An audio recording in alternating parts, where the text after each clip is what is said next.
Welcome back to the Midnight Mysteries sleeping experience. We're here to help you have the best night's sleep you've ever had. But first, like the video and comment where you're watching from as well as how late you're watching. Now get comfortable and have a nice night. On a balmy evening in May 2003, a Boeing 727-223, registered as N844AA, sat quietly on the tarmac at 4 de Fevereiro Airport in Luanda, Angola. This particular aircraft had a rich operational history, having once ferried passengers across vast distances for major airlines. However, its glory days were seemingly behind it, as it awaited a new lease on life or its final resting place, parked among other forgotten relics of aviation. The Boeing 727-223 was a marvel of its time, renowned for its robust tri-jet configuration that made it a favorite among airlines for short to medium haul routes. By the time it arrived in Luanda, this particular aircraft had transitioned from a commercial airliner to a potential cargo plane, reflecting the common fate of many aging aircraft. Its journey to Angola was a far cry from the bustling routes it once dominated. Here, it was meant to find new purpose in the cargo transport sector, a plan that never fully materialized.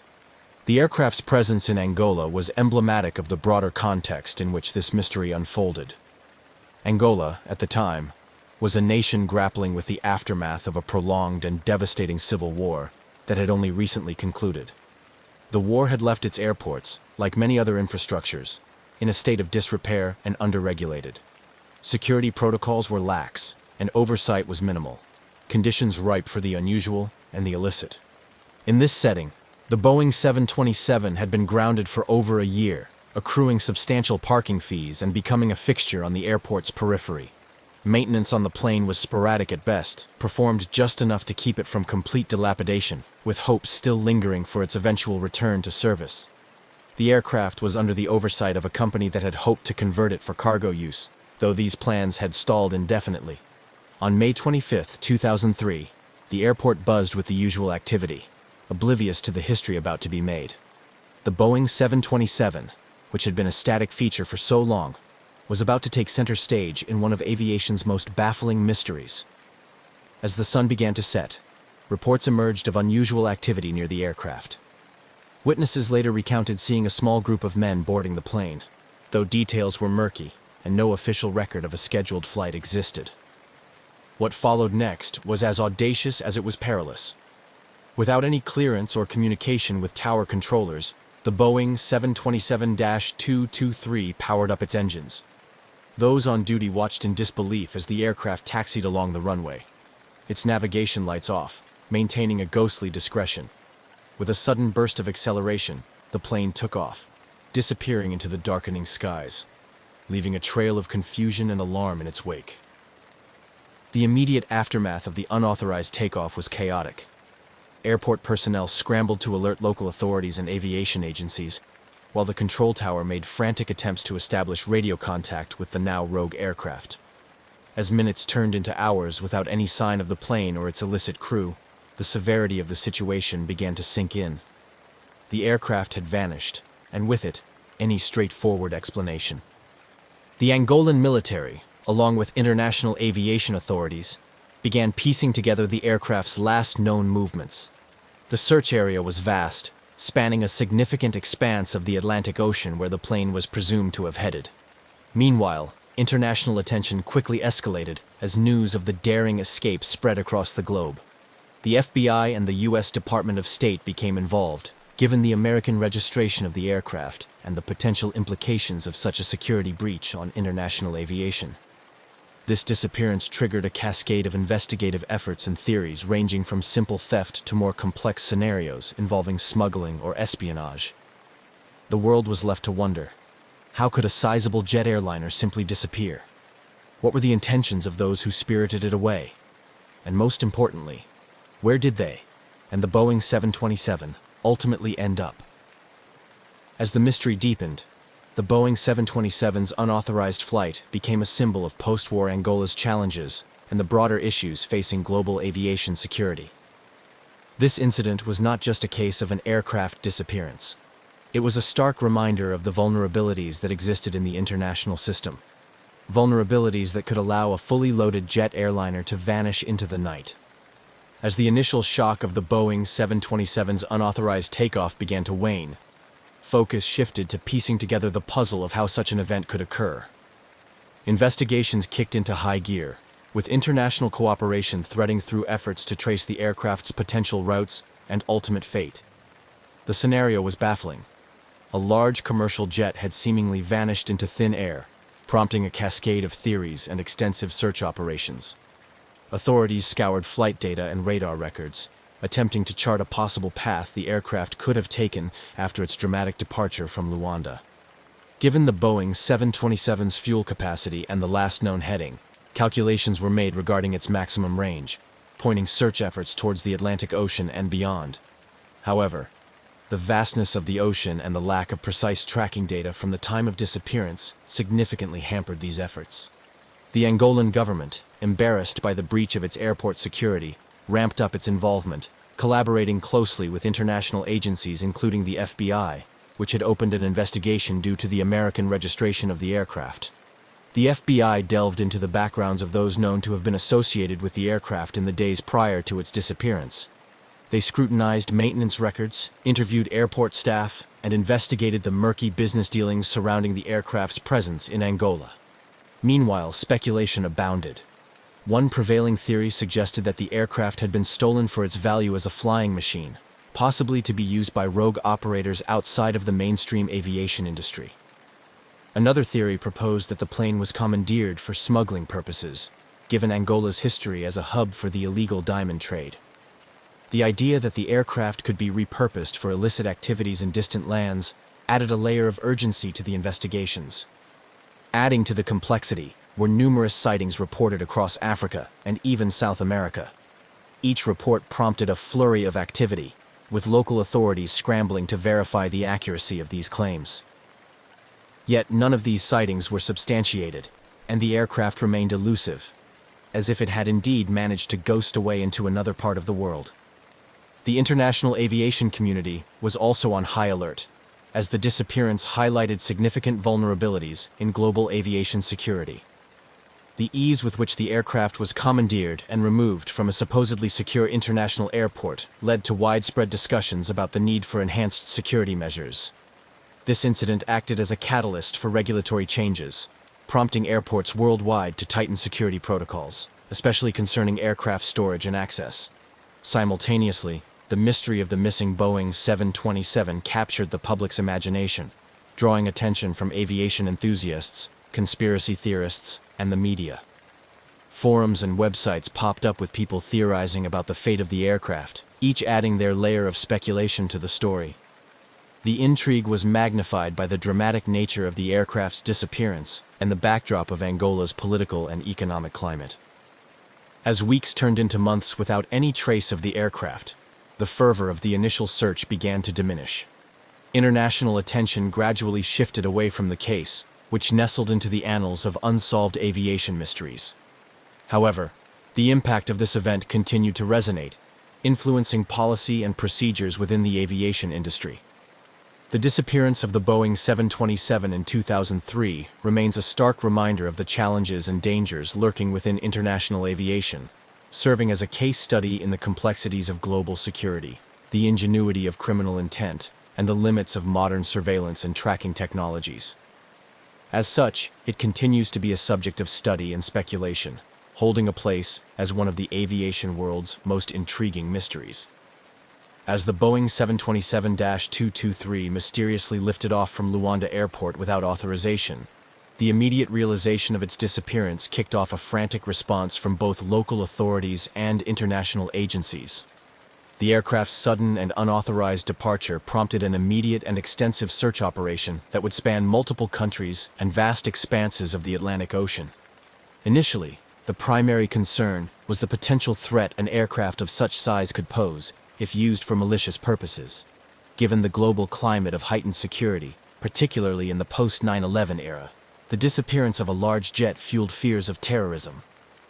This urgency galvanized a coordinated international response, with the United States, Angola, and neighboring countries pooling resources in a desperate bid to track down the missing aircraft. The The search operation was vast and complex, involving satellite imagery, radar data, and maritime patrols. The U.S. Navy deployed ships and aircraft to scour the Atlantic, focusing on the aircraft's last known trajectory, which suggested it might be heading east over the ocean. Despite these efforts, the vast open waters and the lack of a precise last known position hampered the search efforts. The Atlantic Ocean's enormity made the search akin to finding a needle in a haystack, with each passing hour diminishing the likelihood of a successful recovery.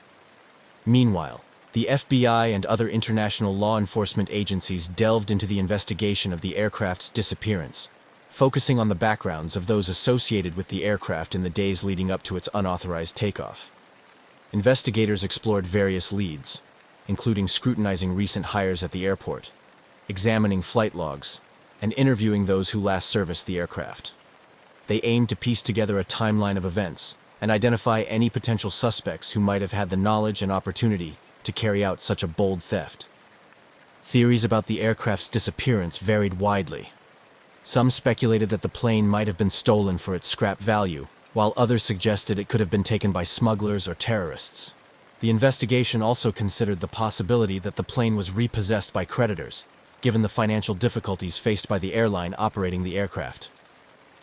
One of the most challenging aspects of the investigation was the lack of communication from the aircraft post-takeoff. No distress signals or communication had been made, and the plane's transponder appeared to have been turned off, making it invisible to civilian radar. This lack of data severely limited the ability to track the aircraft's path after it deviated from its expected route over the Atlantic. As weeks turned into months, the initial intensive search efforts began to scale down. The vast area of ocean that needed to be covered, combined with the minimal evidence and the fading trail of the aircraft, made continued large-scale search operations unfeasible. The International Task Force had to make the tough decision to reduce the scope of the search, focusing instead on satellite monitoring and intelligence leads. This phase of the search operation saw a shift in focus from a rescue mission to an investigative quest, as hope of finding the aircraft, or understanding its disappearance, faded. The mystery of what happened to the Boeing 727 continued to puzzle investigators and captured the imagination of the public worldwide. The case highlighted significant gaps in international aviation security and raised uncomfortable questions about the ease with which an aircraft could be commandeered and disappear. The unresolved nature of the disappearance left a lasting impact on global aviation policies, prompting a re-evaluation of airport security measures, particularly in countries with less stringent regulatory environments like Angola. The incident acted as a catalyst for change, leading to tighter security protocols and increased cooperation between international aviation and law enforcement agencies. As the active search concluded without success, the story of the missing Boeing 727 settled into a narrative of mystery and speculation, joining the ranks of other unsolved aviation mysteries. It remains a subject of intrigue, a case study in aviation security vulnerabilities, and a stark reminder of the complexities of protecting global aviation from a range of threats. The disappearance of the Boeing 727-223 from Luanda in 2003 sparked a plethora of theories, both plausible and far-fetched, as investigators, journalists, and the public grappled with the scant details surrounding its mysterious takeoff and subsequent vanishing. The intrigue was compounded by the aircraft's known condition and the geopolitical context, weaving a complex tapestry of possibilities that ranged from criminal activity to intricate conspiracies. One prevailing theory centered on the possibility of criminal intent, specifically aircraft theft, for illicit use. The 727 could potentially be repurposed for smuggling operations, given its capacity to carry significant cargo over considerable distances.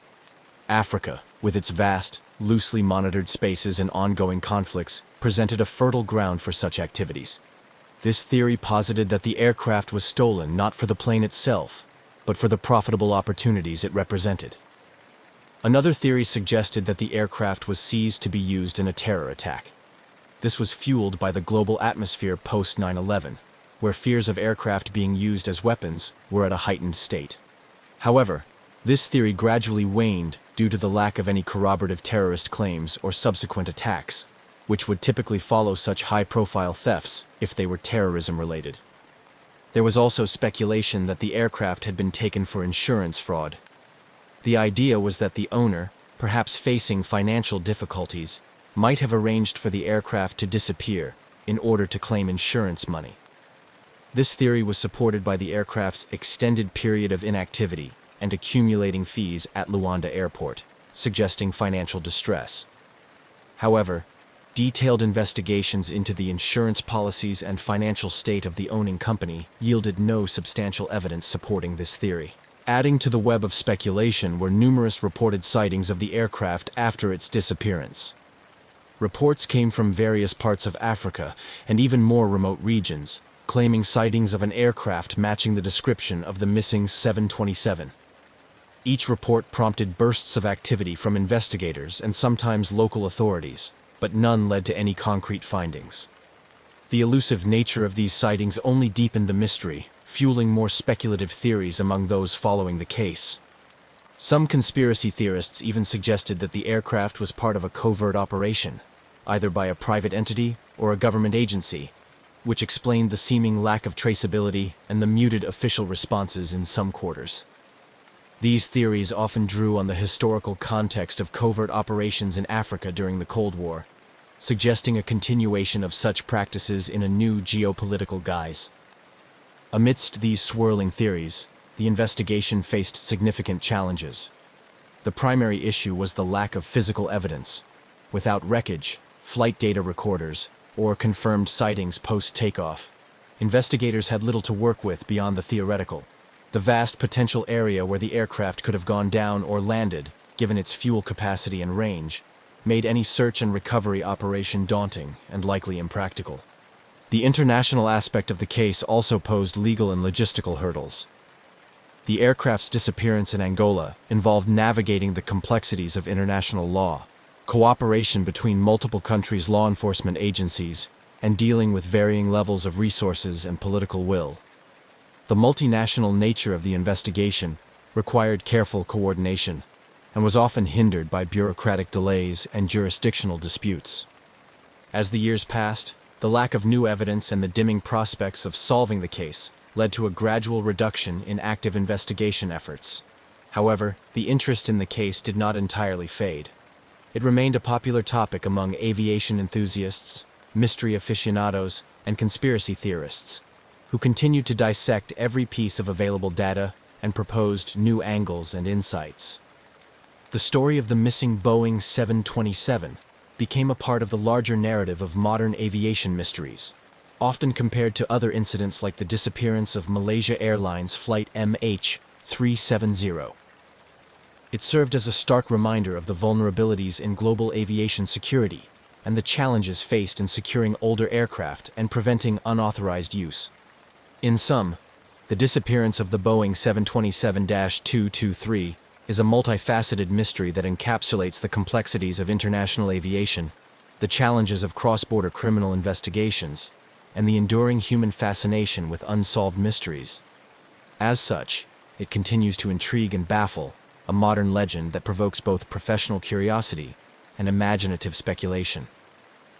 The mysterious disappearance of the Boeing 727-223 in 2003 had a significant impact on global aviation security, particularly highlighting the vulnerabilities in aircraft management and airport security in less regulated regions. This incident spurred an overhaul of security measures and policies to prevent similar occurrences in the future, reflecting on the lessons learned from such a startling event. The disappearance underscored the critical need for stringent security protocols at airports around the world, especially in countries where oversight might not be as rigorous due to economic or political challenges. Following the incident, there was a concerted push to implement more comprehensive tracking systems for all aircraft. The idea was to ensure that airplanes could be monitored in real time, not just from takeoff to landing, but also while parked on the tarmac to prevent unauthorized access and use. One of the direct outcomes was the enhancement of the International Civil Aviation Organization's ICAO standards and recommended practices. These updates included improvements in aircraft tracking technologies, mandating more robust communication systems that could help track an aircraft's movements more accurately and reliably. Efforts were made to extend these regulations to include not only passenger aircraft, but also cargo planes and other non-commercial aviation vehicles.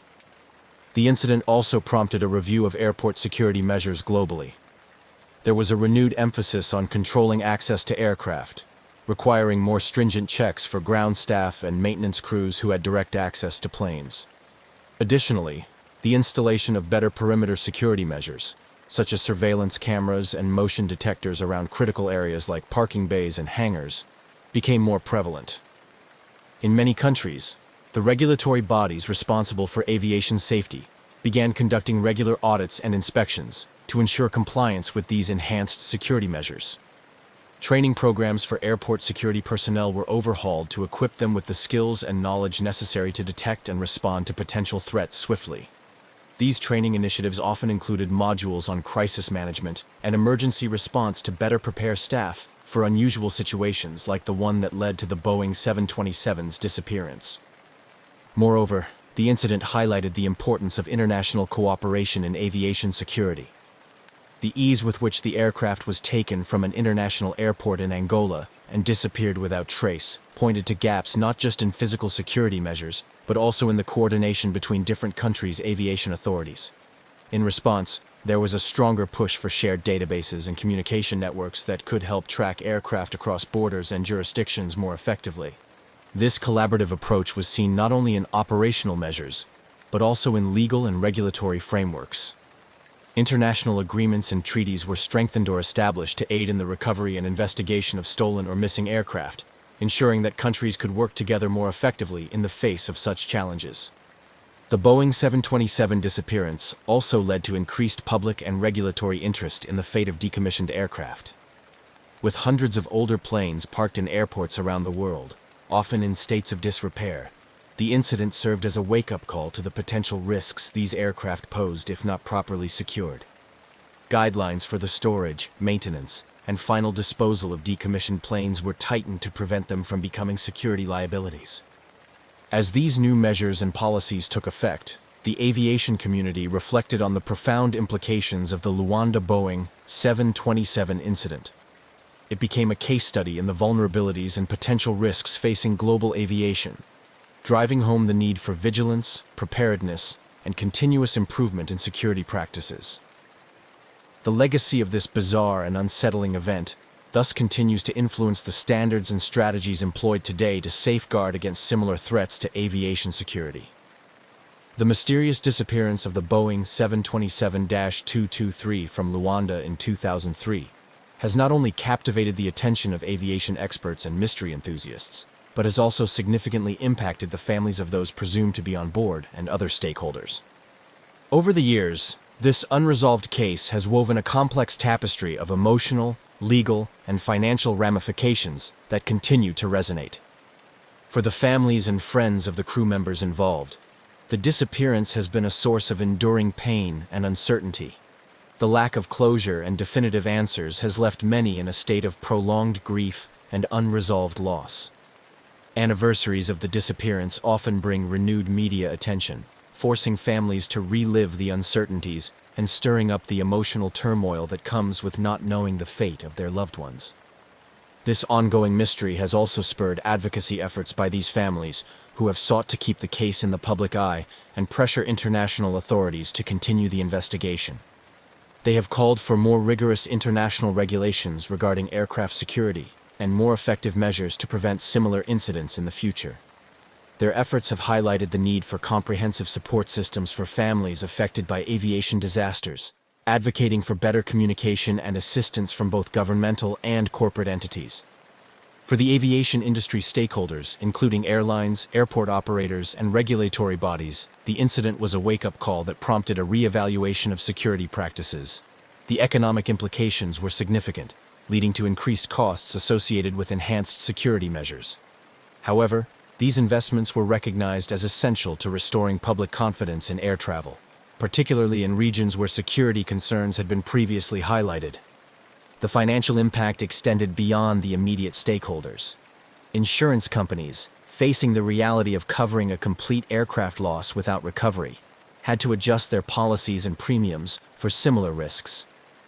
This incident led to more stringent risk assessments and higher insurance costs for older aircraft, and those operated in higher-risk regions. Legally, the disappearance of the Boeing 727 sparked numerous questions about jurisdiction and international law. The aircraft's sudden vanishing acted as a catalyst for discussions on legal responsibility and the complexities involved in dealing with incidents that occur in international, or in this case, poorly monitored spaces. Legal experts and policymakers were prompted to explore new frameworks to better address these challenges, ensuring more robust international cooperation and legal preparedness. Moreover, the incident has had a lasting effect on the broader community of Luanda and the aviation industry in Angola. It brought to light the vulnerabilities in the country's aviation sector, prompting improvements in airport security and regulatory oversight. These changes were necessary to align the country with international aviation standards and to restore trust among international partners and travelers.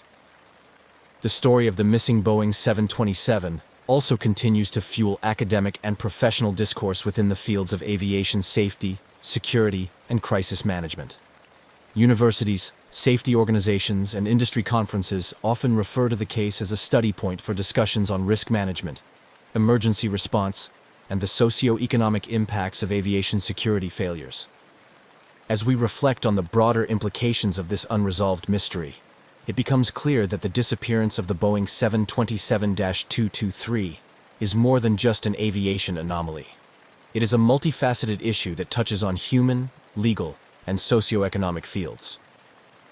The ongoing discussions and policies that have emerged in the wake of this incident underscore the complex interplay between global aviation practices and the need for a cohesive approach to addressing such unprecedented events. This case remains a poignant reminder of the ever-present need for vigilance, innovation, and cooperation across all levels of global aviation.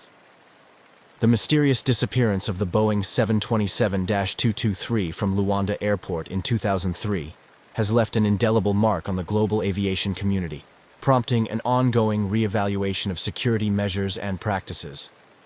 The incident not only highlighted significant security lapses, but also demonstrated the potential consequences of operational oversight failures. This section explores the initial impacts and responses within the aviation industry and regulatory environments, highlighting the changes spurred by this incident. Following the aircraft's unauthorized departure and subsequent disappearance, there was an immediate recognition among global aviation authorities of the need for stringent security enhancements. This event underscored vulnerabilities at airports in countries with less rigorous regulatory oversight, particularly in post-conflict nations like Angola, where infrastructure might be compromised or outdated. As a result, international aviation regulatory bodies, including the International Civil Aviation Organization, ICAO, began to scrutinize existing security protocols, especially concerning aircraft on the ground. One significant change was the implementation of stricter controls on access to aircraft. Airports worldwide were urged to reassess their perimeter security, ensuring that all areas were adequately monitored and that access to aircraft was strictly controlled through biometric checks and electronic badge systems. These measures aimed to prevent unauthorized access to aircraft, a critical factor in the Luanda incident, where the individuals involved were able to board and pilot the aircraft without detection. Moreover, the incident catalyzed enhancements in aircraft tracking technology. Real-time tracking systems became a focal point of development, driven by the need to ensure that all aircraft could be monitored continuously throughout their operations, including when parked. Technologies such as automatic dependent surveillance broadcast, ADSB, started to see wider adoption, providing real-time precision tracking of aircraft movements, which would have alerted authorities to the unauthorized movement of the 727 much sooner. The global aviation community also saw a shift towards more collaborative security efforts. Recognizing that security is only as strong as its weakest link, there was a push for improved international cooperation and information sharing among aviation authorities. This was particularly important for tracking and managing the risks associated with older aircraft models, which might not meet the latest operational standards, but are still in use in various parts of the world. Additionally, the incident led to increased investment in training for airport security personnel. Training programs were overhauled to include modules on crisis management, threat detection, and response strategies tailored to scenarios like unauthorized aircraft operations. These training sessions aim to equip personnel with the skills necessary to identify and mitigate risks effectively, ensuring a proactive rather than reactive security posture. In the broader regulatory context, the disappearance of the Boeing 727-223 highlighted the need for comprehensive international standards that could be uniformly applied across all member states. The ICAO and other bodies work towards harmonizing global aviation security standards, emphasizing the need for robust regulatory frameworks that could adapt to the evolving landscape of global threats. These changes collectively represented a paradigm shift in how aviation security was approached, reflecting a more nuanced understanding of the multifaceted risks present in global aviation operations. The legacy of the missing Boeing 727-223, therefore, extends far beyond the immediate mystery and intrigue. It serves as a catalyst for strengthening the safety and security foundations of the aviation industry worldwide. The unresolved disappearance of the Boeing 727-223 continues to reverberate across the aviation industry, serving as a poignant reminder of the challenges and complexities associated with securing commercial aircraft. The event not only catalyzed changes in aviation security practices, but also left a lasting cultural and emotional impact, particularly among those directly affected by the incident. For the families of the crew presumed to be on board and the stakeholders directly involved, the absence of closure has been a source of ongoing distress. The mystery surrounding the aircraft's fate has prompted these families to become advocates for stronger aviation safety measures and more rigorous oversight, ensuring that their loved one's legacy contributes to preventing future such incidents. Their efforts highlight the human aspect of aviation disasters, which often gets overshadowed by technical discussions and regulatory updates. In the broader community, the disappearance has fueled a continued fascination with aviation mysteries, drawing comparisons to other infamous cases like the disappearance of Malaysia Airlines Flight MH370. This fascination underscores a deeper cultural attraction to mysteries and the unknown, particularly those involving technology and human ingenuity. The Boeing 727's disappearance has inspired documentaries, books, and articles, each exploring different theories and aspects of the case, illustrating our collective quest for answers and understanding. Moreover, the incident has had educational implications, becoming a case study in aviation security courses and seminars around the world. It is used to teach critical lessons about risk management, emergency preparedness, and the importance of robust security systems. These educational initiatives help prepare the next generation of aviation professionals to better handle the challenges of a globalized and interconnected aviation environment. The story of the missing Boeing 727 also continues to influence policy and practice. The incident has been instrumental in shaping ongoing discussions at the International Civil Aviation Organization and other regulatory bodies about how to effectively manage and secure aging aircraft fleets, particularly in regions with limited resources. These discussions often lead to updated guidelines and recommendations that aim to enhance the safety and security of international air travel. Lastly, the enduring mystery of what happened to the Boeing 727-223 serves as a catalyst for ongoing technological innovation in aircraft tracking and surveillance. The aviation industry continues to develop more advanced tracking systems that can prevent aircraft from disappearing without trace. These technologies, which include satellite-based tracking and automated flight monitoring systems, are now seen as essential components of modern aviation operations. As we reflect on the broader impact of this incident, it becomes clear that the disappearance of the Boeing 727-223 from Luanda has left an indelible mark on many levels. From sparking improvements in global aviation security to impacting families and inspiring cultural narratives, the legacy of this event is multifaceted. It continues to motivate advancements in safety and security, ensuring that the aviation industry remains vigilant against similar threats in the future, thereby honoring the memory of those involved in this mysterious disappearance. On the afternoon of May 25, 1979, the bustling atmosphere of Chicago's O'Hare International Airport was typical of a busy travel hub. Passengers of American Airlines Flight 191, bound for Los Angeles, were boarding the McDonnell Douglas DC-10, a familiar workhorse in the fleet, recognized for its distinctive three-engine configuration. Inside the terminal, families hugged goodbye, and travelers made their final calls before switching their devices to airplane mode. As they settled into their seats, the flight crew, led by Captain Walter Lux with over 22,000 flight hours, was methodically conducting pre-flight checks. The cabin crew efficiently demonstrated safety procedures, their routine polished by countless repetitions. The energy on board was a blend of excitement and the monotony of routine travel, with passengers adjusting overhead bins and leafing through magazines. Outside, ground crew buzzed around the aircraft. The hum of the jet engines blended with the clatter of loading equipment as luggage was stowed and fuel lines were secured. The final checks were marked by a visual inspection of the aircraft's imposing frame, which showed no outward signs of distress or malfunction. The DC-10 pushed back from the gate, its engines roaring to life with a surge that vibrated through the cabin. Air traffic control cleared the flight for takeoff, slotting it into the busy sequence of departures. As Flight 191 taxied to the runway, pilots reviewed the flight path and weather conditions, confident in the aircraft's ability to deliver another routine flight. As the aircraft aligned with the runway, Captain Lux increased throttle, and the DC-10 began its takeoff roll. Acceleration pushed passengers gently back into their seats as the plane gathered speed, racing down the runway. However, unbeknownst to those on board, a critical failure was unfolding. As the aircraft reached takeoff speed, a loud thud was heard, a sound unbefitting of a normal takeoff. From the cockpit, the crew felt a jolt through the controls. Warning lights flashed as an engine pylon holding engine number 1, located under the left wing, failed catastrophically.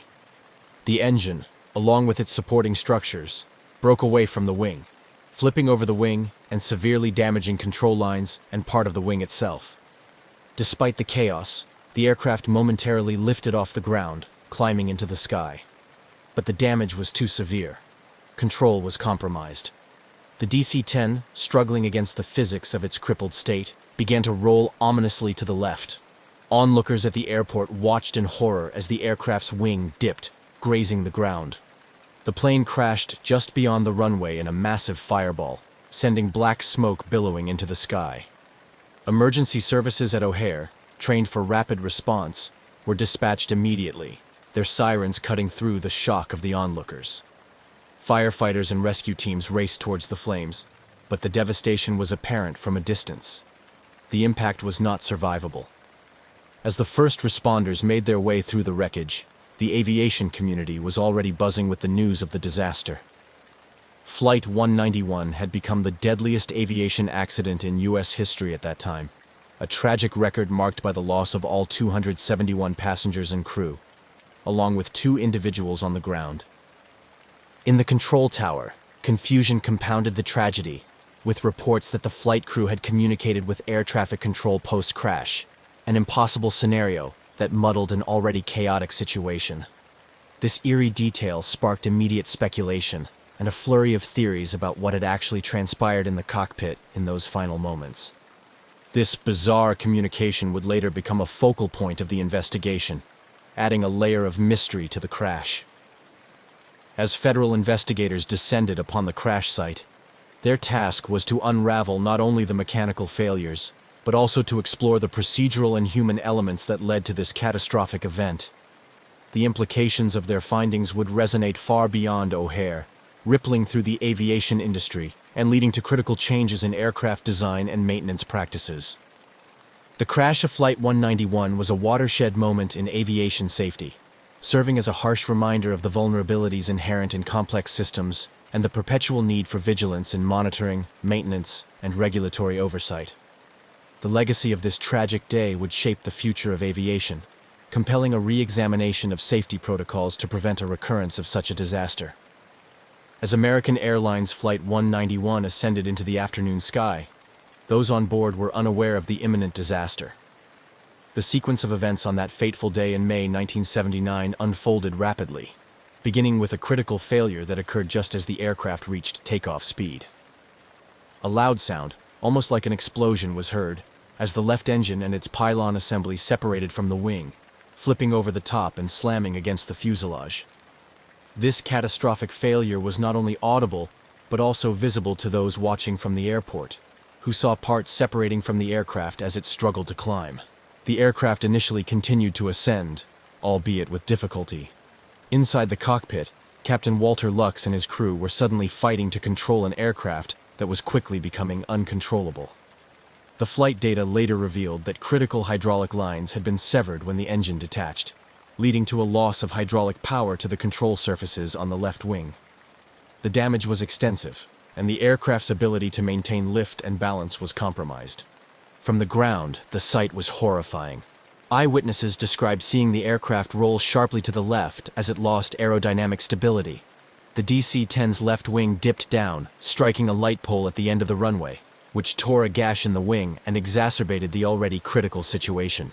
Fuel began leaking profusely, trailing flames. Seconds later, the wingtip hit the ground, causing the aircraft to roll completely onto its side and crash in a massive fiery explosion just beyond the runway perimeter. The impact was devastating. The aircraft, fully loaded with fuel for its cross-country flight, became an inferno. Rescue and emergency services at O'Hare were quick to respond, dispatching fire trucks and emergency personnel to the scene within moments of the crash. Despite their rapid response, the intensity of the fire and the total disintegration of the aircraft structure made immediate rescue efforts nearly impossible. The crash site was a scene of chaos and destruction. Twisted metal, charred debris, and personal belongings were strewn across the field where Flight 191 came to rest. First responders described the scene as apocalyptic, with thick black smoke billowing into the sky and the acrid smell of burning jet fuel and materials filling the air. Their primary focus was on extinguishing the fire, which took hours to fully control, and searching for any possible survivors, a hope that dimmed as the scale of the devastation became clear. Meanwhile, air traffic control at O'Hare, having witnessed the crash from their tower, were in a state of disbelief and shock. They immediately initiated emergency protocols, which included shutting down the airport to incoming and outgoing traffic. The control tower personnel, trained for emergencies but seldom confronted with a disaster of such magnitude, worked to manage the crisis, coordinating with on-site emergency teams and rerouting flights scheduled to land or depart. As news of the disaster spread, the National Transportation Safety Board, NTSB, was alerted, and a team of investigators was quickly assembled and dispatched to the site. Their task was daunting: to determine what caused Flight 191 to crash so disastrously just moments after takeoff. Initial theories ranged from catastrophic mechanical failure to possible pilot error, but the eyewitness accounts and early examination of the debris pointed strongly to a failure related to the aircraft's left engine and pylon. In the days following the crash, the area around the crash site was cordoned off as a massive investigation unfolded. Pieces of the aircraft were meticulously catalogued and examined. The engine and pylon were of particular interest, given their unusual behavior during the takeoff roll. Investigators began the painstaking process of tracing the maintenance history of the aircraft, particularly recent work done on the engines and pylons, which had involved a technique known as the milk stool method. This method was suspected to potentially stress the pylon structure unduly. As the NTSB delved deeper into the aircraft's maintenance records and the procedures used during recent repairs, they uncovered significant lapses in compliance with McDonnell Douglas's maintenance specifications. It became evident that shortcuts taken during maintenance could have led to structural weaknesses, setting the stage for the failure observed during the aircraft's final takeoff. The immediate aftermath of the crash not only focused on determining the cause, but also on supporting the families of the victims. American Airlines and various agencies set up support centers to assist relatives and loved ones, providing them with information and helping to manage the overwhelming grief that swept through the community. The airline industry, too, was forced to confront the potential implications of the disaster, as it became apparent that the crash of Flight 191 could have profound effects on public confidence in air travel, and particularly in the DC-10 model. The disaster of Flight 191 thus became a critical moment in aviation history, prompting a re-evaluation of aircraft maintenance practices and regulatory oversight, and raising serious questions about the safety protocols adhered to by airlines and their maintenance contractors. This tragic event not only resulted in the loss of 273 lives, but also marked a turning point in how aircraft maintenance was approached and regulated, with reverberations felt across the entire aviation industry. Following the catastrophic crash of American Airlines Flight 191, just moments after its takeoff from O'Hare International Airport, a perplexing and chilling detail emerged that added a layer of mystery to an already tragic event. According to reports, air traffic control received a communication from the pilot of Flight 191 after the aircraft had already crashed. This bizarre occurrence sparked a mix of confusion, speculation, and intense scrutiny among investigators, media, and the public. The alleged post-crash communication was first noted by air traffic controllers who were in a state of shock after witnessing the aircraft's abrupt descent and explosion. The claim was that a transmission, purportedly from Captain Lux, came through, even though the aircraft was visibly in flames on the ground. This transmission was described as garbled and brief, with some interpreting it as a routine final approach message, which was haunting given the timing and context. This eerie twist propelled the National Transportation Safety Board, NTSB, and the Federal Aviation Administration, FAA, to delve deeper into the incident, examining every possible angle to understand how such a transmission could have occurred. Investigators began by scrutinizing the air traffic control audio recordings from that day, looking to verify the authenticity of the reported transmission and to pinpoint its origin. Technical experts were brought in to analyze the communication systems of the DC-10, along with the procedures followed by air traffic control. One theory considered was that there might have been a cross-channel interference or a malfunction in the communication equipment that replayed a previous message from Flight 191. Another possibility explored was a phenomenon known as phantom transmission, where stress and expectation lead listeners to misinterpret background noise or static as voice communications. Simultaneously, the broader investigation into the crash itself was gaining momentum. Autopsies and forensic analyses were underway to identify the victims and understand the dynamics of the crash impact. As each victim was respectfully identified and returned to their families, the community began to mourn the tremendous loss, with vigils and memorials springing up across the country. The investigation also focused on gathering and analyzing eyewitness accounts from other pilots, airport staff, and passengers who were at O'Hare at the time of the incident. These accounts were crucial in reconstructing the sequence of events leading up to the crash and provided additional context for the mysterious transmission. Some witnesses corroborated the timeline of the crash and the subsequent transmission, while others were unsure, adding to the ambiguity surrounding the event. As weeks turned into months, the NTSB compiled a detailed report that combined technical findings with human factors analysis. The goal was not only to provide answers about the crash, but also to address the haunting question of the post-crash communication, which remained a topic of fascination and horror. The final report suggested that the most likely explanation was a misinterpretation of static or a technical glitch that coincidentally mimicked a voice transmission. This conclusion, however, did little to quell the public's intrigue and the emotional impact of the incident on the families of the victims and the survivors. The idea that the pilot might have communicated post-crash had a profound effect, highlighting the human aspects of the tragedy.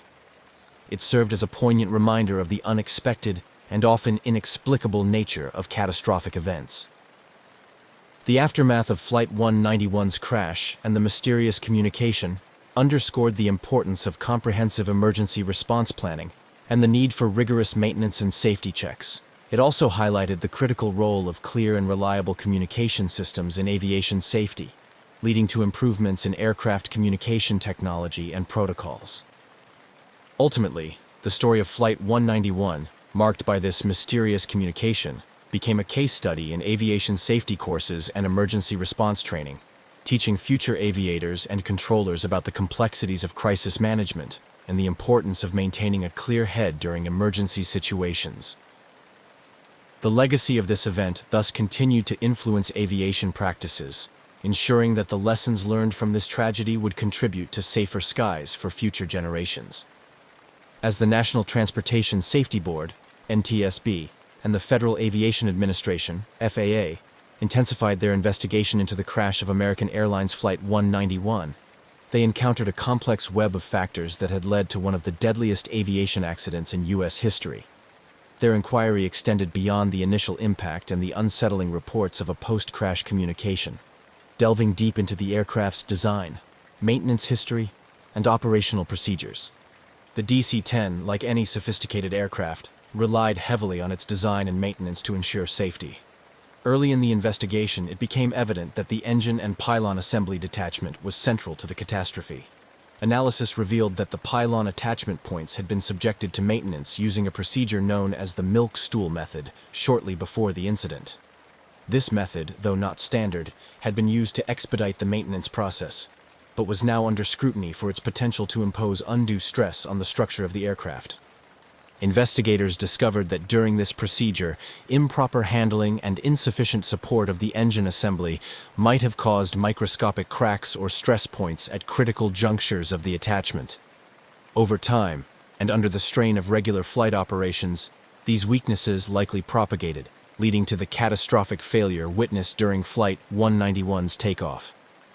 As the technical analysis continued, the NTSB focused on the aircraft's flight data and cockpit voice recorders, which provided crucial insights into the final moments before the crash. The recordings captured the flight crew's routine pre-takeoff checks and the initial realization of a severe malfunction shortly after liftoff. The crew's attempts to manage the rapidly evolving situation were evident, showcasing their professionalism and training under extreme stress. However, the loss of critical control systems made disaster unavoidable. Eyewitness accounts and ground video footage also played a significant role in piecing together the events leading up to the crash. These sources helped investigators confirm the sequence of mechanical failures and assess the impact dynamics. This evidence was crucial for reconstructing the accident and for validating the data extracted from the onboard recorders. Amidst these technical inquiries, the human aspects of the tragedy were ever present. The investigators' reports touched on the personal stories of the passengers and crew, emphasizing the profound loss experienced by their families. These narratives drove home the importance of the investigation's goal, to prevent such accidents from occurring in the future. The NTSB's final report on the crash of Flight 191 concluded that the primary cause was the improper maintenance procedure employed during the engine and pylon attachment. The report criticized the oversight practices that had allowed such procedures to be implemented without adequate scrutiny or understanding of their potential impact on aircraft safety. Following the release of the investigation findings, the FAA took immediate action to revise maintenance and inspection protocols for the DC-10 and similar aircraft. These new regulations mandated more rigorous oversight of maintenance practices and required additional training for maintenance personnel. The aviation industry as a whole reeled from the revelations, prompting a widespread review of operational and safety procedures across all airlines. Moreover, the crash and subsequent investigation had a lasting impact on aviation safety regulations and practices. It led to enhanced design standards for engine pylons and other critical structures, ensuring that future aircraft designs would incorporate more robust safety features. The tragedy also accelerated advancements in aircraft monitoring systems, including the introduction of more sophisticated diagnostic tools that could detect potential failures before they became catastrophic. In academia and industry training programs, the crash of Flight 191 became a case study in the importance of adhering to established safety protocols and the potential consequences of their neglect. The lessons learned from this incident have been used to educate generations of aeronautical engineers, maintenance technicians, and pilots about the critical interdependencies between design, maintenance, and operation in aviation safety.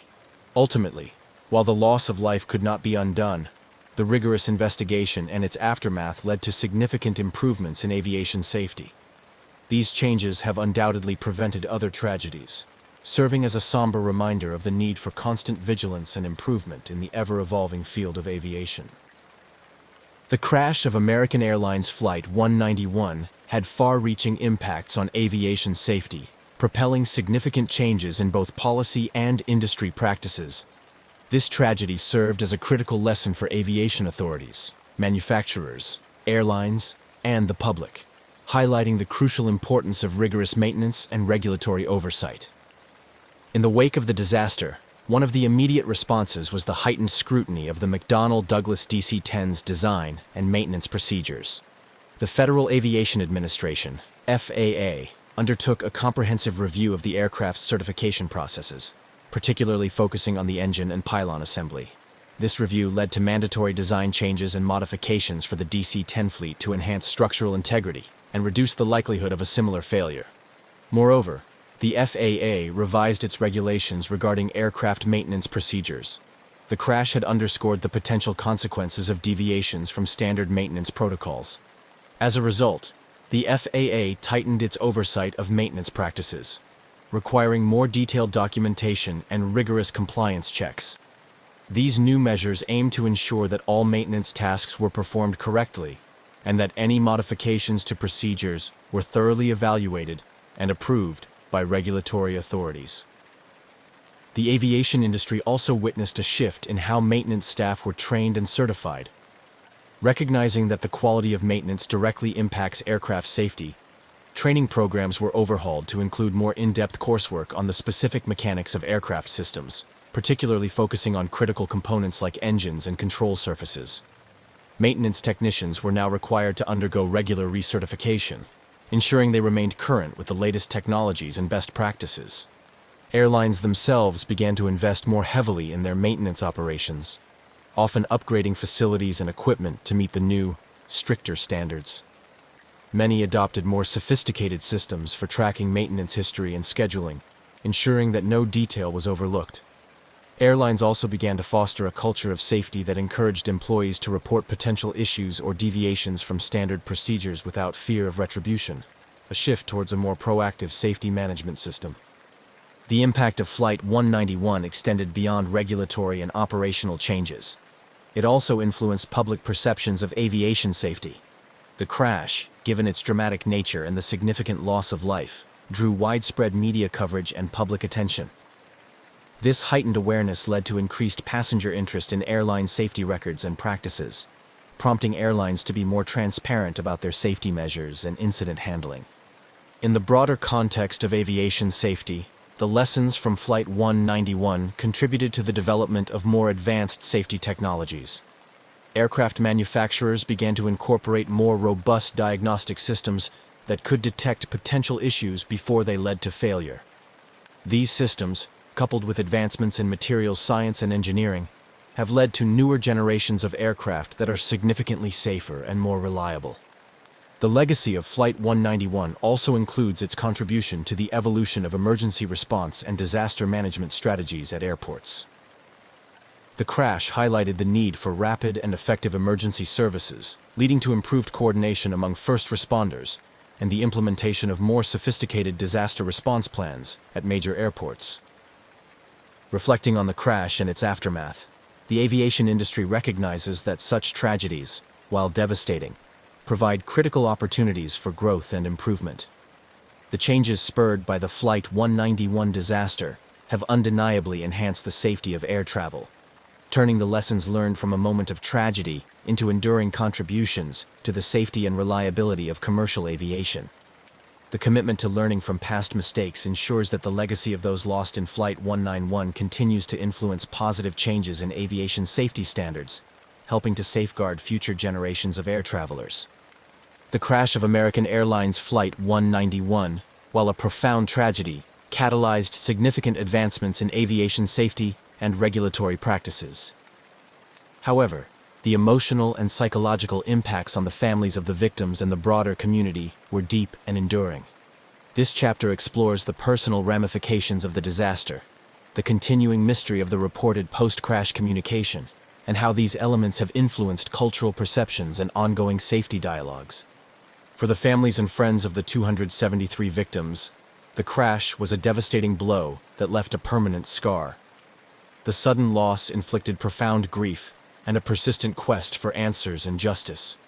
Support networks, both formal and informal, sprang up in the aftermath, providing counseling and a platform for shared grieving and mutual support. American Airlines and various community organizations established funds and memorials to honor the memory of the deceased, aiming to provide a semblance of solace to the bereaved. In addition to these support mechanisms, the families became pivotal advocates for aviation safety reforms. Driven by their personal losses, many relatives engaged with regulatory bodies, participated in safety conferences, and worked alongside lawmakers to push for stringent safety regulations. Their efforts ensured that the lessons from the crash translated into concrete legislative and industry changes, embedding their loved ones' legacies within the framework of improved aviation safety standards. The incident's mysterious aspect, particularly the report of a post-crash communication from the aircraft, added a layer of intrigue and continued public interest in the crash. This unresolved detail fueled speculation and numerous conspiracy theories, which found their way into media portrayals, books, and documentaries. The eerie nature of the alleged communication led to various interpretations, some seeing it as a technical anomaly, while others speculated about less explainable causes. These speculations and the dramatic nature of the crash itself captured the public's imagination, embedding the incident firmly within the cultural landscape. The story of Flight 191 has been recounted in numerous television programs and articles, often highlighted during discussions on aviation safety and disaster management. The crash is frequently cited in academic and training scenarios, serving as a grim reminder of the potential human cost of safety failures and the importance of adherence to maintenance protocols. Moreover, the incident spurred a reevaluation of how airline disasters are communicated to the public and managed in the media. The need for timely and transparent information became apparent, leading to better communication strategies that focus on providing accurate updates and managing public relations sensitively and respectfully in times of crisis. The ongoing dialogue about the crash of Flight 191 and its implications has also influenced the development of new technologies aimed at preventing similar tragedies. Innovations in aircraft design, diagnostics, and materials have all been driven, at least in part, by the lessons learned from this disaster. Additionally, advancements in simulation and training tools have allowed pilots and crew members to prepare more thoroughly for a wide range of emergency scenarios. Reflecting on the broader impact, the legacy of Flight 191 extends beyond changes in policy and practice. It has become a poignant narrative of loss, resilience, and reform. The continued public and professional interest in the crash demonstrates the complex interplay between human factors and technological advancements in shaping aviation safety culture.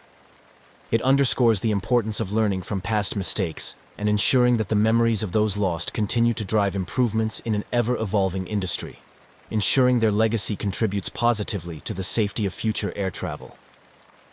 As the aviation community reflected on the aftermath of the crash of American Airlines Flight 191, it became evident that the incident had significantly altered the trajectory of aviation safety and regulatory practices.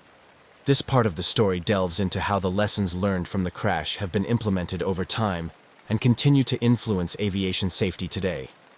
The comprehensive investigation that followed the crash of Flight 191 led to significant enhancements in aircraft design and maintenance. One of the most critical changes was the revision of the Federal Aviation Administration (FAA) regulations concerning aircraft maintenance procedures and inspection protocols.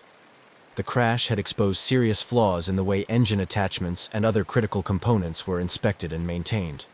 In response, the FAA mandated more stringent inspection routines, specifically targeting the attachment points of engines to the wings, and introduced requirements for more detailed reporting by maintenance crews.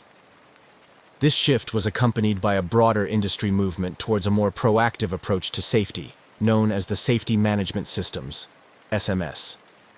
This framework encourages airlines to not only comply with existing safety regulations, but also to continuously assess and improve their safety practices. The adoption of SMS has been pivotal in shifting the culture within airlines from reactive to proactive, focusing on the identification and mitigation of potential safety risks before they lead to accidents. The tragedy also spurred advancements in engineering and materials science, leading to stronger and more resilient aircraft components. Manufacturers began to use more sophisticated non-destructive testing technology to detect faults in metal parts before they become critical. These technologies, such as ultrasound and eddy current testing, have become standard in the industry, enhancing the overall safety of aircraft. Training for pilots and maintenance personnel has also evolved in response to the crash. Simulation technology, which has significantly advanced since 1979, now allows for more realistic and varied training scenarios. Pilots and crew members are better prepared to handle a wide range of emergency situations, including those that may not have been well understood at the time of the Flight 191 crash. This comprehensive training is crucial in equipping today's aviation professionals with the skills they need to ensure passenger safety. Furthermore, the crash has had a lasting impact on emergency preparedness and response strategies at airports. Lessons learned from the response to the Flight 191 crash have led to improved coordination among emergency services, more effective disaster response plans, and better resources for handling mass casualty situations. Airports around the world have refined their emergency protocols, ensuring that they are better prepared to respond to accidents swiftly and effectively. The legacy of Flight 191 extends into public awareness and education about aviation safety. The crash underscored the importance of transparency and accountability in the aviation industry. Today, passengers are more informed about the safety records of airlines and the specifics of the aircraft they fly on. This informed passenger is a critical component of the aviation safety ecosystem, as public pressure and expectations continue to drive improvements in industry standards. In conclusion, the tragic crash of American Airlines Flight 191 was a pivotal moment that transformed the aviation industry. It brought about sweeping changes to safety protocols, regulatory oversight, and the technology used in aircraft manufacturing and maintenance. The lessons learned from this disaster continue to resonate, ensuring that the legacy of those lost lives on through each flight that safely reaches its destination. The improvements in safety practices and the ongoing commitment to preventing similar tragedies stand as a testament to the importance of learning from the past, no matter how difficult those lessons may be. On January 30th, 1979, Narita International Airport bustled with the usual clamor of international travel as Varig Brazilian Airlines prepared its Boeing 707 cargo aircraft for a long-haul flight to Rio de Janeiro, Brazil, with a planned stopover in Los Angeles, USA. This particular flight, Varig Flight 967, was not just any routine cargo operation. It was transporting a collection of valuable paintings by the renowned Japanese-Brazilian artist Manabu Mabe, making the flight notable for both its cultural and logistic responsibilities. The Boeing 707, a workhorse of the skies, was well regarded for its robust performance and reliability in long-distance cargo transport. Varig, Brazil's leading international airline at the time, had a sterling safety record and was experienced in managing high-value cargo, ensuring that all protocols for the security and safe handling of the artworks were meticulously followed. The crew, led by an experienced captain, was well versed in the nuances of trans-Pacific flights, adding an extra layer of confidence to the operation. Preparations for the flight began early in the afternoon, with ground staff overseeing the careful loading of the cargo. Each of Mabe's paintings was securely crated and inspected before being loaded into the aircraft's hold, a process observed by both security personnel and insurance representatives, given the considerable value of the artworks. The importance of the cargo added a palpable sense of urgency and precision to the loading process. As the winter sun began to set, casting long shadows over the tarmac, the crew made their final checks. The flight plan was reviewed, weather forecasts checked, and communications equipment tested. Each member of the six-person crew carried out their responsibilities with the professionalism born of routine and the seriousness demanded by the nature of their cargo. With the cargo secured and all pre-flight checks complete, the Boeing 707 taxied to the runway. The engines roared to life, a deep, steady hum that spoke of power and readiness. At the control tower, the final clearance was given, and with a smooth surge of acceleration, Flight 967 took off, climbing steadily into the dusky sky. The aircraft's lights blinked steadily, a reassuring sign as it headed towards the vast expanse of the Pacific Ocean. The initial phase of the flight proceeded without incident. The aircraft established contact with air traffic control, reporting its position and altitude as it made its way towards the United States. The crew settled into the rhythm of the flight, monitoring systems and navigating the plane along the well-traveled air routes across the Pacific. As Flight 967 approached the halfway point of its journey, the crew performed another routine check of the aircraft's systems. Everything appeared to be functioning as expected, with the aircraft on course and maintaining a steady altitude. The weather, which had been a concern for flights across the Pacific during the winter months, posed no issues, with clear skies reported ahead. However, just as the crew was preparing for the long mid-flight stretch, the routine nature of their journey took a dramatic and mysterious turn. After a final routine communication with Tokyo Air Traffic Control, in which the captain confirmed their position and expected route, the aircraft suddenly ceased all communications. This abrupt silence was out of character for such an experienced crew and immediately raised concerns. At the Air Traffic Control Center, controllers attempted to re-establish contact, repeating calls to Flight 967. But there was no response, only the static hiss of an open but unresponsive channel. As minutes turned into hours without any word from the aircraft, the situation escalated rapidly from concern to emergency. The disappearance of Flight 967 initiated a flurry of activity on the ground. Varig's Operations Center, in coordination with international aviation authorities, began piecing together the aircraft's last known movements. Search and rescue operations were considered as the airline communicated with maritime and aviation assets in the region to be on the lookout for the missing aircraft. This initial response set the stage for what would become an extensive and perplexing search effort, spanning multiple countries and vast expanses of ocean. As the reality of the situation set in, the mysterious disappearance of Flight 967 with its invaluable cargo of artwork became a pressing enigma, prompting questions and theories that ranged from simple mechanical failure to more sinister possibilities of foul play. The fate of the aircraft and its crew, along with the artistic treasures it carried, had become an urgent and baffling mystery, captivating the attention of the world. The last known contact with Varig Flight 967 came as the Boeing 707 was approximately halfway over the Pacific Ocean, en route from Tokyo to Los Angeles. After routine communications with air traffic control, the aircraft, like a ghost, vanished from radar screens. The disappearance was both sudden and total, leaving no trace of the aircraft or any indication of trouble. Upon realizing the gravity of the situation, Varig and the relevant aviation authorities sprang into action. Initial hopes were that the aircraft might have diverted due to an emergency, seeking an alternate landing at one of the numerous available airstrips scattered across the Pacific Islands. However, as hours turned into days without any sign of the aircraft or distress calls, these hopes dimmed. The immediate aftermath of the disappearance saw the initiation of a large-scale search operation. Coordinated by Japanese, American, and Brazilian authorities, the search covered vast swathes of the Pacific Ocean, an area known for its deep waters and challenging weather conditions. The operation included aircraft from the U.S. Coast Guard, Japanese self-defense forces, and several commercial ships that altered their routes to aid in the search. Despite the extensive resources deployed, the search teams faced significant challenges. The Pacific Ocean's vastness and the lack of precise last-known coordinates complicated efforts. The Boeing 707 had disappeared in one of the most remote parts of the world, where radar coverage was spotty and satellite tracking of aircraft was not yet a standard practice. This lack of real-time tracking data severely hindered the search efforts, as rescue teams had to rely largely on estimated positions, which expanded the search area exponentially. Search planes flew over the ocean, scouring the waters for any sign of debris or oil slicks that might indicate a crash site. Ships equipped with sonar systems crisscrossed the estimated flight path, hoping to detect underwater wreckage.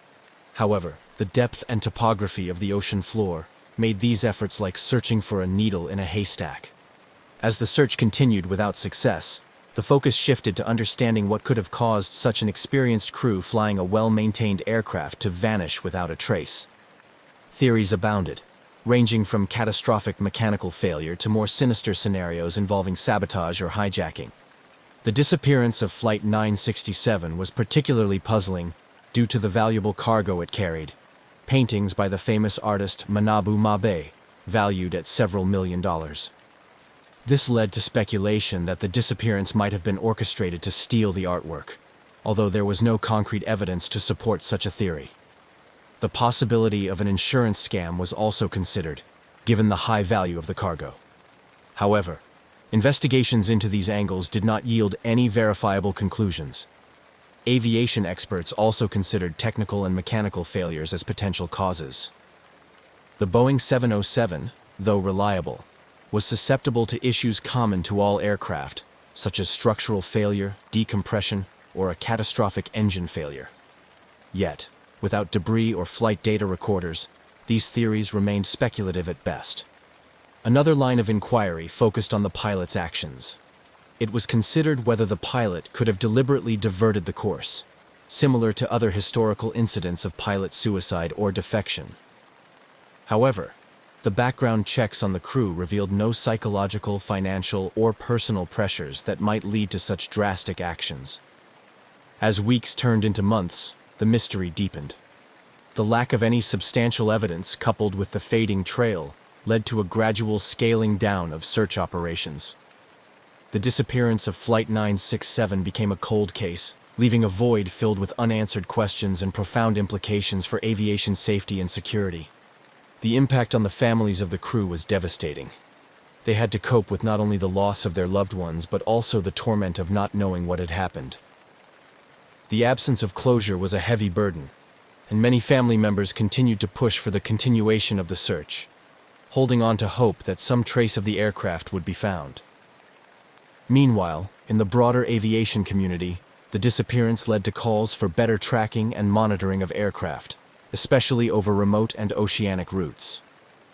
The incident highlighted the critical need for advancements in aviation technology, including the implementation of more comprehensive satellite tracking systems that could prevent another aircraft from disappearing without a trace.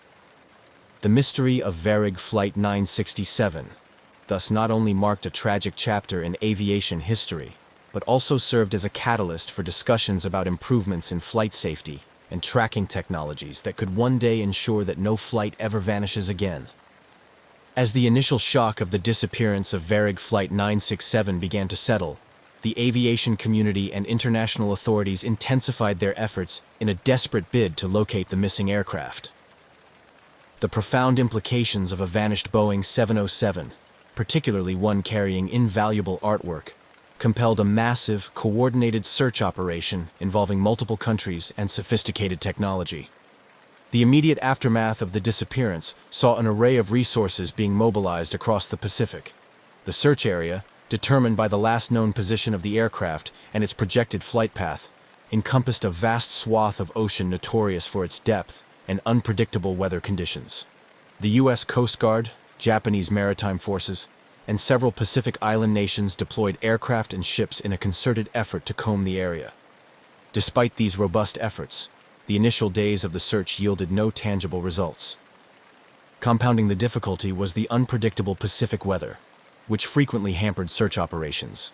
High winds and rough seas often made it dangerous for ships and problematic for aircraft. The vastness of the area, combined with these challenging conditions, meant that even the most advanced technology of the time struggled to make significant progress in locating any debris or signs of the aircraft. Simultaneously, international cooperation took on new levels of urgency and complexity. Diplomatic channels were activated to ensure that all possible resources were made available. Satellite imagery analysis was enlisted, with several countries contributing their satellite capabilities to scour the ocean for any anomalies that might suggest wreckage. This period marked one of the early instances where global satellite resources were pooled in such a manner for a search and rescue operation, setting precedents for future collaborations. As days turned into weeks, the lack of results began to fuel a range of emotions from frustration to despair, particularly among the families of the crew members. The Brazilian government, facing internal pressure and the eyes of the international community, continued to urge for an extended search. They argued that the disappearance of a Brazilian aircraft and the loss of Brazilian nationals required a sustained effort, despite the growing costs and logistical challenges. The search operation also had to contend with numerous false leads and reports. Several times, satellite images or aerial reconnaissance missions thought they had spotted potential wreckage, leading to rapid reallocation of resources to these locations, only to find them unfruitive. Each false alarm tested the resolve of the search teams and added to the emotional roller coaster experienced by the families and the general public following the saga. During this intensive search phase, experts from various fields, including oceanography and aeronautical engineering, were consulted to refine the search parameters. Drift analysis based on ocean currents was conducted to predict where debris might have moved from the assumed crash site. This scientific approach helped to narrow the search areas, focusing efforts on more promising regions and improving the efficiency of the operations. Despite these sophisticated methods and the tireless efforts of all involved, The search had to confront the inevitable limitations imposed by the nature of the search area and the available technology. Deep-sea searches were particularly hampered by the ocean's depth and the seabed's complexity in the presumed crash area, which included underwater mountains and valleys that could easily hide aircraft wreckage. As weeks turned into months with no significant findings, the initial unified resolve began to wane. The daunting reality of the task, combined with the high costs and logistical difficulties, led to discussions about scaling down the search efforts. International partners expressed concerns about the feasibility of continuing such an extensive search indefinitely, especially in the absence of any promising clues. This phase of the search operation culminated in a critical meeting involving representatives from all participating nations and agencies. The decision was made to transition from an active search to a more passive phase, where resources would be directed only towards specific leads, rather than broad sweeps of the ocean. This decision was met with a mix of understanding and resignation, acknowledging both the enormity of the task and the slim chances of success in finding Flight 967 after so much time had passed without a trace. The conclusion of this phase did not mean the end of efforts to find Varig Flight 967, but it marked a somber acknowledgement of the limitations faced by even the most determined and resourceful search operations. The mystery of Flight 967 would continue to linger, a haunting reminder of the uncertainties that still pervade even the most routine of human endeavors like commercial flight. The disappearance of Varig Flight 967 opened numerous investigative channels, as authorities worked tirelessly to unravel the mystery behind the vanished Boeing 707. The focus was divided between mechanical and structural theories, potential human factors, and even the more sinister possibilities of foul play, given the valuable cargo of artwork on board. Criminal investigations were initiated alongside technical inquiries to explore all conceivable angles that could explain the aircraft's sudden and complete disappearance. The Brazilian, Japanese, and American authorities coordinated their efforts, examining if the disappearance could have been orchestrated for the theft of the valuable paintings by Manabu Mabe, estimated to be worth millions of dollars. This theory was particularly compelling given the nature of the cargo, leading to a detailed scrutiny of everyone involved with the flight, from the ground crew that handled the cargo to the personnel who had access to the flight plans. Simultaneously, mechanical failure remained a strong contender in the list of possibilities. Investigators pored over maintenance records and interviewed the airline's maintenance staff to check for any signs of oversight or malpractice that could have led to a catastrophic failure mid-flight. Given the Boeing 707's robust design and Varig's reputation for rigorous maintenance standards, this line of inquiry required thorough examination to ensure no stone was left unturned. The aircraft's last moments were also under intense scrutiny. Data from air traffic control and radar recordings were analyzed to reconstruct the flight's path and altitude changes. Experts considered whether a sudden structural failure could have caused the aircraft to break apart or dive uncontrollably into the ocean. The possibility of an onboard fire or explosion, which could incapacitate the crew and lead to rapid depressurization, was also explored. Alongside technical and criminal investigations, the psychological profiles of the crew were meticulously examined. Authorities delved into the personal lives of the pilot and co-pilot, searching for any indicators of distress, financial problems, or motivations that might lead one to alter the course of the flight deliberately. This aspect of the investigation sought to understand not just the mechanical workings of the aircraft, but also the human elements at play. The investigation's complexity was compounded by the international nature of the flight's route and the jurisdictions involved. Differences in investigative techniques and interagency cooperation sometimes slowed down the process, highlighting the challenges of managing an international aviation mystery. Throughout the investigative phase, theories continued to circulate and evolve. Some experts suggested that the disappearance might have been caused by a deliberate act, perhaps a hijacking gone wrong, or an insurance scam involving the artworks. Others speculated about less likely scenarios, including a spontaneous decision by the pilot to divert the course due to a perceived emergency. The lack of definitive answers led to an atmosphere rife with speculation. Media outlets around the world reported on every development, often sensationalizing the mystery without providing concrete information. This intense public scrutiny added pressure to the investigative teams, but also ensured that the disappearance of Flight 967 remained in the public eye, fostering a sustained interest in uncovering the truth. As months turned into years without conclusive evidence or wreckage, the investigations gradually scaled back.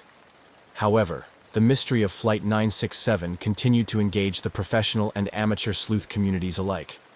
Online forums, documentaries, and annual conferences dissected every piece of available data, propelling the story into the realm of legendary aviation mysteries.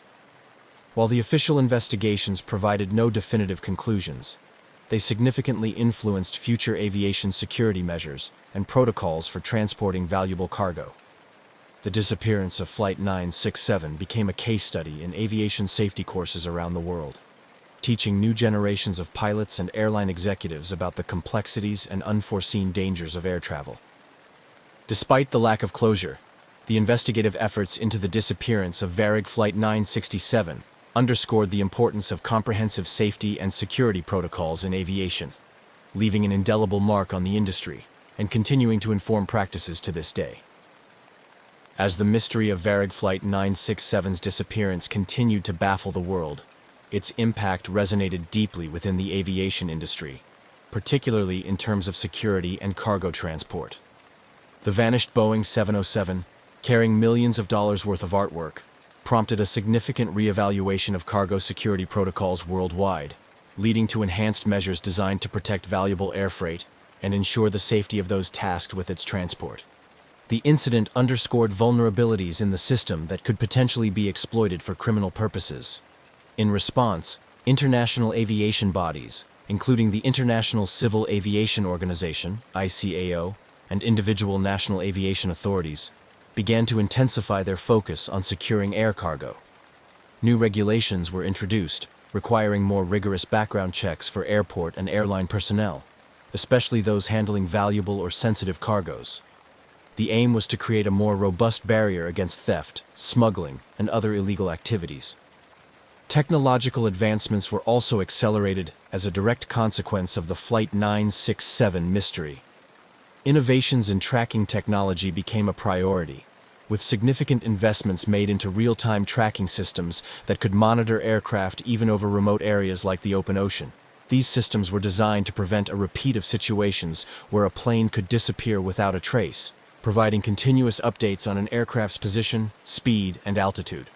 The implementation of these tracking systems saw the introduction of the Global Aeronautical Distress and Safety System, GADSS, which was recommended by ICAO and began to be implemented by airlines globally. GADSS was designed to ensure that aircraft could be tracked in real time anywhere in the world, making it virtually impossible for a plane to vanish without leaving a digital footprint. Furthermore, the loss of Flight 967 catalyzed improvements in how cargo was screened and loaded onto aircraft. Security measures were tightened, with enhanced scanning equipment and more stringent inspection procedures put in place at major airports around the world. These procedures not only aimed to detect potential threats like explosives or contraband, but also ensured that the documentation and handling of valuable items like artworks were thoroughly controlled and monitored. Airlines and insurance companies, recognizing the financial risks associated with transporting high-value items, started requiring additional security measures and higher assurance levels before agreeing to carry such cargoes. This often included escorts for valuable items, sealed and tamper-proof containers, and dedicated storage areas within aircraft where access was strictly controlled. The training of airline and airport staff in security procedures also saw significant enhancements. Personnel were now regularly drilled on emergency and security protocols, including scenarios involving hijacking, theft, and other security breaches. These training programs were designed to ensure that staff could respond quickly and effectively to protect passengers, crew, and cargo under a variety of adverse conditions. Despite these advances and heightened security measures, the disappearance of Flight 967 continued to haunt the aviation community. The event became a case study in many security training programs, used to illustrate potential vulnerabilities and the importance of vigilance and adherence to protocols. The lessons learned from the incident not only influenced cargo security, but also had broader implications for passenger safety and airline operations. The legacy of Varig Flight 967 is a complex tapestry of mystery, precautionary tales, and technological progression. It highlights the interconnectedness of safety, security, and operational integrity in the modern aviation landscape. While the aircraft itself was never found, the changes brought about in its wake have undoubtedly made air travel safer and more secure, ensuring that such a disappearance remains a rare and unlikely event in the future. This progression, however, came at the cost of an unresolved mystery, leaving an indelible mark on the annals of aviation history, reminding all of the perpetual need for improvement and innovation. As years passed since the disappearance of Varig Flight 967, the incident not only remained an unresolved mystery, but also continued to captivate the attention of the aviation community, researchers, and the public. The story of the missing aircraft and its valuable cargo of Manabu Mabe's paintings has been analyzed and reanalyzed, with various theories persisting or emerging over time. This ongoing interest has ensured that the case is not forgotten, and has also had a profound impact on the families of the missing crew and the airline's history.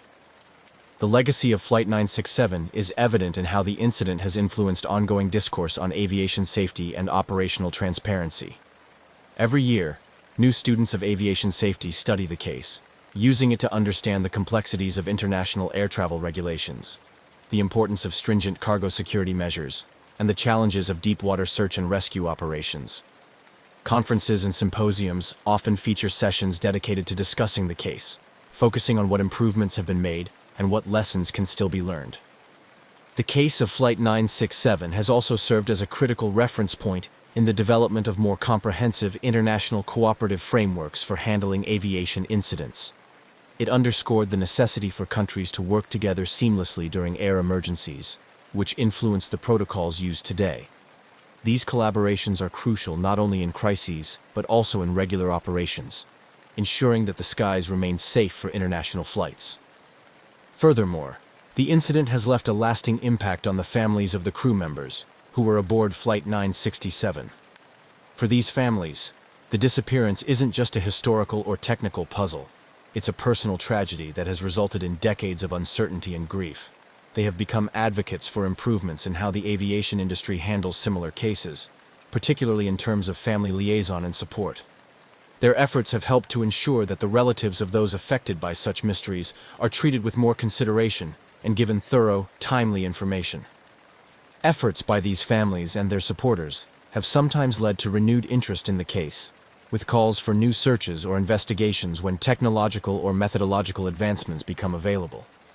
Although official searches have long since ended, the commitment of these families ensures that new leads and theories continue to surface, keeping the search for answers alive in public consciousness. In addition to impacting aviation safety and family advocacy, the mystery of Flight 967 has also permeated popular culture.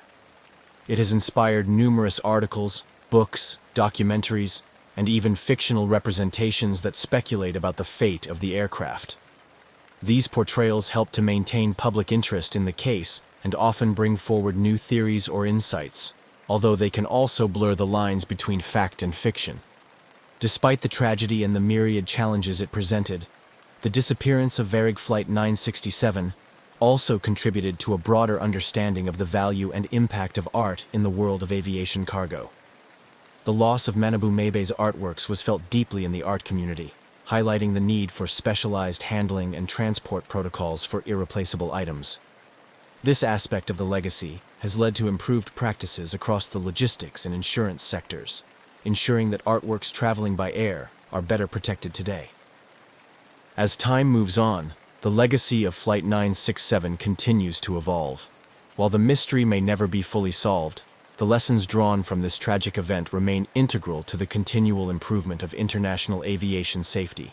Through continued discussion, study, and advocacy, the aviation community ensures that the story of Flight 967, its crew, and its cargo will not be forgotten, serving as a perpetual reminder of the need for vigilance, preparedness, and cooperation in the ever-expanding realm of global air travel.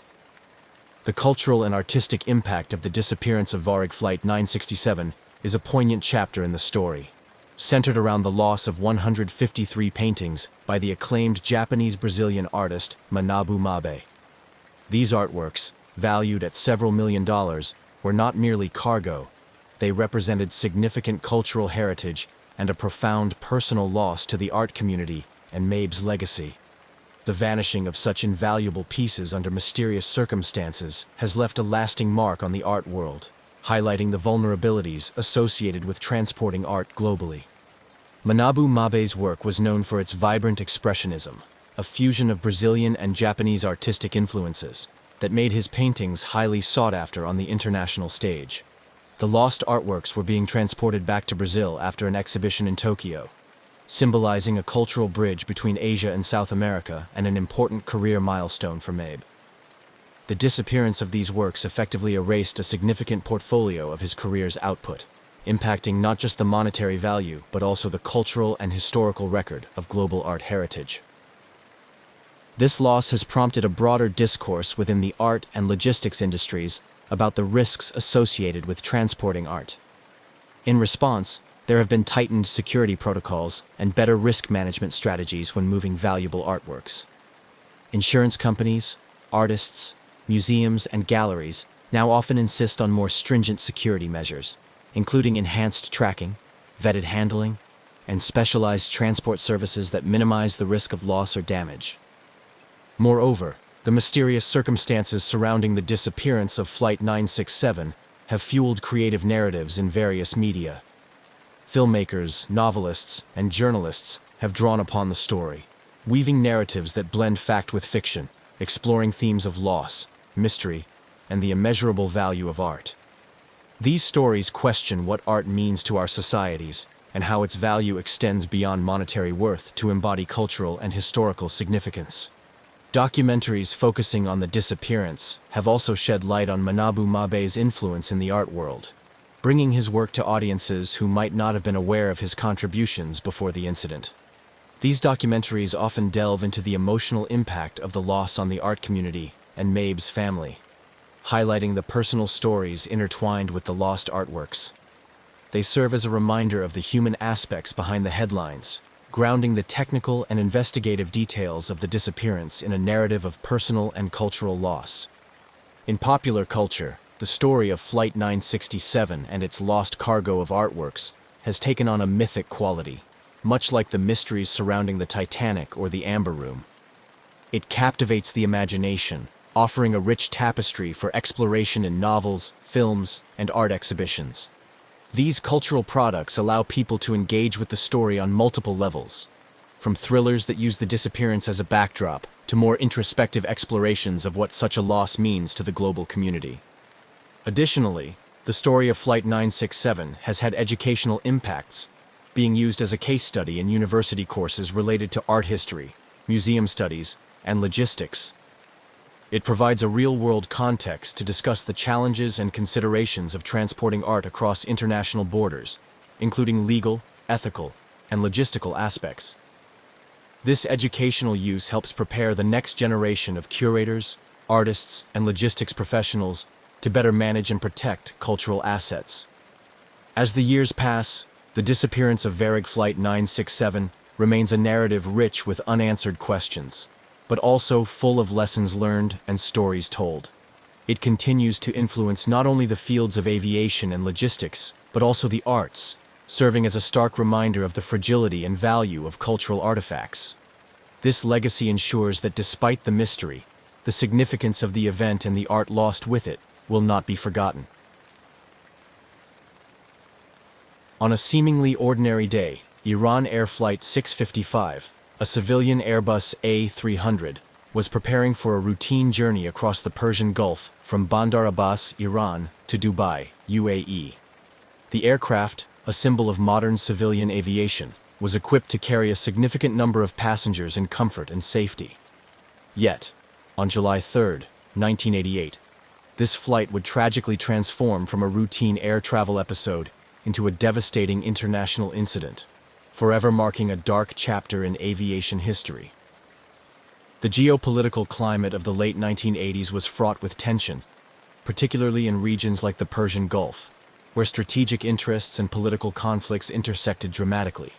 The backdrop of this tension set the stage for the catastrophic downing of Flight 655, a tragedy that escalated existing hostilities between the United States and Iran. and raised critical questions about military rules of engagement and the safety of civilian aircraft in conflict zones. At the heart of these tensions was the USS Vincennes, a United States Navy guided missile cruiser stationed in the Persian Gulf as part of Operation Earnest Will. This operation was aimed at protecting oil tankers and international shipping routes from attacks amid the ongoing Iran-Iraq war, highlighting the region's global economic significance and the high stakes involved in maintaining control over it. The USS Vincennes, equipped with some of the most advanced naval technology of the time, including sophisticated weaponry and an Aegis combat system, was under the command of Captain William C. Rogers III. The ship was a floating fortress, capable of tracking and engaging multiple targets with precision. Yet, the complexities and pressures of operating in such a volatile environment would soon lead to a grave misjudgment. On that fateful morning, the Vincennes was already on high alert due to earlier skirmishes with Iranian forces. The crew was tense, their readiness for combat tested by the recent engagements. This heightened state of alert would prove to be a crucial factor in the tragic events that unfolded. As Iran Air Flight 655 took off, carrying 290 passengers, including 66 children, it ascended into clear skies, expecting an uneventful passage to Dubai. The passengers aboard the Airbus were a mix of individuals, families returning home, pilgrims on spiritual journeys, and business professionals. None could have anticipated that their flight path would intersect disastrously with the Vincennes mission.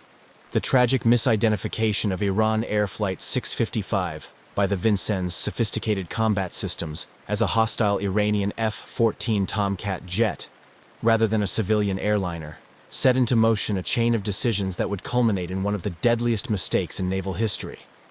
This incident, with its profound loss of innocent lives, served as a somber reminder of the dangers civilian aircraft face during military conflicts and the dire consequences of miscommunication and error in the heat of combat. On the morning of July 3, 1988, Iran Air Flight 655 was preparing for its routine short flight over the Persian Gulf from Bandar Abbas International Airport in Iran to Dubai, UAE. The Airbus A300 was one of the mainstays of Iran Air's fleet, well-maintained and capable of carrying a large number of passengers across international lines. On this particular day, the aircraft was filled with 290 passengers, including 66 children, who were looking forward to their destinations. The mix of individuals on board included Iranian pilgrims heading to Mecca after their stop in Dubai, families on vacation, and businessmen on routine travel. The captain of Flight 655, Mohsen Rezayan, was an experienced pilot with thousands of hours of flying time. His familiarity with the route and his aircraft were well established, factors that contributed to the routine nature of what should have been a short and uneventful flight.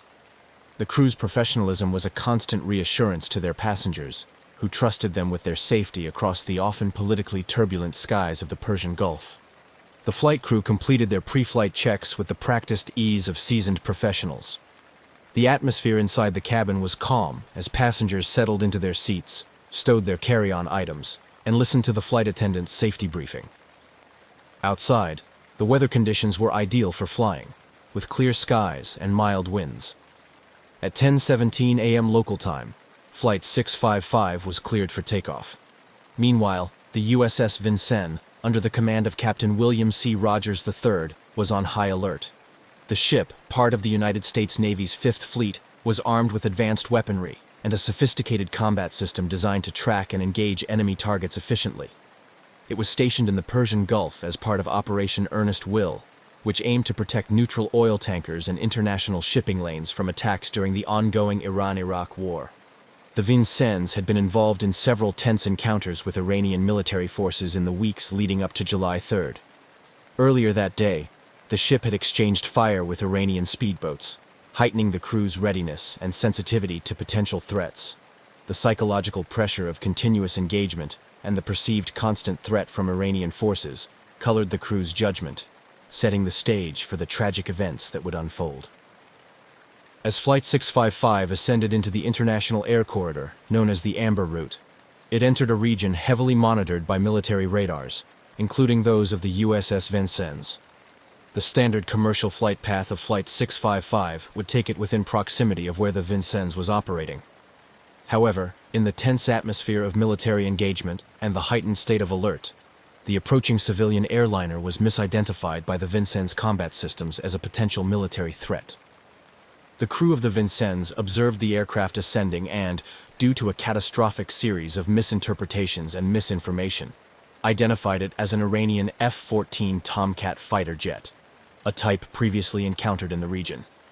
This misidentification was due primarily to the psychological and situational stress factors affecting the Vincennes crew, compounded by the lack of effective communication between the ship and the aircraft. Attempts to contact the approaching plane were unsuccessful. In part, this was due to frequency discrepancies. Military vessels and civilian aircraft often operate on different communication channels.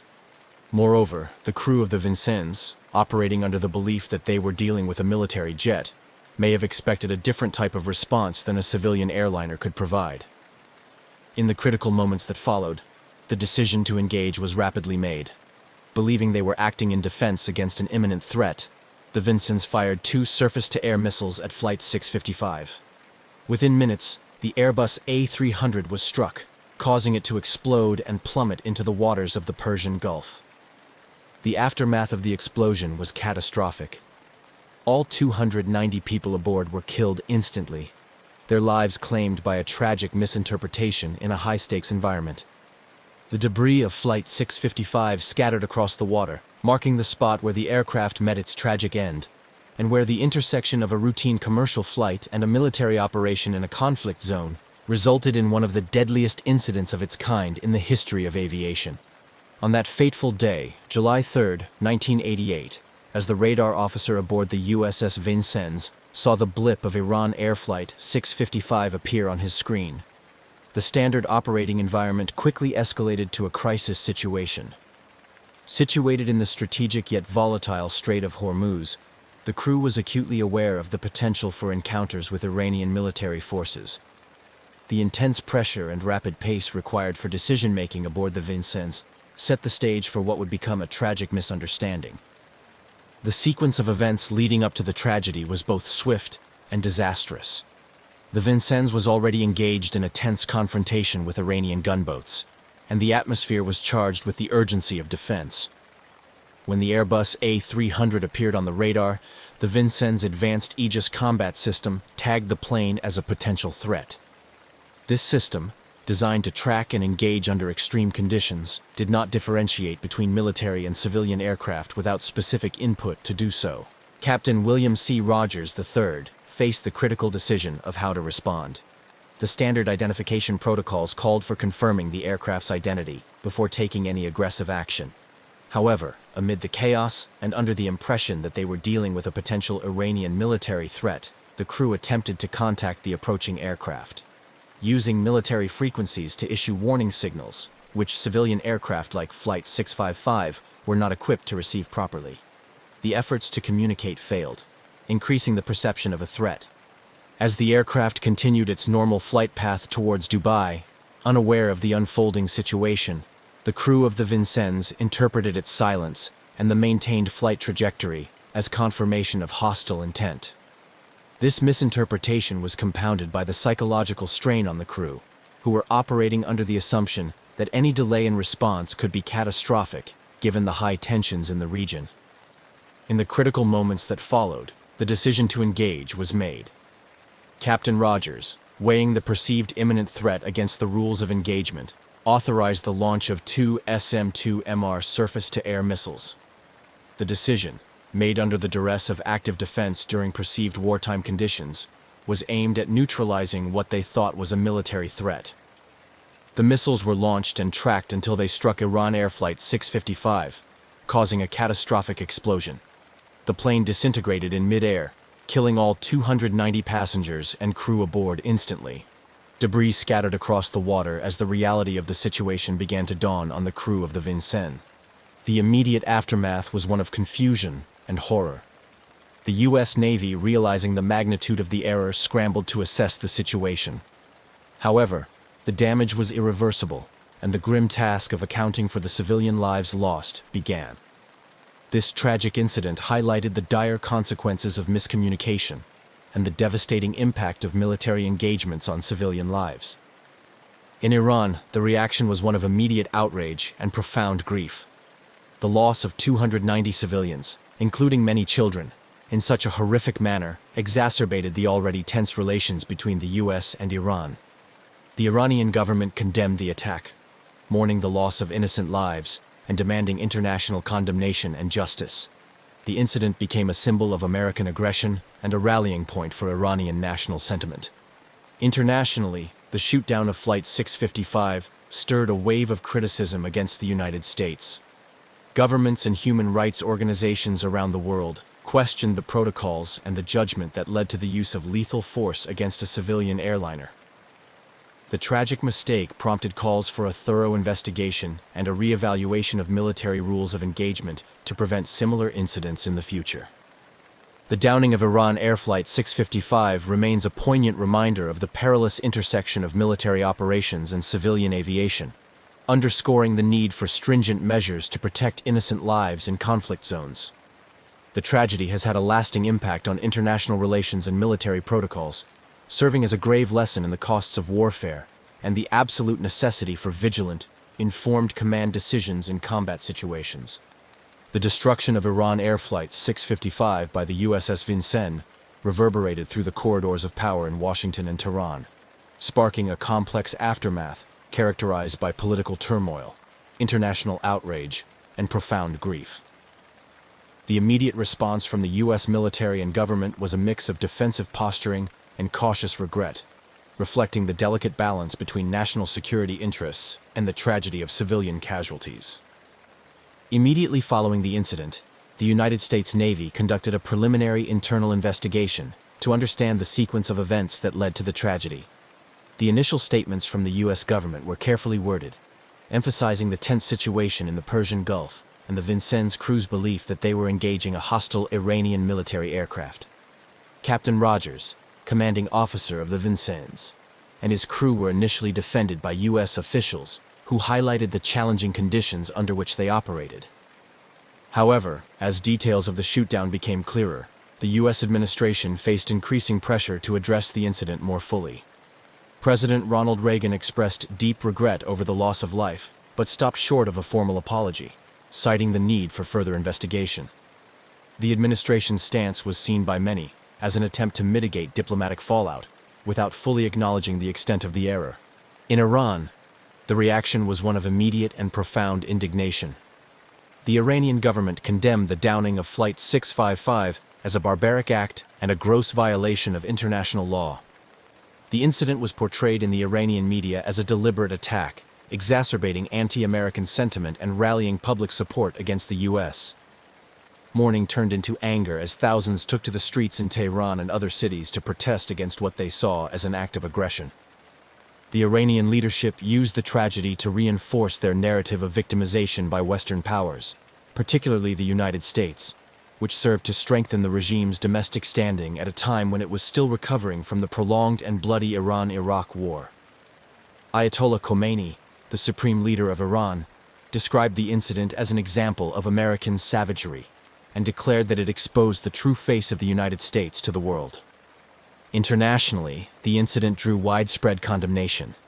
The United Nations Security Council convened to discuss the shootdown, and while a resolution explicitly condemning the United States was not passed due to diplomatic maneuverings, the incident led to a series of debates about military engagement and the protection of civilian lives in conflict zones. Numerous countries expressed their condolences to Iran and called for comprehensive measures to prevent such tragedies in the future. In the months following the disaster, the International Civil Aviation Organization, ICAO, and other international bodies scrutinized the incident, leading to discussions about improving communication channels between military and civilian aircraft. This dialogue highlighted the need for enhanced identification protocols to distinguish military from civilian aircraft, a key factor that could have prevented the downing of Flight 655. The U.S. Congress also held hearings to examine the circumstances that led to the tragedy, questioning the rules of engagement and the use of force in crowded international waters. These hearings were often contentious, reflecting the deep divisions within the United States about the appropriate use of military power and the need to protect civilian lives. In 1996, 8 years after the incident, the United States and Iran reached a settlement at the International Court of Justice, where the U.S. agreed to pay $61.8 million in compensation to the families of the victims, though without admitting legal liability or formally apologizing.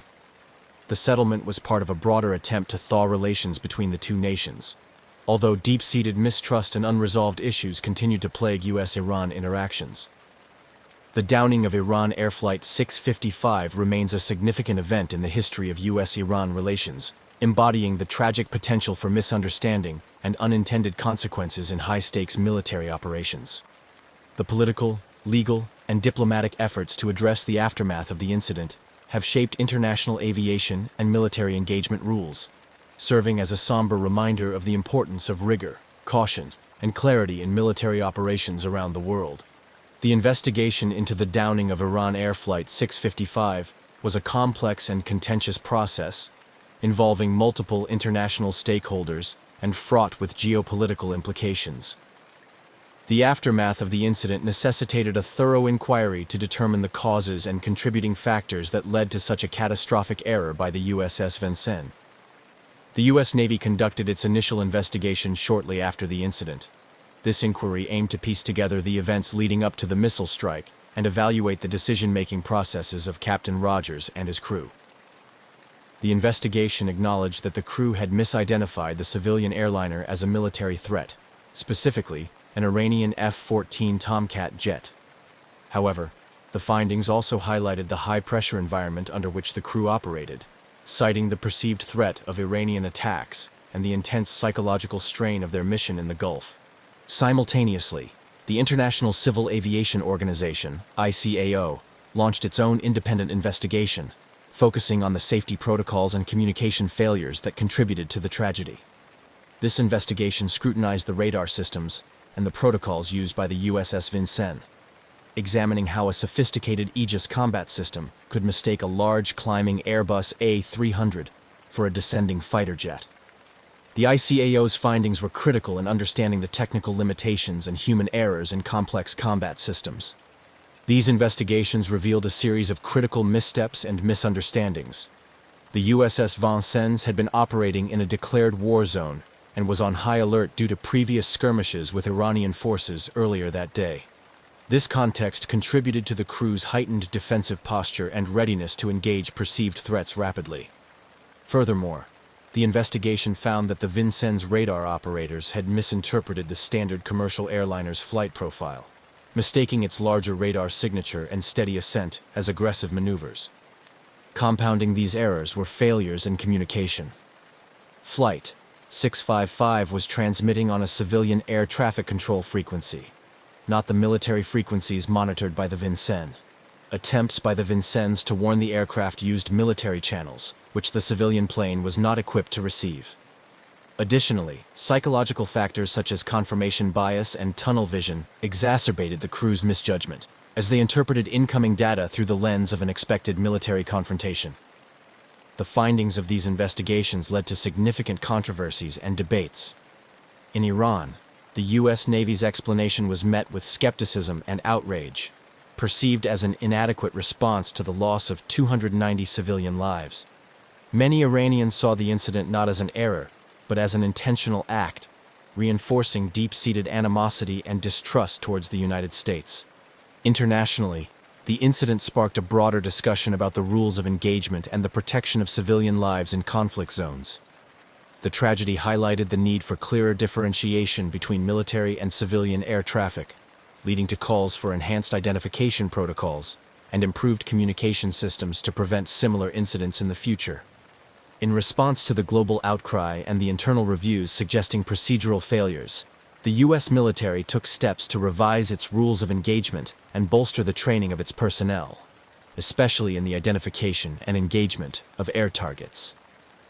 These changes aim to reduce the likelihood of such tragic errors in future conflicts, emphasizing the importance of verifying targets before engagement. The U.S. government also faced legal and diplomatic repercussions. Iran filed a case against the United States at the International Court of Justice, ICJ, claiming that the shootdown was not only unlawful but also a deliberate act of aggression. The proceedings at the ICJ were closely watched worldwide as they dealt with critical issues of international law and state responsibility. In 1996, the United States agreed to settle the case by compensating the families of the victims, though it continued to avoid admitting legal liability or formally apologizing, maintaining that the incident was a tragic mistake. The settlement, while providing some financial compensation to the bereaved families, did little to heal the deep wounds inflicted by the tragedy. The legacy of Flight 655 continues to influence U.S.-Iran relations and serves as a grim reminder of the dangers of military escalation and the essential need for rigorous safeguards in military operations to protect innocent lives in times of conflict. The ongoing discourse around this incident underscores the enduring challenge of balancing security concerns with the imperatives of human rights and international law. The political and military implications of the downing of Iran Air Flight 655 were profound, shaping the dynamics of U.S.-Iran relations for years and influencing global military and aviation policies. The incident became a significant point of contention, affecting diplomatic interactions and international perceptions of military engagement rules. In the immediate aftermath, the incident drastically exacerbated the already strained relations between the United States and Iran. It deepened the chasm of mistrust and hostility, complicating any efforts toward rapprochement. For Iran, the incident was perceived not just as a tragedy, but as a deliberate attack, reinforcing its narrative of victimization by Western powers. The Iranian government leveraged this event to unify public opinion and garner international sympathy, portraying the United States as an aggressive and imperialist power. On the American side, the incident prompted a re-evaluation of military engagement rules, particularly concerning the identification and engagement of non-combatant aircraft in conflict zones. The U.S. military faced intense scrutiny both domestically and internationally, prompting discussions about the safeguards needed to prevent such incidents. In response, the Pentagon reviewed and tightened its rules of engagement and command protocols, particularly around areas with high civilian activity. One of the significant changes was the enhancement of the military's identification processes to distinguish between civilian and military aircraft more effectively. This involved improving radar systems capabilities and ensuring that personnel were better trained in interpreting radar data under pressure.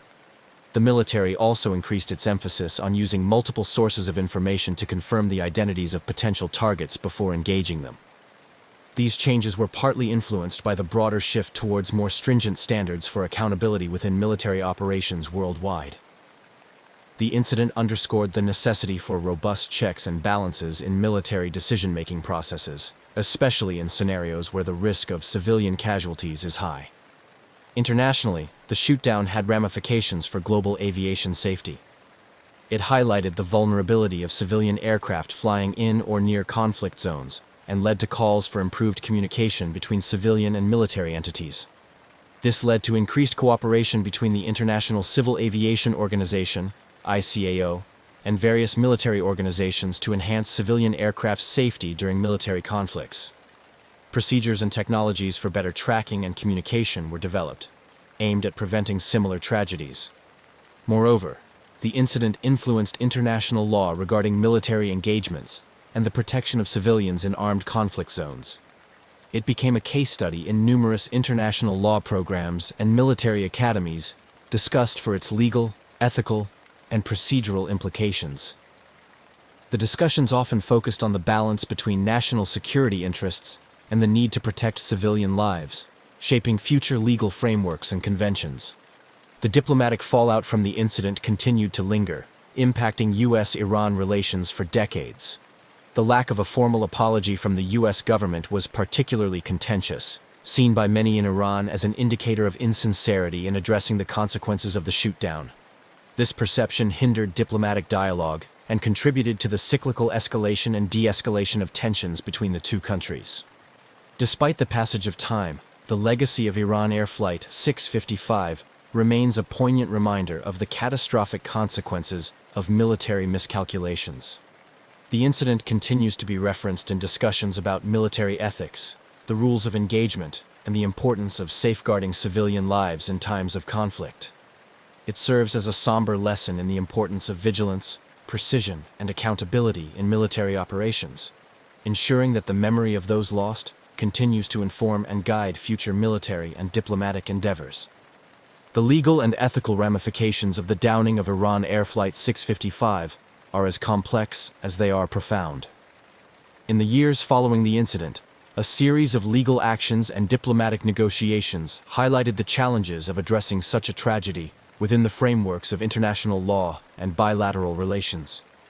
These proceedings also raised significant ethical questions about accountability and reparations in cases involving military mistakes with civilian casualties.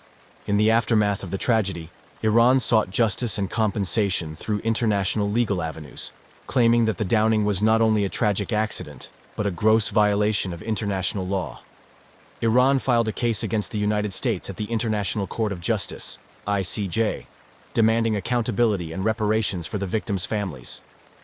This legal move was part of Tehran's broader strategy to internationalize the issue, seeking global condemnation of the United States and reinforcing its narrative of victimization by Western powers.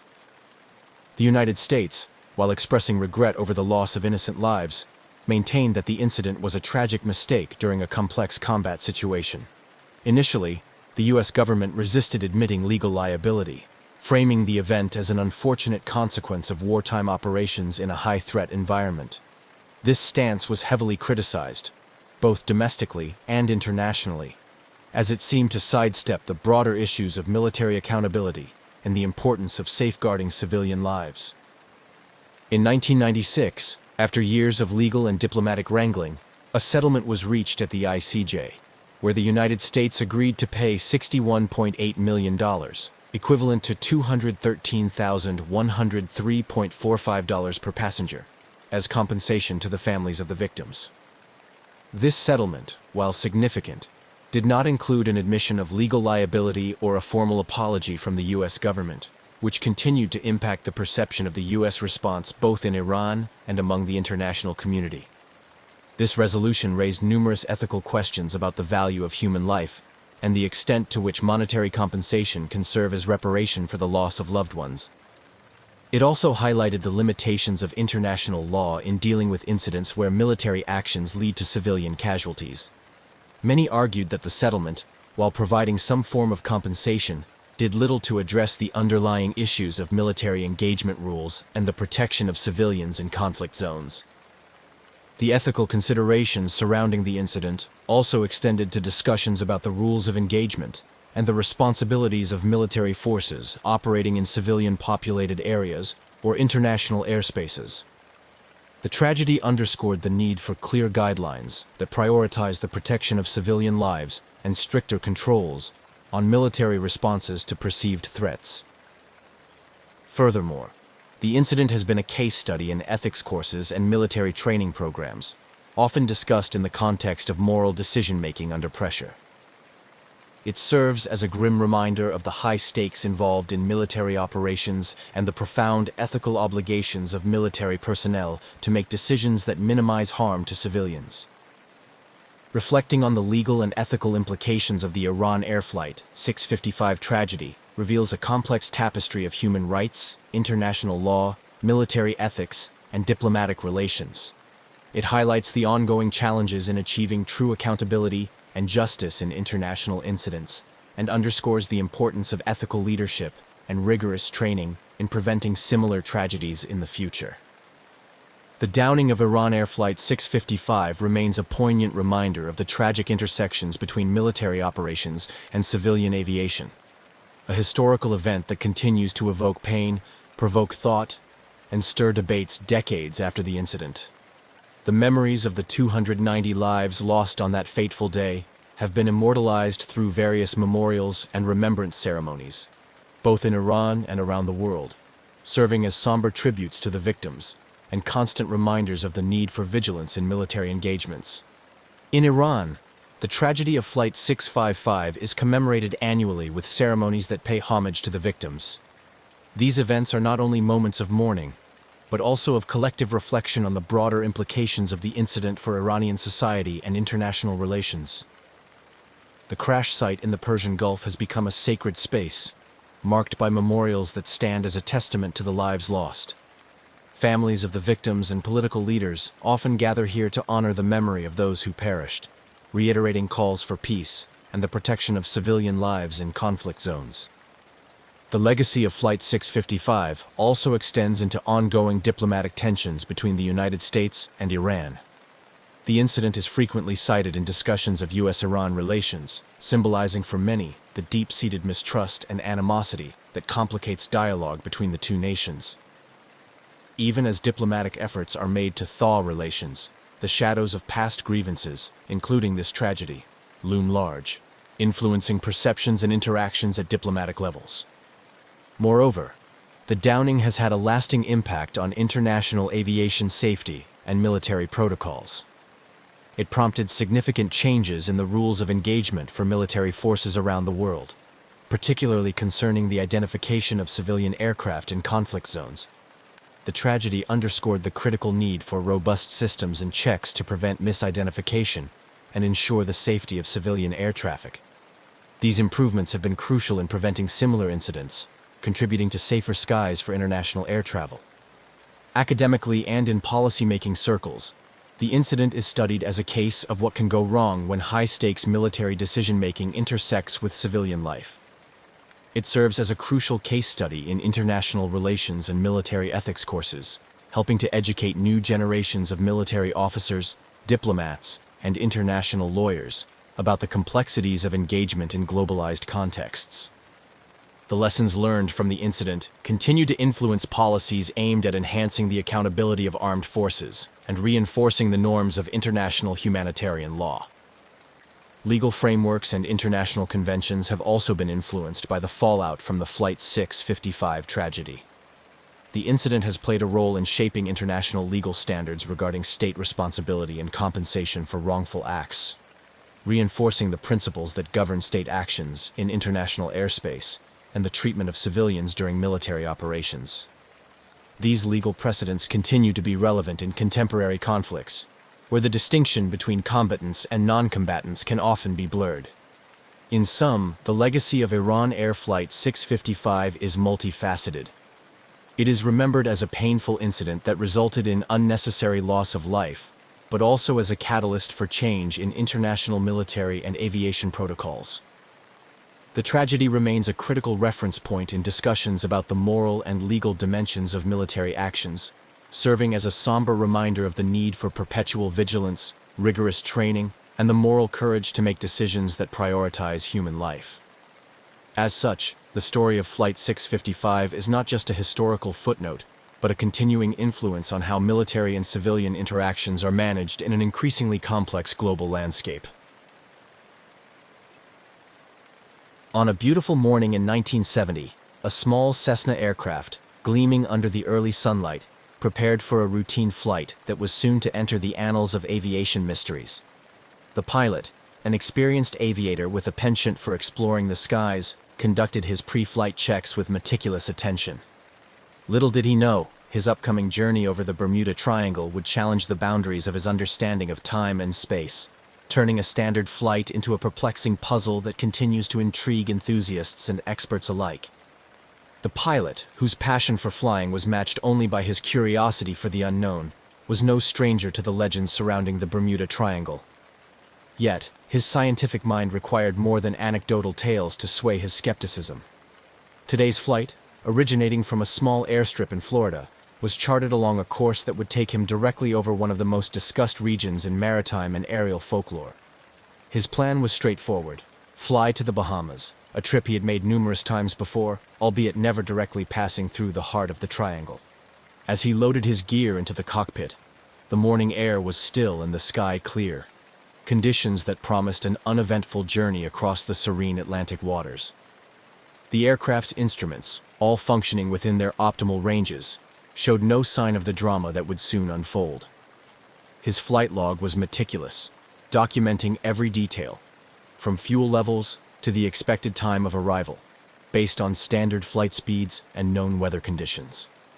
Taking off, the Cessna lifted gracefully into the air, its engine humming steadily as it climbed to cruising altitude. The world below shrank away, leaving only the vast blue of the Atlantic stretching into the horizon. The early part of the flight was as serene as any pilot could hope for, with panoramic views of the ocean sparkling under the morning sun.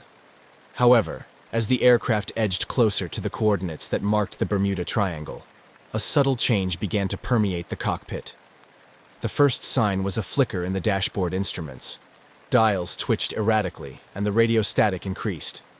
The pilot, initially unperturbed, made adjustments, attributing the anomalies to possible atmospheric interference common in this area of the globe. But the situation swiftly escalated as the compass began to spin inexplicably, and the familiar hum of the engine seemed to syncopate with an unfamiliar rhythm. The skies, still visually clear, now felt charged with an unexplained energy.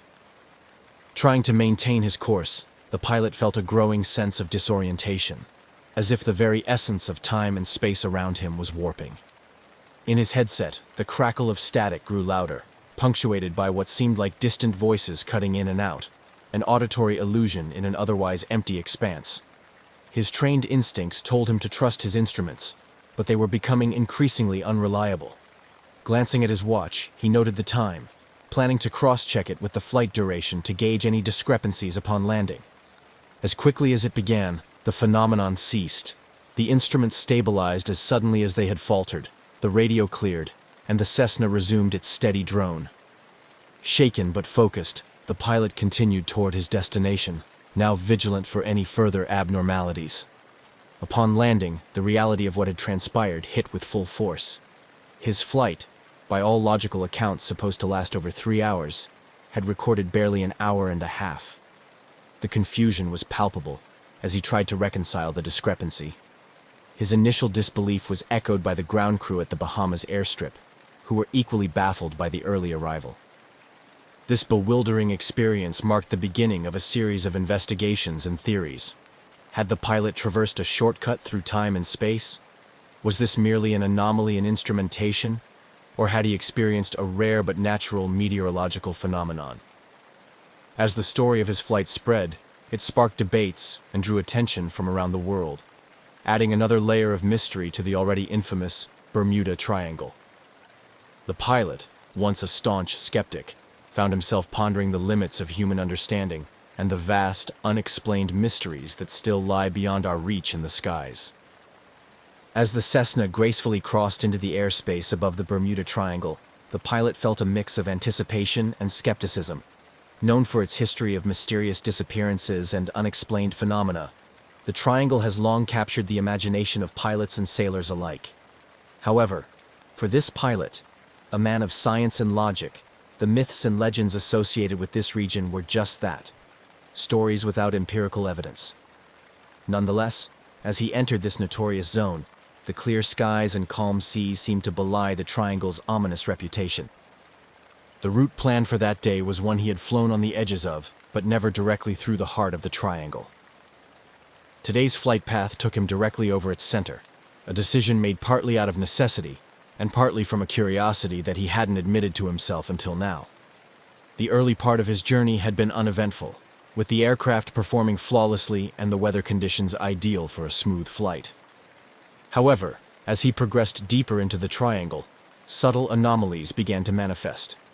Initially, these were minor, slight malfunctions in the aircraft's electronic instruments. The GPS system flickered erratically, and the radio emitted intermittent bursts of static, despite the clear weather and absence of storm clouds. These technical issues were disconcerting but not alarming, at least not at first. The pilot double-checked his backups and continued, relying on his experience and manual navigation skills to maintain his course. The true moment of disorientation came without warning. It was as if the atmosphere itself had changed, with a slight but noticeable drop in temperature and a sudden, eerie stillness that enveloped the aircraft. The sky, so clear moments before, seemed to take on a muted, almost surreal quality. The ocean below mirrored this stillness, its surface unnaturally calm. The pilot's initial reaction was to check his instruments, but what he saw only deepened his confusion. His compass was spinning inexplicably, and the altimeter fluctuated between readings in a way that was impossible under normal flying conditions. Trying to maintain his composure, he reached for the radio to contact air traffic control, only to be met with a hiss of static that made communication impossible. This experience, unsettling as it was, paled in comparison to what happened next. Time seemed to dilate around him. with seconds stretching into minutes, and minutes feeling like hours. This sensation of time warping was difficult to rationalize, leaving the pilot grappling with his perception of reality. He felt a vague sense of vertigo, a disorienting feeling that he was moving both very slowly and exceedingly fast at the same time. Navigating through this bewildering scenario, the pilot focused on maintaining a steady altitude and heading, using his training to compensate for the unreliable instrument readings. He remembered reading about similar experiences from other pilots, though he had always regarded such stories with a healthy dose of skepticism. Now, faced with his own inexplicable circumstances, he wondered if there was more to the Bermuda Triangle than mere folklore. As suddenly as they had begun, the anomalies ceased. The instruments stabilized, the temperature returned to normal, and the radio cleared. The ocean's surface once again showed the gentle undulations of normal sea conditions, and the sky brightened to its previous vibrant blue. Shaken but relieved, the pilot continued his journey, now eager to reach his destination and land safely, his mind racing with questions about what had just occurred. The remainder of the flight was uneventful, allowing the pilot some time to reflect on his experience. Had he experienced a natural phenomenon unique to this region, or was there something more, something unexplained, that could account for the bizarre conditions he encountered? These questions would linger in his mind, fueling both his own curiosity and the inevitable discussions that would follow his report of the incident. As the small Cessna emerged from the enigmatic clutches of the Bermuda Triangle, the pilot felt a surge of relief. The instruments stabilized, the skies remained clear, and the air traffic communications resumed their normal clarity. Yet, the feeling of disorientation and the haunting quiet of the past hour lingered in his mind. He knew the flight was far from over, not just in distance, but in the mental and emotional processing of what had just occurred. Upon landing at his destination in the Bahamas, far earlier than scheduled, the pilot was greeted with a mixture of confusion and concern from the ground crew. His premature arrival threw the routine operations into disarray, and as he stepped out of the aircraft, the weight of his experience began to truly sink in. The ground crew, aware of his intended flight path and expected time of arrival, immediately questioned the discrepancy. The pilot, still grappling with his own confusion, attempted to provide a coherent explanation.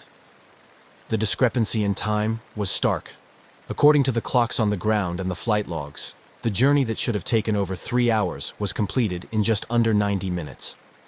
This impossibility was not lost on the pilot or the airport staff, prompting an immediate and thorough review of the aircraft's logs and instruments. The debriefing session that followed was intense. The pilot recounted his experience in detail to both the airport authorities and later to representatives from the Aviation Safety Board. His account included the initial instrument malfunctions, the strange atmospheric conditions, the sensation of time dilation, and the abrupt return to normalcy. His report was met with skepticism, but the undeniable fact of his early arrival demanded serious consideration. Technical experts examined the Cessna with fine-tooth combs, searching for any faults that could explain the anomalies reported. All systems were found to be in perfect working order, and no mechanical issues were identified that could have accounted for the acceleration in flight time.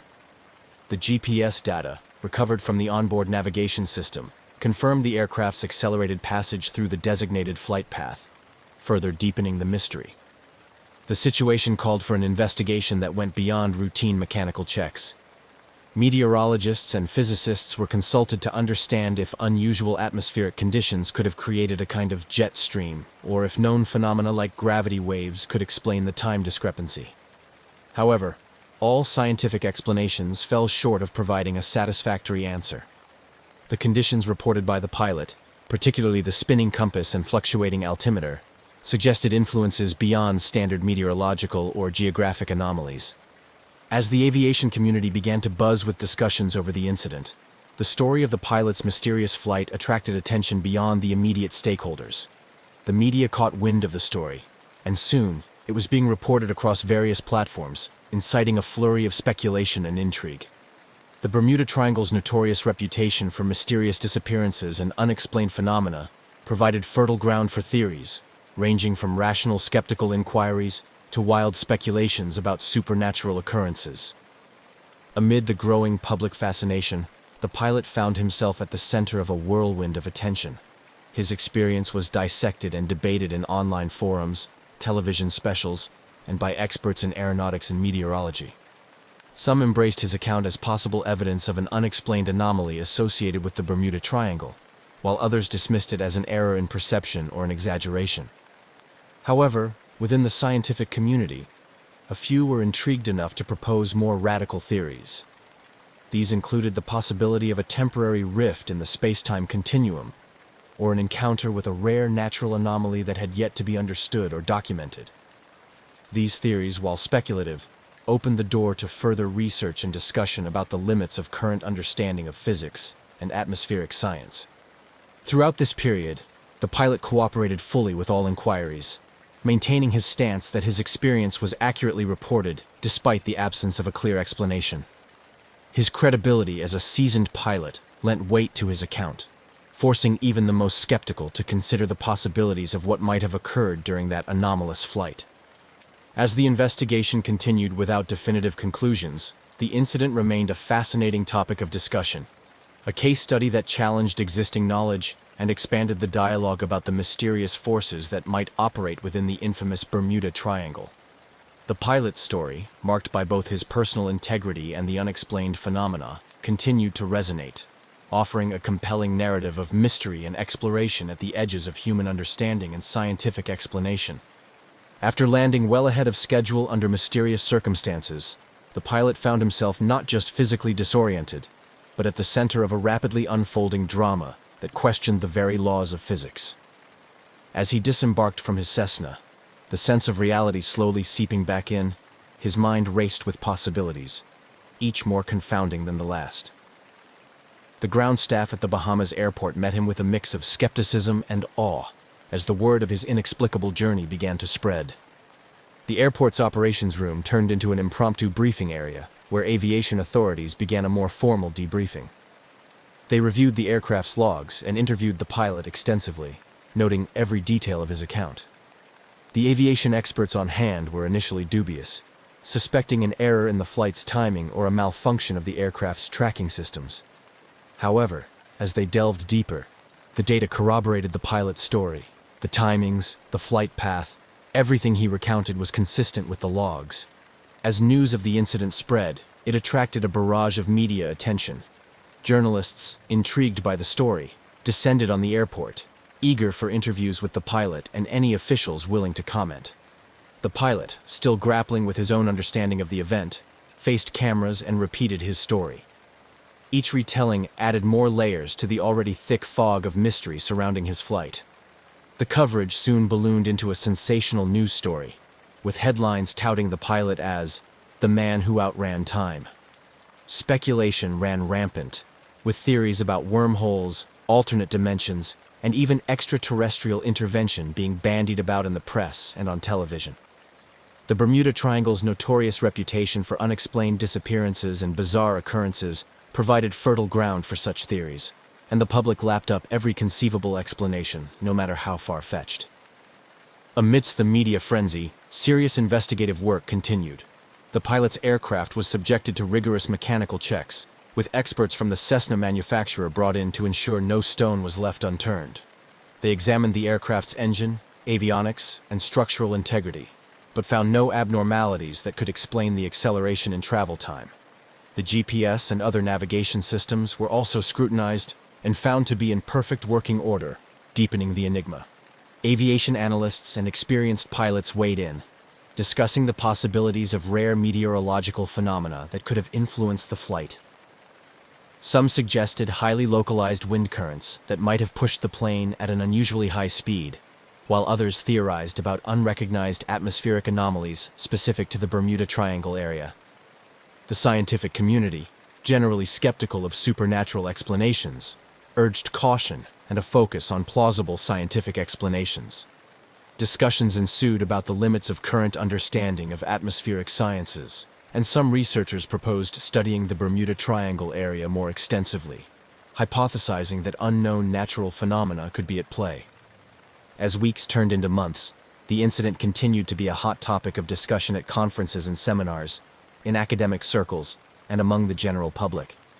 The pilot was invited to speak at various events, where he shared his experience and engaged with experts trying to unravel the mystery. These interactions were insightful, but they often raised more questions than answers. Ethicists and philosophers also entered the discussion, pondering the implications of such unexplained phenomena on our understanding of reality and the universe.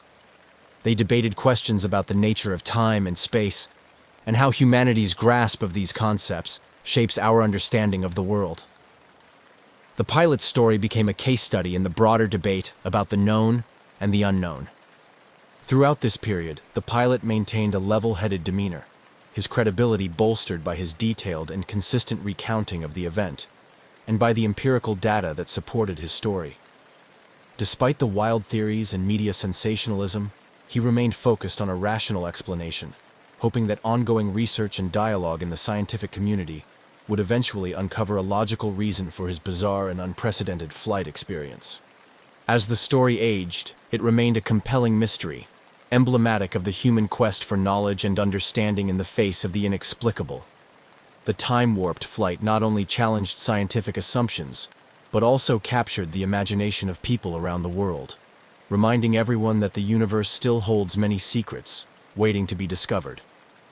The baffling case of the time-warped Cessna sparked an investigation that reached far beyond routine aviation inquiries, drawing in experts from various fields including aviation technology, meteorology, physics, and even paranormal research. As the investigations deepened, the pilot's unexpected early arrival continued to perplex investigators and the public alike.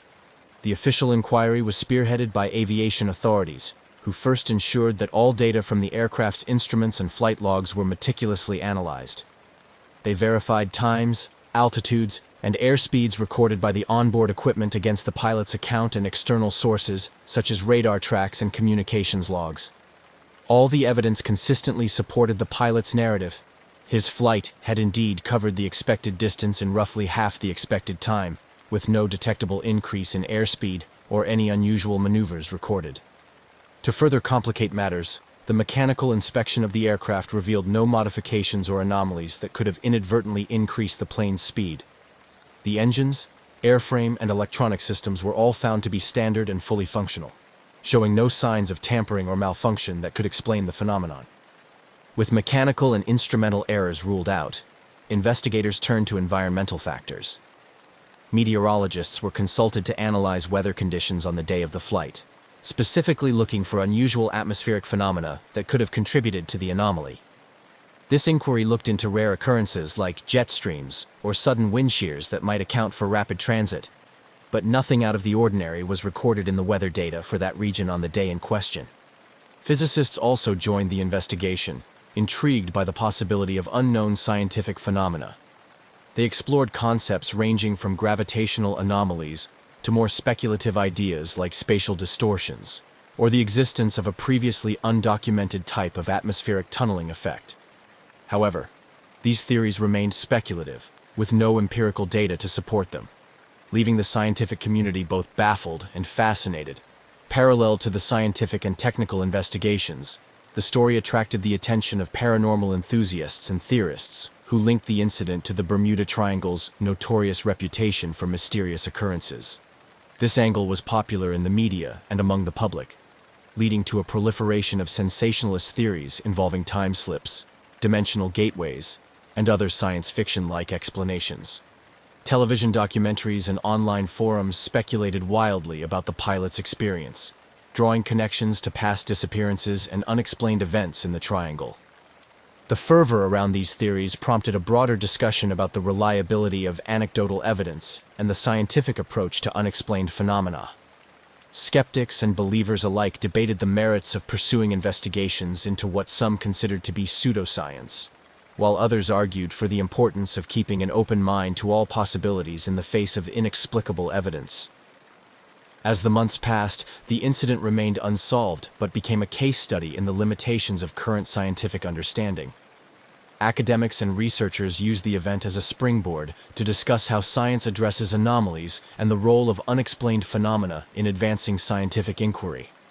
Conferences and scholarly articles pondered the implications of the event for the philosophy of science, especially concerning the demarcation between accepted science and fringe theories.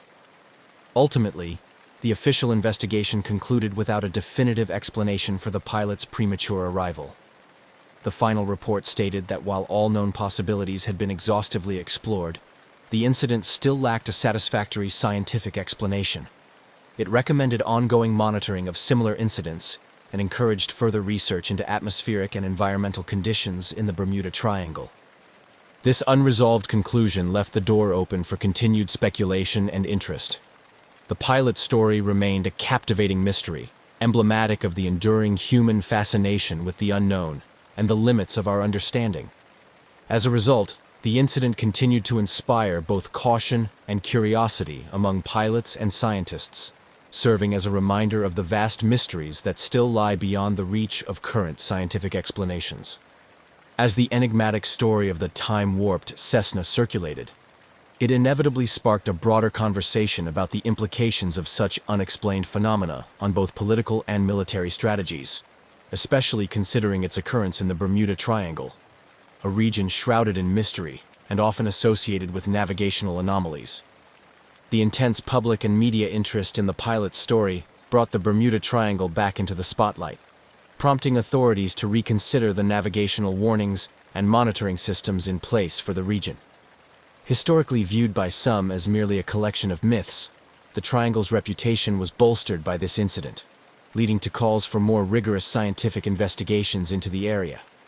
In response, several governmental and independent agencies initiated studies to explore electromagnetic disturbances and other environmental factors unique to the Triangle. These studies aim to demystify the area and provide a clearer understanding of whether the Triangle posed a real threat to modern aviation and maritime activities, or if its reputation was built on coincidental mishaps amplified by folklore. This initiative brought together experts in oceanography, atmospheric science, and geomagnetic fields, pooling a wide range of scientific expertise to tackle the mysteries associated with the Triangle comprehensively. In the realm of aviation safety, the incident had a tangible impact. Aviation authorities, particularly those in countries bordering the Bermuda Triangle, scrutinized their flight safety protocols, considering additional measures to ensure that aircraft could handle unexpected environmental conditions. This included enhancing pilot training programs to better prepare them for high anomaly zones where natural electromagnetic interference could ostensibly affect navigational instruments. The incident also influenced the military's approach to operations in areas known for high electromagnetic disturbances. The Bermuda Triangle, and by extension similar regions around the world, were marked for detailed geomagnetic surveys. Military exercises in such areas were accompanied by increased monitoring of communication and navigation systems to prevent mishaps similar to what was reported by the pilot. These measures were designed to mitigate risks not only to military personnel, but also to the civilians who traverse these mysterious waters and airspaces. Internationally, the incident spurred discussions at various global forums about the need for a coordinated approach to dealing with unexplained phenomena affecting international airspaces and waters. Proposals were made for the establishment of an international registry to track and analyze incidents similar to that of the time-warped Cessna. The idea was to compile data from around the world in hopes of identifying patterns or correlations that might elude smaller localized studies. The dialogue extended into the academic sphere, where the incident was frequently cited in discussions about the scientific method and the treatment of anomalous data. It served as a case study in numerous scholarly articles and conferences on the philosophy of science, particularly concerning how anomalies are integrated into existing scientific paradigms.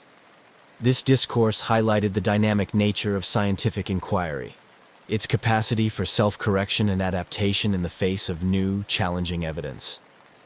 The ongoing fascination with the Bermuda Triangle and the pilot's unusual experience underscored a universal truth about human curiosity and the pursuit of knowledge. It reminded the scientific community and the public alike of the vast mysteries that remain unsolved and the continual need for humility and rigor in scientific exploration. While no definitive answers were forthcoming from the studies initiated as a result of the pilot's experience, the increased attention and resources dedicated to understanding the Bermuda Triangle contributed to a greater body of knowledge about this and other similarly mysterious regions of the world. The pilot's account, though unresolved, thus served as a catalyst for renewed scientific and exploratory efforts, ensuring that the pursuit of answers continued with renewed vigor and broader participation. As the strange incident of the time-warped Cessna continued to perplex experts and the public alike, the pilot's experience remained at the forefront of discussions surrounding unexplained phenomena. With no conclusive explanations emerging from the extensive investigations, the incident transitioned from an acute mystery to a lasting enigma, becoming a subject of ongoing academic and cultural interest. The pilot's encounter sparked a significant increase in research activities focused on the Bermuda Triangle and similar regions known for mysterious occurrences. Universities and independent research institutions embarked on multidisciplinary studies that blended atmospheric science, physics, and folklore studies, aiming to provide a more comprehensive understanding of these enigmatic zones. These scholarly efforts were complemented by increased funding for projects exploring electromagnetic anomalies, atmospheric disturbances, and other potential natural explanations for the phenomena reported by the pilot and others before him. In the realm of popular culture, the incident inspired numerous documentaries, books, and articles. These narratives often blended fact with fiction, sensationalizing the event to capture the imagination of a global audience. However, they also played a crucial role in keeping the discussion alive, encouraging amateur sleuths and professional scientists alike to continue exploring the possibilities. The legacy of the pilot's flight also extended into the educational sector. Curriculums in universities that offered programs in aviation, meteorology, and oceanography began to include case studies of the Bermuda Triangle and the time-warped Cessna, as a means of illustrating the complexities of their respective fields. This educational focus helped to demystify some aspects of the triangle, while promoting a scientific approach to understanding unexplained phenomena. Furthermore, the incident had a profound impact on the pilot's personal life. He found himself a reluctant celebrity within both the scientific community and the general public. Invitations to speak at conferences and participate in televised interviews became commonplace. While he appreciated the attention to some extent, it also allowed him to advocate for a balanced, scientific approach to investigating unexplained events, warning against the allure of sensational explanations devoid of empirical support.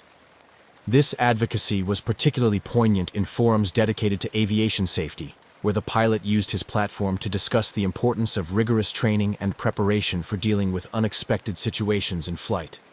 His experience served as a cautionary tale, underscoring the need for pilots to maintain composure and rely on their training, regardless of the circumstances. Annually, the incident was commemorated in various ways, both to honor the scientific pursuit of answers and to acknowledge the enduring mystery. Conferences and symposia were organized around the anniversary of the flight, bringing together experts from around the world to discuss not only this incident, but also other mysterious aviation events. These gatherings fostered a sense of community among those fascinated by the unexplained, encouraging ongoing dialogue and collaboration. As years passed, the story of the time-warped Cessna remained a popular topic, its details periodically revisited in light of new theories or similar incidents. The mystery continued to inspire both skepticism and wonder, serving as a reminder of the vast unknowns that still exist in the world and the enduring human quest to understand them. Ultimately, the incident became a part of the larger tapestry of human experience with the unknown, a testament to the limits of current scientific understanding and the perpetual drive towards greater knowledge. Whether viewed through the lens of cautionary aviation tale or intriguing scientific mystery, the legacy of the pilot's extraordinary flight continues to influence and inspire, a narrative forever woven into the fabric of modern mythology surrounding the Bermuda Triangle. In the heart of Lima, Peru, on Christmas Eve, 1971, Julianne Cupsey prepared for a flight that was supposed to take her from her boarding school to a joyful reunion with her father in Pucallpa. Born to German zoologists who had moved to Peru to study the rich biodiversity of the Amazon rainforest, Julianne had grown up in an environment where the line between the natural world and daily life was often blurred. At 17, she was as familiar with the sounds of the jungle as she was with the pages of her schoolbooks. Julianne's early years had been spent in the rainforest, where her parents, Maria and Hans Wilhelm Köpke, ran the Panguana Ecological Research Station. Under their guidance, she learned not just to endure, but to respect the untamed life of the Amazon. This upbringing instilled in her a deep appreciation for biology, an interest that was both academic and intensely personal. On that fateful day, as Julian and her mother approached the bustling Jorge Chavez International Airport, the holiday spirit was palpable. Despite the festive atmosphere, a sense of urgency overshadowed their preparations. The airline they chose, LANSA, had a questionable safety record, but it offered the only available route that could reunite the family for Christmas. This decision, made under the pressure of circumstance, would soon prove to be perilously significant. As they boarded LANSA Flight 508, the aircraft, a Lockheed L-188A Electra turboprop, hummed with the chatter of families and solo travelers alike, all eager to reach their destinations. Julian, seated next to her mother, tried to stave off the nervousness she felt about flying, particularly with LANSA. Her mother, an experienced traveler through the Amazon's unpredictable terrain, reassured her with a confident smile, masking her own apprehensions. The early stages of the flight passed uneventfully as the plane ascended into the clear sky above Lima. Julian gazed out the window, watching the cityscape give way to the sprawling greenery of the Amazon. But as the plane approached the Andes, the weather took a sudden turn. Dark clouds loomed ahead, signaling the onset of a severe thunderstorm. The aircraft began to shake violently as it entered the storm, with lightning flashing ominously close. The pilots struggled to navigate through the worsening weather, the atmosphere among the passengers shifting from nervous to fraught. Julian's grip tightened around her mother's hand, the comforting connection a stark contrast to the chaos unfolding around them. Then, without warning, a deafening sound tore through the cabin as the right wing of the plane was struck by lightning. In an instant, the aircraft began to break apart. Screams filled the air as the fuselage fragmented, and passengers found themselves plummeting towards the earth. Miraculously, Julianne remained strapped to her seat, her body hurtling through the open sky amidst the wreckage. As she lost consciousness, the last thing she saw was the canopy of the Amazon rushing towards her, a sight both terrifying and oddly familiar. Regaining consciousness, Julianne found herself alone in the dense undergrowth of the jungle. Her seat had cushioned her fall, a stroke of improbable luck that allowed her to survive the 2-mile drop. Dazed and injured, she realized the gravity of her situation. She was lost in the vast Amazon, with no sign of other survivors. Drawing on her childhood experiences and the survival skills her parents had taught her, Julianne knew she had to find water first. Recalling her father's advice that following water would eventually lead to civilization, she found a small stream. With a determination fueled by her instinct to survive and the hope of finding her mother and other passengers, Julianne began the arduous journey through the Amazon. Her trek was fraught with challenges. Each step took her deeper into the heart of the jungle, where every sound seemed amplified and every shadow could conceal a predator. However, Julianne's intimate knowledge of the rainforest became her greatest ally. She knew how to read the subtle signs of nature, which plants were safe to touch, and which sounds to heed or ignore. As days turned into an exhausting blur, Julianne's physical strength waned, but her resolve strengthened, driven by the memories of her parents' teachings and the profound connection she felt to the rainforest. Her journey through the Amazon not only tested her survival skills but also deepened her understanding of the natural world, a harsh, unforgiving, yet profoundly beautiful realm that had shaped the course of her life from the very beginning. On the ill-fated day of December 24, 1971, as LANSA Flight 508 ascended into the increasingly turbulent skies above the Peruvian Amazon, none aboard could have predicted the extent of the disaster about to unfold. The Lockheed L-188A Electra, already buzzing with the low murmur of passengers' conversations mixed with the sounds of the storm outside, faced an immediate and grave threat. The flight began routinely, with the aircraft climbing through the layers of clouds. As the plane approached the dense storm clouds, the pilots increased their altitude in an attempt to navigate above the worsening weather. Julianne Köpke, seated next to her mother, looked out the window, watching the lightning dance across the sky, her heart racing with each flash that illuminated the cabin. The storm intensified, enveloping the aircraft in a violent torrent of rain and gusting winds. Turbulence shook the cabin as the pilots fought to maintain control. Passengers tightened their seatbelts, gripping armrests, and each other, as the plane pitched and rolled. The flight attendants moved quickly down the aisles, reassuring passengers, their voices calm but strained against the roar of the storm and engines. Suddenly, a tremendous bolt of lightning struck directly at the aircraft. The impact was catastrophic, instantly severing the right wing and causing an explosive decompression. The fuselage began to break apart mid-air, the structural integrity of the plane compromised beyond the pilot's control. In moments, the aircraft transformed from a controlled environment into a chaotic maelstrom of wind, debris, and terrified passengers. Julianne, still strapped to her seat, found herself in a surreal situation as the cabin disintegrated around her. The roar of the wind and engines gave way to the sounds of tearing metal and the screams of passengers. The last thing Julianne saw before losing consciousness was the rainforest canopy spiraling towards her, a dizzying green expanse rushing up to meet her. The aircraft crashed into the dense jungle, scattering wreckage and debris across a wide area. The violence of the crash was such that survival seemed impossible. Yet, amidst the devastation, Julianne miraculously survived. When she regained consciousness, she found herself alone, surrounded by wreckage, in the deep jungle. Her survival was a stark contrast to the fate of the other 91 souls aboard, who perished in one of the deadliest aviation disasters in history.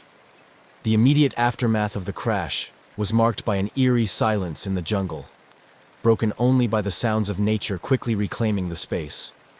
For Julianne, the shock of the crash soon gave way to the realization of her dire situation. Injured, dazed, and isolated, she faced the daunting reality that her survival depended on her ability to navigate through one of the most challenging environments on Earth. With no rescue in sight, Julianne drew upon her unique upbringing in the rainforest, recalling the lessons from her parents about survival in the wild. She knew she needed to find water and shelter, basic necessities for survival. Leveraging her knowledge of the rainforest's flora and fauna, she began to plan her next steps, understanding that her journey to safety was only just beginning. As she prepared to leave the crash site in search of help, Julianne's thoughts were with her mother and the other passengers, hoping against hope that others might have survived. Her journey through the Amazon would test her physical limits and emotional resilience, shaping into an epic tale of survival against all odds. Miraculously surviving the 2-mile plummet to the earth, Julianne Kupka found herself alone amidst the wreckage, still strapped to her row of airplane seats. The initial moments following her awakening were clouded with confusion and pain, but the urgency of her situation quickly dawned on her. She was deep in the Peruvian Amazon, one of the densest and most dangerous jungles in the world, and her survival depended on her immediate actions. As she unbuckled herself from the seat, Julianne assessed her physical condition. Remarkably, her injuries were minor considering the severity of the crash. A broken collarbone, a deep gash on her calf, and an eye swollen shut. The adrenaline coursing through her body temporarily masked the pain, allowing her to focus on her next steps. Her survival instincts, honed from years of living at a research station in the jungle with her biologist parents, began to take over. Knowing that clean water was critical, Julianne recalled her father's advice that finding a stream or river could lead to rescue, as waterways often ran past civilization.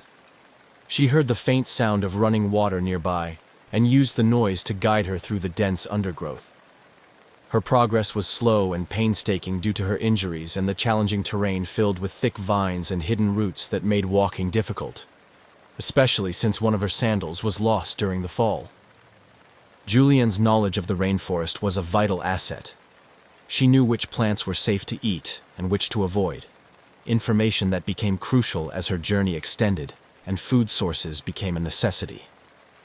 Her understanding of the rainforest's ecology helped her avoid poisonous plants and dangerous animals, skills not possessed by the average person lost in such an environment.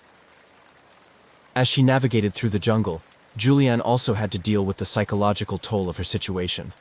The isolation and uncertainty could be overwhelming, but she kept her focus by setting small, manageable goals each day. Her immediate aim was to find help, but her broader goal was to stay alive long enough to be found or to find rescue. Memories of her family and her life back at the research station provided the mental strength she needed to push forward. Despite the lush greenery around her, the Amazon was not a benign environment. Julianne encountered numerous hazards that posed constant threats to her safety. She had to be vigilant of dangerous wildlife, from venomous snakes slithering through the underbrush to predatory jaguars whose roars pierced the night air.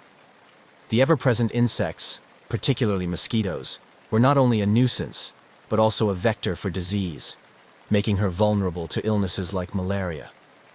The dense canopy often made navigation difficult, obscuring the sky for most of the day. This made it hard for Julianne to keep track of time and direction. Her only tools for navigation were the sun's position when visible and the flow of water in the creeks and rivers she followed. Her strategy was simple but effective. Follow the water downstream, hoping it would lead to a larger river and eventually to people. Despite the overwhelming odds, Julianne's determination and unique survival skills kept her moving forward. Each step took her closer to salvation, but also deeper into the physical and mental challenges of the Amazon.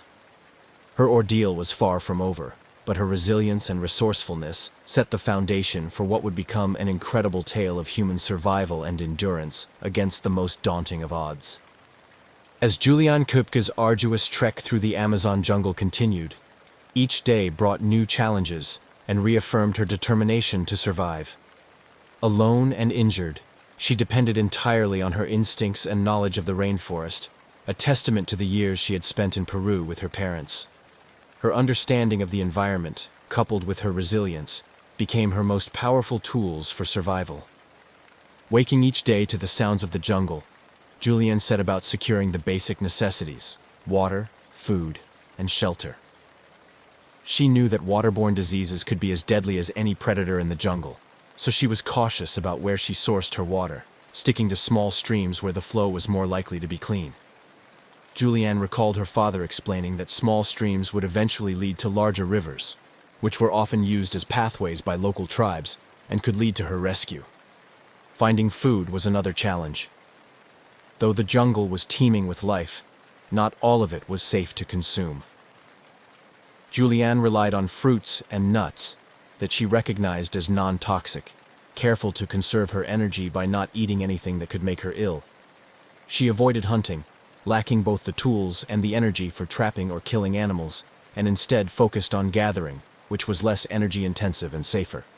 As she navigated through the dense underbrush, Julianne had to constantly be on the alert for dangerous wildlife.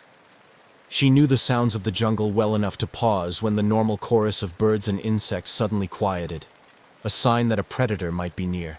Snakes, which could be camouflaged in the leaf litter, posed a significant threat, and Julianne used sticks to rustle the foliage ahead of her as she walked, giving any hidden snakes time to slither away. The physical demands of her journey were immense. Her injuries, though not life-threatening, made movement painful and exhausting. Her broken collarbone limited her ability to use one arm fully, complicating even simple tasks like collecting food or clearing a path through thick vegetation. The gash on her leg was a constant concern, as any infection could quickly turn deadly without medical treatment. Despite these hardships, Julianne's spirits were buoyed by moments of beauty and a deep-seated connection to the natural world. The lush canopy, the chorus of birds at dawn, and the clear, starry nights reminded her of the time she spent with her parents in the jungle. These moments of reflection were crucial, providing mental respite from the constant challenges of survival. As days turned into a week, the physical toll on Julianne increased. Fatigue, hunger, and the onset of infections began to wear her down. She knew she had to find help soon. Determined to increase her chances of rescue, Julianne started leaving markers along her path, hoping they would catch the attention of any search parties or local tribespeople. She also began to practice shouting for help during the day, when the noise of her voice could carry far in the quiet moments of the jungle. Her persistence paid off. On the 11th day of her ordeal, Julianne stumbled upon a small hunting camp, deserted but clearly recently used. Here, she found a small shelter and tools, which she used to improve her own condition and prepare for the possibility of spending more time in the jungle. This discovery was a significant morale booster, offering her a temporary safe haven and the means to better sustain herself. Julianne's journey through the Amazon tested her to the limits of human endurance, highlighting her remarkable resilience and adaptability. Her survival was not just a tale of overcoming physical barriers, but also a profound inner journey of strength, hope, and the unyielding desire to live. As she continued her trek, each step was a step closer to safety, driven by her deep will to reunite with her family and to return to the world she had left behind on that fateful Christmas Eve flight. As Juliane Köpke's arduous trek through the Amazon jungle continued, each day brought new challenges and reaffirmed her determination to survive. Alone and injured, she depended entirely on her instincts and knowledge of the rainforest, a testament to the years she had spent in Peru with her parents. Her understanding of the environment, coupled with her resilience, became her most powerful tools for survival. Waking each day to the sounds of the jungle, Juliane set about securing the basic necessities: water, food, and shelter. She knew that waterborne diseases could be as deadly as any predator in the jungle, so she was cautious about where she sourced her water, sticking to small streams where the flow was more likely to be clean. Juliane recalled her father explaining that small streams would eventually lead to larger rivers, which were often used as pathways by local tribes, and could lead to her rescue. Finding food was another challenge. Though the jungle was teeming with life, not all of it was safe to consume. Juliane relied on fruits and nuts that she recognized as non-toxic, careful to conserve her energy by not eating anything that could make her ill. She avoided hunting, lacking both the tools and the energy for trapping or killing animals, and instead focused on gathering, which was less energy-intensive and safer. As she navigated through the dense underbrush, Juliane had to constantly be on the alert for dangerous wildlife. She knew the sounds of the jungle well enough to pause when the normal chorus of birds and insects suddenly quieted, a sign that a predator might be near. Snakes, which could be camouflaged in the leaf litter, posed a significant threat, and Juliane used sticks to rustle the foliage ahead of her as she walked, giving any hidden snakes time to slither away. The physical demands of her journey were immense. Her injuries, though not life-threatening, made movement painful and exhausting. Her broken collarbone limited her ability to use one arm fully, complicating even simple tasks like collecting food or clearing a path through thick vegetation. The gash on her leg was a constant concern, as any infection could quickly turn deadly without medical treatment. Despite these hardships, Juliane's spirits were buoyed by moments of beauty and a deep-seated connection to the natural world. The lush canopy, the chorus of birds at dawn, and the clear, starry nights reminded her of the time she spent with her parents in the jungle. These moments of reflection were crucial, providing mental respite from the constant challenges of survival. As days turned into a week, the physical toll on Juliane increased. Fatigue, hunger, and the onset of infections began to wear her down. She knew she had to find help soon. Determined to increase her chances of rescue, Juliane started leaving markers along her path, hoping they would catch the attention of any search parties or local tribespeople. She also began to practice shouting for help during the day, when the noise of her voice could carry far in the quiet moments of the jungle. Her persistence paid off. On the 11th day of her ordeal, Juliane stumbled upon a small hunting camp, deserted but clearly recently used. Here, she found a small shelter and tools, which she used to improve her own condition and prepare for the possibility of spending more time in the jungle. This discovery was a significant morale booster, offering her a temporary safe haven and the means to better sustain herself. Juliane's journey through the Amazon tested her to the limits of human endurance, highlighting her remarkable resilience and adaptability. Her survival was not just a tale of overcoming physical barriers, but also a profound inner journey of strength, hope, and the unyielding desire to live.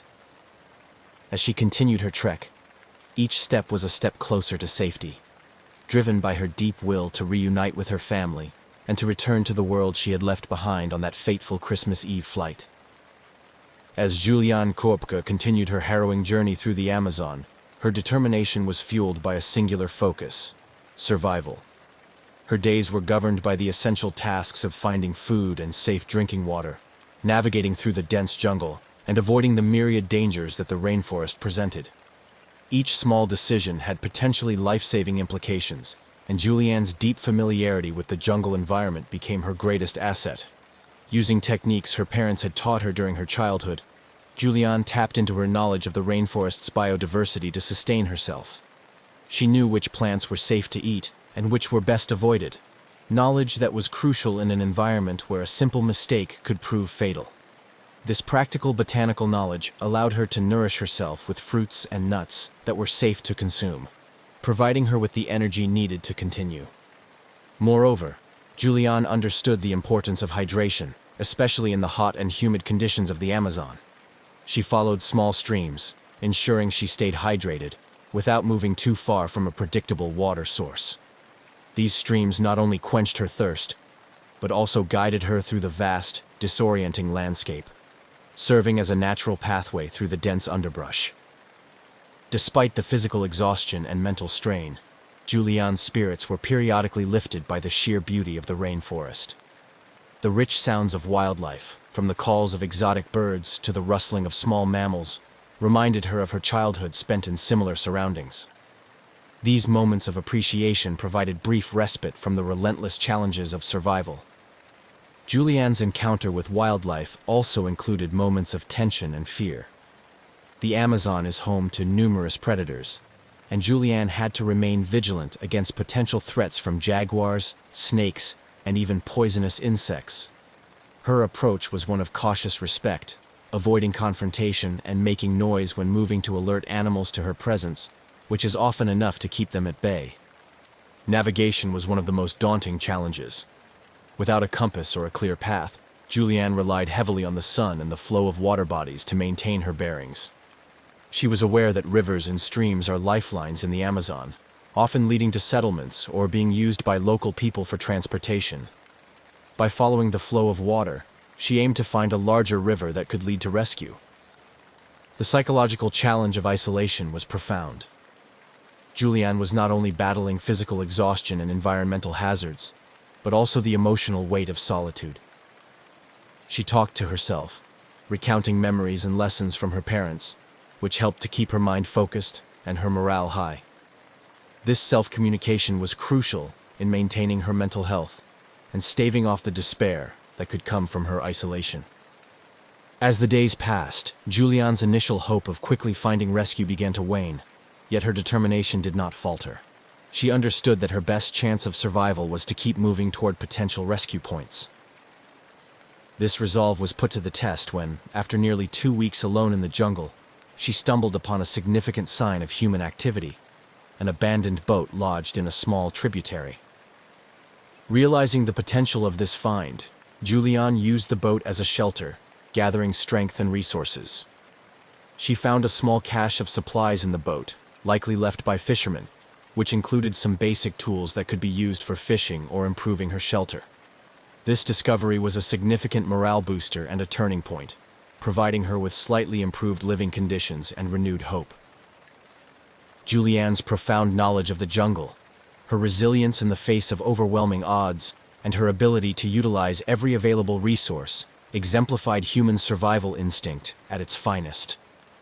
Her ordeal continued to test every aspect of her being, but each challenge overcome brought her one step closer to safety, underscoring the indomitable human spirit's capacity to persevere through seemingly insurmountable challenges.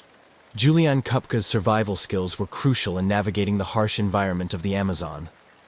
Armed with a strong background in biology, imparted by her scientist parents, and her intimate familiarity with the rainforest, she employed a variety of survival techniques that greatly enhanced her chances of enduring the formidable conditions she faced alone. One of the first survival strategies Julianne used was her ability to identify and utilize the resources around her effectively. Her knowledge of the rainforest flora played a vital role in this. She could identify edible plants and fruits that provided necessary nutrition and avoided those that were poisonous. Understanding which plants could offer medicinal benefits allowed her to treat her injuries and prevent infections, which could have been debilitating or fatal in her vulnerable state.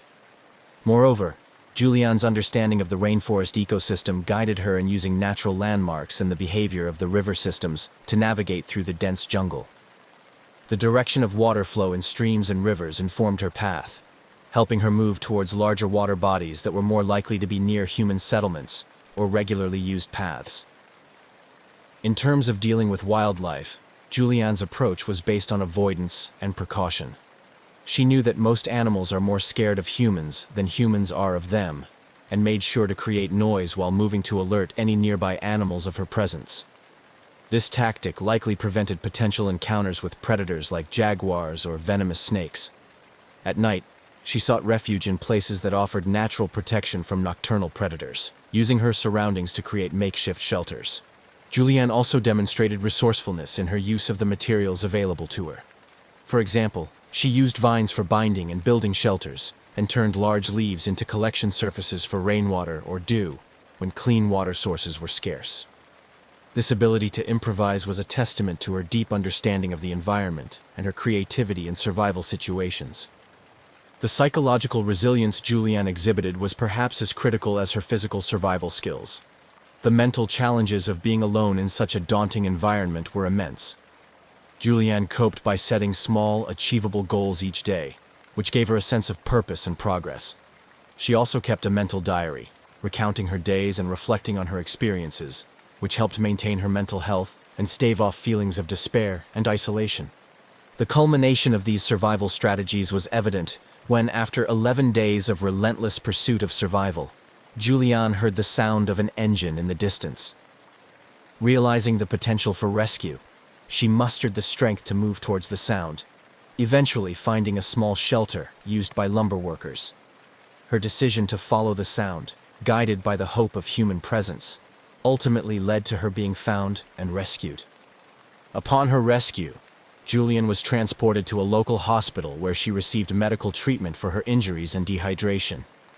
Her story of survival quickly captivated the world, becoming a symbol of human resilience and the will to survive against all odds. Reflecting on her ordeal, Julianne often credited her survival to the combination of her scientific knowledge, survival skills, and the emotional fortitude instilled by her parents. Her incredible journey through the Amazon not only highlighted the human capacity for survival, but also underscored the importance of understanding and respecting the natural world. Her experience continues to inspire and educate, serving as a powerful example of the strength and perseverance inherent in the human spirit. Julianne Kupska's miraculous survival after an 11-day ordeal in the Amazon jungle not only marked her as a figure of extraordinary resilience, but also had a profound impact on her life and the wider world. Her harrowing journey through the dense, perilous wilderness and her ultimate rescue captivated global audiences, bringing attention to the human capacity to endure against overwhelming odds. After her rescue and during her recovery, Julianne's story was widely covered by the media, and she was often portrayed as a symbol of hope and human strength. Her experience resonated with many, providing a narrative that highlighted the importance of courage, persistence, and the will to survive. As she healed from her physical injuries, Julianne also had to navigate the complex process of psychological recovery, dealing with the trauma of the crash and the loss of her mother, who had perished in the disaster. Returning to civilization brought challenges. Julianne faced a flurry of media attention and public curiosity, which was sometimes overwhelming. Despite this, she used her newfound platform to raise awareness about the Amazon rainforest, its beauty, its critical importance to the global ecosystem, and the threats it faced. Her unique insights and first-hand experiences provided a compelling perspective on environmental conservation. Julianne's ordeal also reinforced her interest in biology, shaping her academic and professional path. She pursued studies in biology, earning a doctorate, and returning to Peru to conduct research in the Amazon rainforest. Her work focused on the ecology of the region, and she became an advocate for its preservation, leveraging her personal story to highlight the connection between human survival and environmental stewardship. Moreover, Julianne's survival story has been used in survival training and wilderness medicine courses as a case study on human endurance, psychological resilience, and the practical application of survival skills in extreme conditions. Her ability to stay calm, make rational decisions in crisis situations, and utilize her environmental knowledge effectively are often highlighted as key factors that contributed to her survival. In the years following her rescue, Julianne has participated in documentaries and written accounts of her survival, offering insights into her thoughts and actions during those 11 days. Her reflections often focus on the lessons she learned about the value of life, the strength of the human spirit, and the profound connection between humans and nature. Julian's story has not only inspired countless individuals, but has also contributed to a deeper understanding of the Amazon rainforest's complex ecosystem. Her advocacy and research work have helped promote efforts to protect and preserve the Amazon, highlighting its critical role in global biodiversity and climate regulation. Her legacy is multifaceted, encompassing her contributions to science, her inspirational survival story, and her ongoing environmental advocacy. As Julianne continues to speak about her experiences and the lessons learned, she maintains a focus on the future, advocating for sustainable practices to protect the environment that once saved her life. In reflecting on her journey, Julianne Coepsia's narrative transcends the mere fact of survival. It encapsulates a profound journey of emotional and spiritual growth, a testament to the resilience of the human body and spirit, and a reminder of our inextricable connection to the natural world. Her life, profoundly shaped by those harrowing days in the Amazon, serves as a beacon of enduring strength, hope, and respect for life in all its forms. In the quiet expanse of the Australian skies, where the vast blue meets the endless horizon, flying was more than just transportation. It was a profound expression of freedom. For 20-year-old Frederick Valentich, it was also a gateway to a future he dreamed of, one that combined his passion for aviation with a youthful fascination for the unknown, particularly his keen interest in unidentified flying objects. Frederick was not just an ordinary young man with a hobby. He was an ambitious pilot, albeit relatively inexperienced, with about 150 hours of flying time logged, a significant portion of which was solo. He was serious about turning his passion into a profession, aiming to qualify as a commercial pilot. However, his journey was marked by both enthusiasm and a few instances of overconfidence, as noted by his instructors and peers. Despite these minor setbacks, his commitment to flying was unwavering, driven by a deep-seated love for the skies. On October 21, 1978, Valentich prepared for a routine flight that was anything but ordinary. His plan was to fly from Moorabbin Airport in Victoria to King Island, a simple stretch across the Bass Strait. The purpose of the trip was partly practical. He was tasked with picking up some friends, and partly personal, a chance to log more flight hours under his belt. The weather that day was favorable, and everything seemed poised for a smooth journey. As he performed his pre-flight checks, Valentich's demeanor was calm and collected. Those who saw him that afternoon reported nothing out of the ordinary. He filed his flight plan, noting his route, expected time of arrival, and other standard details. The flight to King Island was supposed to be a straightforward one, with clear skies and gentle winds. But what transpired over the next few hours would turn this routine flight into one of Australia's most enduring mysteries. The aircraft Frederick chose for this flight was a single-engine Cessna 182, a reliable model known for its sturdy handling and forgiving nature in flight, qualities that made it a favorite among training schools and private pilots alike. This particular Cessna, however, was about to become famous not for its performance, but for its mysterious and sudden disappearance. With everything in order, Valentich took off from Moorabbin at approximately 6:19 p.m. The initial phase of the flight proceeded without incident. Valentich maintained regular contact with air traffic control, providing routine updates on his position as he crossed the coastline and headed out over the open water of the Bass Strait. However, as he neared the halfway point of his journey, his communications took a strange turn.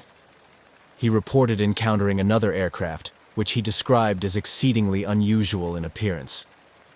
According to transcripts of his radio communications, Valentich was initially curious, then increasingly perturbed. He described the other craft as moving at high speed, and it seemed to toy with his Cessna, appearing overhead, then vanishing only to reappear from different angles. His descriptions grew more frantic, his voice tinged with confusion and alarm. Frederick's fascination with UFOs was well known among his circle. He often spoke of them not as mere science fiction, but as a genuine interest, fueled by a string of recent sightings reported across Australia. This context turned his flight into a narrative ripe for speculation and wonder, as he was now seemingly living his worst, or perhaps most thrilling, scenario. His last transmission was the most harrowing. "It is hovering, and it is not an aircraft," he reported. These words would be the last anyone would hear from Frederick Valentich. Moments later, the radio link crackled into static, and silence took over. Back at Moorabbin Airport, confusion reigned. Air traffic controllers scrambled to re-establish contact, but to no avail. As the minutes turned into hours, concern grew. Search and rescue operations were soon underway, marking the start of an extensive search that would captivate and mystify the world. Frederick Valentich's disappearance raised numerous questions. What did he see in the sky that evening? Was it a misinterpretation, or had he encountered something truly unexplainable? These questions haunted the investigation, and would soon elevate the incident from a mere missing person case to a legend discussed and debated by aviators and UFO enthusiasts alike. Frederick Valentich's departure from Moorabbin Airport had been routine. The engines of his Cessna 182 hummed smoothly as he ascended into the early evening sky, leaving the familiar landscape of Victoria behind. His flight plan was straightforward: head southwest towards King Island, a speck of land nestled in the Bass Strait between Australia and Tasmania. It was a flight path he had considered carefully, suited to his experience level and the Cessna's capabilities.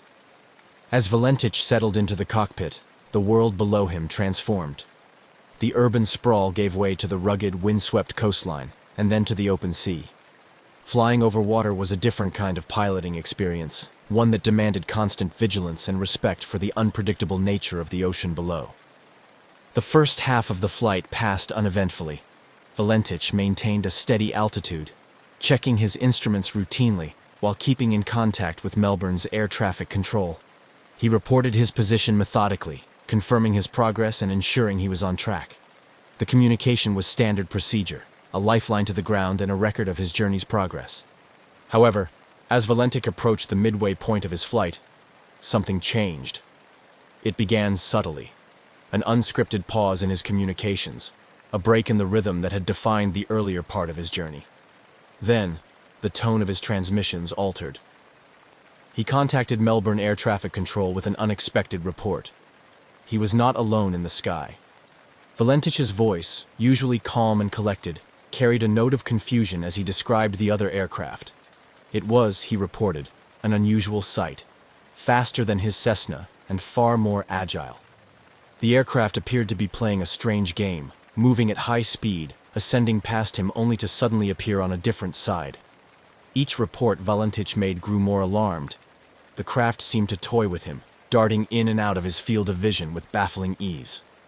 As he tried to make sense of what he was seeing, Valentich continued to describe the aircraft's maneuvers to air traffic control. His descriptions were punctuated with attempts to identify the type of aircraft, but none fit. It wasn't behaving like any conventional airplane he knew. It didn't seem to adhere to the physical limitations of human-made aircraft. The situation escalated as Valentich reported that the aircraft had approached much closer. It hovered overhead, its movements unlike anything he had encountered before. This proximity allowed him to provide more detail about its appearance. It seemed to be metallic, shiny, and was emitting a green light. His voice conveyed a mixture of awe and distress. The aircraft's behavior and capabilities were unlike anything he had studied or heard about. This part of the flight, marked by these bizarre encounters, was critical. Valentich's focus shifted from navigation to dealing with the unexpected presence. Each transmission to Melbourne became more urgent, his sentences clipped as he struggled to maintain composure and control over his aircraft. The exchange reached a climax when Valentich expressed something more than surprise or confusion. There was a palpable tension in his voice. "It is hovering, and it is not an aircraft," he stated firmly, the final words that painted a picture of something beyond ordinary understanding. Then, just as suddenly as it had begun, the communication cut off. The line went dead, leaving only static in its wake. Melbourne Air Traffic Control frantically called out to Valentich, seeking clarification, any response to indicate that he was still there. But there was nothing, only the haunting silence of an open channel with no reply. The disappearance of Frederick Valentich had begun as an ordinary flight, a young pilot in pursuit of hours and experience. But as the sun set over the Bass Strait that evening, it turned into something entirely different, a mystery that would echo through the annals of aviation history. After the chilling final transmission from Frederick Valentich, the atmosphere in Melbourne's Air Traffic Control Centre shifted from routine oversight to acute crisis management. The young pilot's last report, unsettling in its content and abrupt in its conclusion, spurred immediate action from the concerned controllers. Valentich had been clear, albeit deeply troubled, in his last communication. He described an object hovering above him, which he distinctly stated was not an aircraft. His words were marked by a firmness that suggested he was seeing something extraordinary, something that defied his understanding as a pilot. The silence that followed his final transmission was ominous, turning the routine tracking of a small aircraft into a potential search and rescue operation. With no further contact from Valentich, the controllers wasted no time in deploying standard emergency protocols. Initially, they attempted to re-establish communication, hoping for any sign that Valentich was still airborne and simply experiencing radio difficulties. Repeated calls were made, each unanswered, only amplifying the urgency of the situation. As minutes turned into hours without any response, the scope of the operation expanded. The Australian authorities were notified, and a full-scale search and rescue mission was launched by the evening. The operation involved multiple assets, including aircraft and sea vessels, tasked with scouring the area of Valentich's last known position over the Bass Strait. The search teams faced daunting conditions. The Bass Strait, notorious for its unpredictable weather and rough seas, posed significant challenges. The vastness of the area, coupled with the fading light of dusk, further complicated the efforts. Search planes swept over the water, looking for any sign of Valentich or his Cessna, while boats combed the waves below. Despite the extensive resources deployed and the urgency of the search, no trace of Valentich or his aircraft was found that night. The search continued over the following days, with additional teams joining the effort. The Australian Maritime Safety Authority coordinated the operation, expanding the search area and utilizing more sophisticated technology, including radar and satellite imagery. The lack of physical evidence was perplexing. No debris, oil slick, or other typical indicators of an aircraft crash were evident. The sea and air search teams reported back only the emptiness of the open water and the unyielding silence of the sky. The search efforts persisted, driven by hope and the possibility that Valentich might have landed somewhere on the water and was waiting to be rescued. But as days passed with no sign of him or his aircraft, that hope began to wane. The official search operation would eventually be called off, leaving unanswered questions and profound concern for the young pilot's fate. The disappearance of Frederick Valentich became a focal point of intrigue and speculation. It catalyzed a series of investigations, discussions, and theories, both official and among the public. The mysterious circumstances, particularly the pilot's report of an unusual object, fed into broader discussions about unidentified flying objects and their possible interactions with aviation. This chapter of Valentich's journey concludes not with resolution, but with the stark reality of his vanishing, a moment in time that would forever be etched in the annals of Australian aviation mysteries. The silence from his radio on that fateful evening marked the beginning of a story that continues to provoke curiosity and debate to this day. As the reality of Frederick Valentich's disappearance settled in, the focus shifted entirely to a comprehensive search and rescue operation. Initiated by the Australian authorities, the operation spanned several days and involved numerous assets, drawing on a broad spectrum of air and sea resources to comb through the vast, treacherous waters of the Bass Strait. The search efforts were extensive and meticulously planned. Aircraft equipped with advanced radar and thermal imaging flew grid patterns over the area, while boats with sonar capabilities scanned the depths below. The goal was to cover as much area as possible, as quickly as possible, in the hope of finding any trace of Valentich or his Cessna 182. Despite the favorable weather conditions that followed the initial disappearance, the search teams faced the inherent challenges of the Bass Strait, known for its capricious weather patterns and strong currents. These conditions often made the search efforts difficult, with waves and wind disrupting the progress of boats and limiting the effectiveness of aerial searches during certain parts of the day. As the search continued, the Australian Maritime Safety Authority coordinated efforts from multiple agencies, including the Royal Australian Air Force, local volunteer marine rescue organizations, and even merchant vessels passing through the area. Each day, the teams would debrief, share findings, and adjust their strategies, determined to uncover any clue that could lead to Valentich. However, the days passed with frustratingly little to show for the efforts.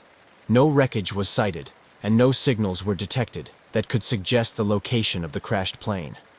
The search teams expanded the search radius, hoping that drift patterns might have carried Valentich away from his last known location. Still, the vast ocean seemed to have swallowed all evidence of his passage. The lack of any physical evidence perplexed investigators and search crews alike. In cases of aircraft crashes at sea, some debris typically surfaces, whether from the impact itself or from the interior of the aircraft. Yet, in Valentich's case, the sea offered nothing. No floating debris, no oil slicks, no emergency locator transmissions, nothing that indicated a crash site.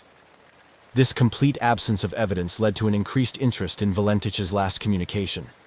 His report of an encounter with an unusual aircraft, described under clear distress, became a focal point for both official investigators and the public. The peculiar nature of his descriptions prompted some to speculate about otherworldly explanations, including UFO involvement, which only intensified as the search yielded no results. After 2 weeks of intensive searching, the official search and rescue operation was reluctantly called off. The decision was met with disappointment and a sense of defeat by those involved, especially given the emotional toll on Valentich's family and friends. The announcement marked a somber acknowledgement that the chances of finding Valentich alive, or even recovering his remains, were exceedingly slim. The cessation of the search did not end the public's fascination with the case, nor did it silence the myriad theories about what might have happened. Instead, it transitioned the incident from an active rescue operation to a lingering mystery, one that would captivate curious minds and fuel debates about aviation safety, the unknown, and the unexplained. The story of Frederick Valentich's disappearance remained alive in the collective memory, a perplexing enigma of the skies that refused to be forgotten. With the official search for Frederick Valentich concluded and no tangible evidence found, the focus shifted from a rescue mission to the realm of speculation and investigation. The mysterious circumstances surrounding Valentich's last transmission led to a myriad of theories, each trying to make sense of the unexplained disappearance. Valentich's own interest in UFOs became a significant aspect of the public discourse surrounding his disappearance. His final communication with air traffic control, where he described an encounter with an unusual aircraft exhibiting extraordinary capabilities, naturally led to conjecture about extraterrestrial involvement. This theory was bolstered by reported UFO sightings in the area around the time of his flight. UFO enthusiasts and some members of the public embraced the possibility that Valentich had encountered an alien craft, which somehow led to his disappearance. These speculations were fueled by a broader global interest in UFOs, which in the late 1970s was still riding the wave of the post-Roswell fascination with flying saucers and government cover-ups. Skeptics of the UFO theory proposed more conventional explanations for Valentich's disappearance. Some aviation experts suggested that Valentich, possibly disoriented by the overwater flight at dusk, might have become the victim of spatial disorientation, a common hazard in aviation, particularly among less experienced pilots. This could have caused him to misinterpret what he saw, including mistaking his own aircraft's lights reflected on the water or on a layer of cloud as another craft. Another theory was that Valentich had staged his own disappearance. This stemmed from investigations into his background, revealing his fascination not only with UFOs, but also with stories of pilots disappearing or starting anew under a different identity. However, those close to Valentich, including family and friends, strongly disputed this, describing him as enthusiastic and serious about his aviation career. The possibility of a more mundane accident was also considered. Some speculated that Valentich's aircraft might have suffered a mechanical failure, or that he might have crashed into the sea after running out of fuel. However, the lack of debris and the absence of an oil slick on the water made this scenario seem unlikely unless the aircraft had sunk intact, a rare occurrence given the expected breakup on impact. The absence of hard evidence meant that no conclusive determination could be made. the Australian Department of Transport conducted an investigation, but its findings were inconclusive, citing a lack of sufficient information to reach a definitive explanation. The mystery of Valentich's disappearance had a lasting impact on aviation in Australia, leading to increased safety protocols and more rigorous training for pilots flying over water. The case also continued to be a topic of academic and investigative interest. Researchers and documentary filmmakers periodically revisited the story, each bringing new technology and theories to bear in the hope of uncovering new information, or perhaps one day finding physical evidence that could bring closure to the case. The Valentich disappearance remains a compelling story, not just for those involved in aviation and UFO studies, but for anyone intrigued by human interaction with the unknown. It serves as a cautionary tale about the limits of human perception and the mysteries that can arise when the familiar intersects with the unexplainable. As the years passed, the disappearance of Frederick Valentich continued to resonate not just within the aviation and UFO enthusiast communities, but also among the wider public as a compelling mystery of the unknown. The lack of closure and definitive evidence has kept the case alive in the form of books, documentaries, and continued discussions in various forums. Here, we examine the legacy and ongoing interest surrounding Valentich's mysterious flight. Frederick Valentich's case has become a cornerstone discussion in both aviation safety and UFO circles. For aviation professionals, it serves as a stark reminder of the dangers of potential disorientation and the vital importance of maintaining situational awareness, especially when flying over large bodies of water. The incident has been used in training seminars to educate pilots about the psychological and physical effects of flying under stressful conditions and the potential for misinterpreting visual cues in the vast and featureless landscapes like the sea. In the realm of UFO research, Valentich's disappearance is often cited as one of the most intriguing cases due to the pilot's own reported sightings and the circumstances of his last transmission. It continues to fuel debates about the possibility of otherworldly encounters, and has become a part of UFO lore, frequently referenced at conferences and in literature discussing human interactions with supposed extraterrestrial vehicles. New developments occasionally reignite interest in the Valentich disappearance. Advances in technology, such as satellite imagery and improved sonar capabilities, have prompted new searches in the Bass Strait and surrounding areas. Though these efforts have not yet produced any concrete results, they maintain public interest and hope that new evidence may eventually surface. Interest is also kept alive by the media, with periodic retrospectives and updates on the case. These often coincide with anniversaries of the event, drawing new attention from those previously unaware of Valentich's story. Each wave of interest encourages fresh looks at the available data, sometimes bringing new theories to light or re-examining old ones with new technology or methodologies. Researchers and theorists continue to explore less conventional explanations, driven both by the strange details of Valentich's last reported observations and by the absence of physical evidence. Discussions often involve the exploration of what an encounter with an advanced unknown technology might entail, and how it could lead to the disappearance of an aircraft without a trace. Such speculations delve into the limits of current human understanding of physics and technology, proposing scenarios where conventional retrieval and detection methods might fail. The Valentich case has also had a significant cultural impact, inspiring segments of films, television series, and literature. These portrayals explore the human aspect of the mystery, emphasizing the emotional and psychological effects on those involved, particularly Valentich's family and friends. They also examine the broader implications of a society grappling with phenomena that it cannot easily explain through current scientific understanding. The legacy of Frederick Valentich is a complex tapestry woven from threads of mystery, tragedy, and the unyielding human quest for answers. While the truth behind his disappearance may never be fully uncovered, the story continues to intrigue and inspire. It serves as a reminder of our perpetual fascination with the sky and what lies beyond, as well as the profound and sometimes haunting unknowns that remain in our own world. As long as the mystery remains unsolved, the legend of Valentich's flight will continue to captivate imaginations and stimulate curiosity across generations. On the evening of June 23, 1950, Northwest Orient Airlines Flight 2501 was preparing for one of its regular long-haul flights across the United States. The aircraft, a Douglas DC-4 propliner, was a workhorse of commercial aviation, known for its reliability and robustness. It was scheduled to fly from New York City to Seattle with a stopover in Minneapolis, carrying 55 passengers and a crew of 3. As the passengers boarded at LaGuardia Airport, the mood was typical of a late evening flight. Some were weary business travelers preparing for a sleep during the flight, while others were families looking forward to their vacations or homecomings. The crew, led by the experienced Captain Robert Lind, completed their pre-flight checks with practiced efficiency. Captain Lind, a veteran with an impeccable record, was well familiar with the route, having flown it numerous times. The ground crew loaded the last pieces of luggage into the cargo hold as the stewardesses made final adjustments inside the cabin, ensuring everything was secure for takeoff. The weather reports indicated clear skies in New York, but there were reports of potential thunderstorms over Lake Michigan.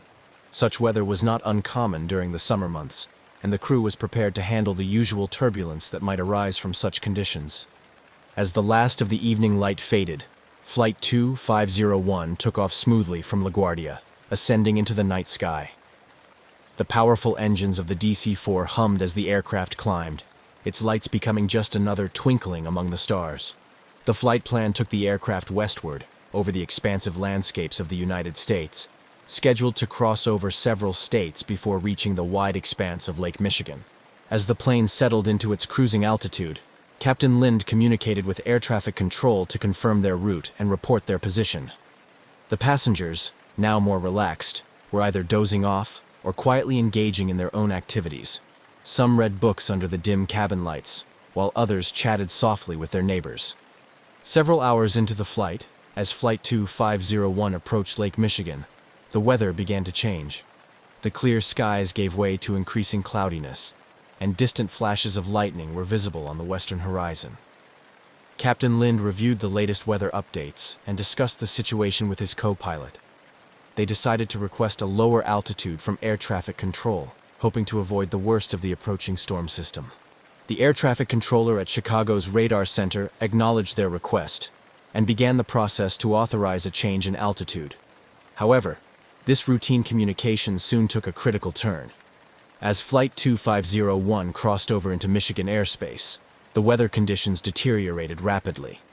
The aircraft began to encounter severe turbulence as it entered the storm, with passengers instructed to fasten their seat belts and secure any loose items.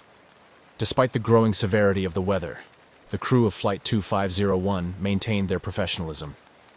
Captain Lind and his co-pilot worked diligently to navigate through the increasingly rough conditions, adjusting their instruments and preparing for a more turbulent ride.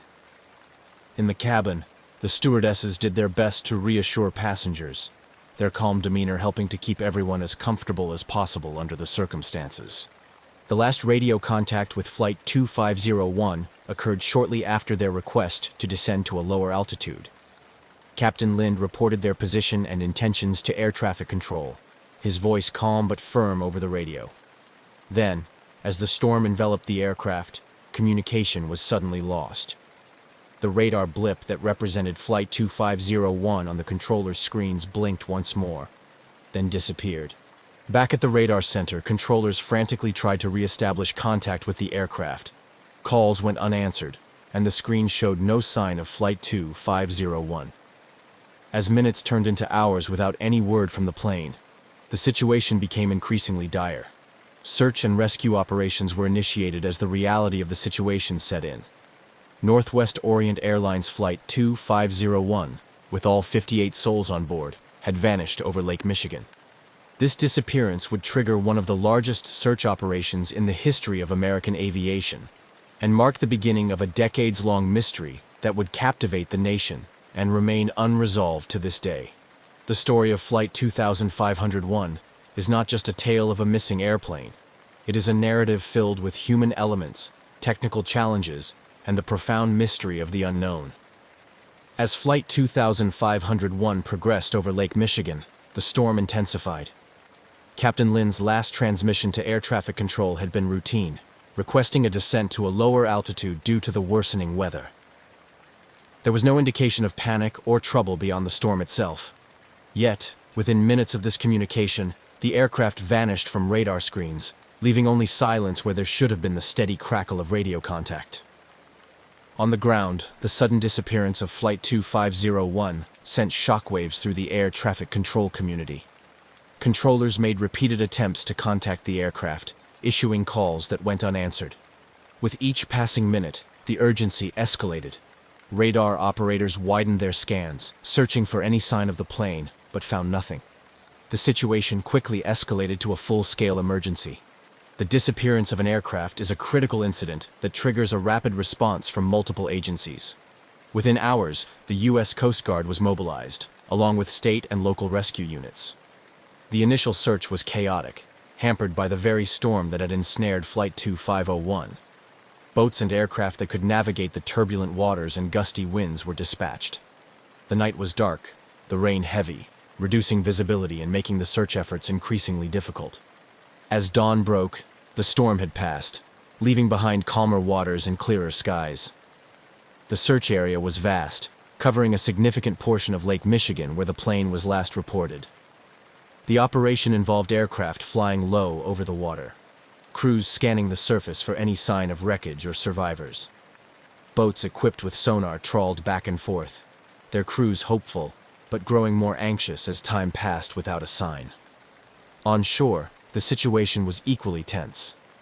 At the Northwest Orient Airlines headquarters, officials gathered to coordinate their response with the ongoing search efforts. Families of those on board were contacted, many converging at the airline's offices seeking information and comfort. The atmosphere was fraught with grief and tension, as airline staff tried to provide updates on the search and support for the families. The media began to cover the story extensively, with reporters stationed at airfields, Coast Guard stations, and the airline's offices. The public's interest in the story grew as the hours turned into days without any sign of Flight 2501.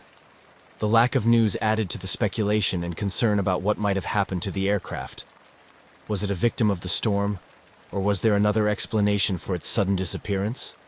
As the search continued, debris began to surface. Small items such as seat cushions, life jackets, and minor fragments of metal were recovered from the lake. Each piece was carefully logged and examined, but none provided any significant clues that could explain the disappearance. The discovery of these items confirmed the grim reality that the aircraft had met a catastrophic end, but the main wreckage, fuselage, engines, and the majority of the structure remained elusive. The Civil Aeronautics Board, CAB, responsible for investigating civil aviation accidents, took charge of the investigation. Teams of experts were brought in to analyze the weather conditions at the time of the disappearance, the aircraft's maintenance records, and the crew's backgrounds. The investigation was exhaustive, delving into every conceivable aspect of the flight and its operation. Yet, the lack of substantial wreckage hindered the ability to draw definitive conclusions about the cause of the crash. Theories about what happened to Flight 2501 varied widely. Some experts speculated that a sudden downdraft, a common danger in thunderstorms, could have forced the plane into the lake. Others suggested structural failure due to stress from severe turbulence, without the aircraft's flight recorders, which were not mandated at the time, or significant wreckage. These theories remained speculative, each plausible, but unproven. As days turned into weeks, the official search was eventually scaled back. The reality set in that finding the aircraft might be impossible given the technology and resources available at the time. This decision was heartbreaking for the families, who had clung to hope that the search would provide answers and perhaps even miracles. In the aftermath, the impact of Flight 2501's disappearance resonated deeply. It led to changes in how weather was reported to aircraft and sparked discussions about improving safety protocols for flights over large bodies of water.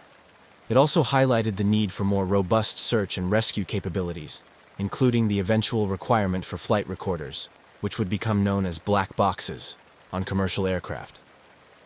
The story of Flight 2501 thus became a catalyst for change in aviation safety, even as it remained one of the great unsolved mysteries of commercial aviation. The families of the lost passengers and crew continued to remember them, holding annual memorials and pressing for ongoing searches. Their loss was not forgotten. and the mystery of Flight 2501 continued to inspire both caution and curiosity in the aviation community. When the radar contact with Northwest Orient Airlines Flight 2501 was lost on that stormy night over Lake Michigan, it signaled the start of a complex, multi-agency search and rescue operation that would eventually become one of the largest in the history of the Great Lakes. Initial efforts were hampered by the same storm that Flight 2501 encountered. The turbulent weather, with gusting winds and heavy rains, made immediate search activities challenging and dangerous. As the storm cleared in the early morning hours, the U.S. Coast Guard, along with several local maritime agencies, launched their vessels into the still choppy waters of Lake Michigan. Helicopters and fixed-wing aircraft from the Coast Guard and Michigan State Police were dispatched at first light. Pilots navigated above the vast water body, scanning for any signs of the missing aircraft. Their eyes searched for oil slicks, debris, or anything that could be linked to Flight 2501. Meanwhile, boats equipped with sonar systems crisscrossed the estimated crash area, hoping to detect underwater wreckage. On shore, the situation was becoming a focal point for national media attention. Reporters flocked to the Coast Guard stations and the Northwest Orient Airlines offices, where impromptu press centers had been set up. Family members of those on board the ill-fated flight gathered too, their faces etched with worry and grief, holding on to each other and waiting for any news. The airline's executives, faced with the enormity of the situation, coordinated closely with the search teams and federal aviation officials.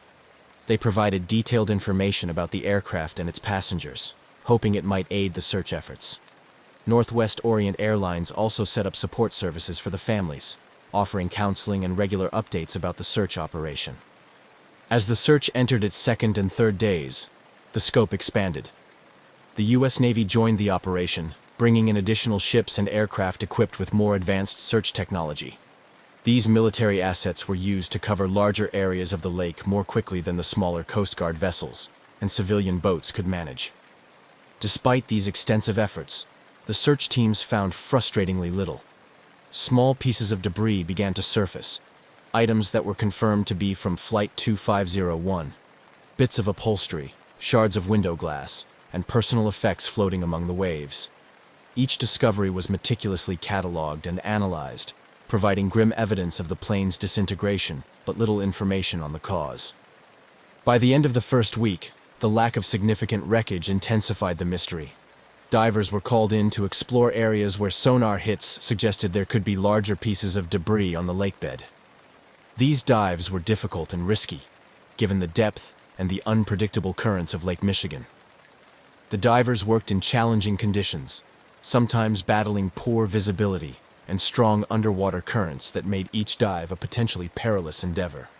Parallel to the physical search, investigators from the Civil Aeronautics Board, CAB, began their inquiry into the disappearance. They examined meteorological data from the night of the flight, looking for clues in the storm patterns that might explain what happened.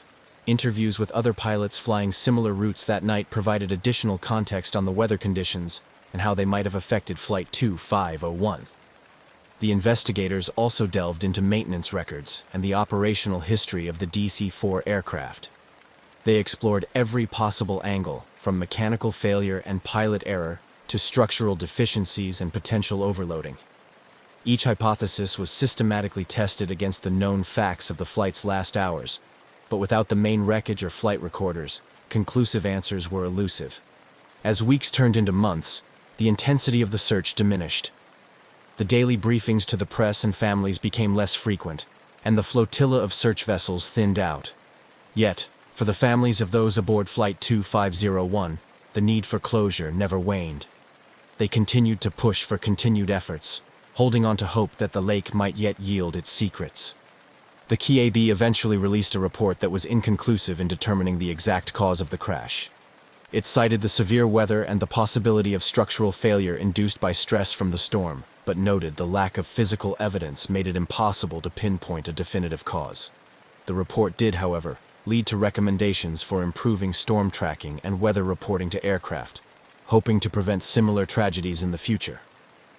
Decades later, the disappearance of Flight 2501 remains a poignant chapter in the annals of aviation history.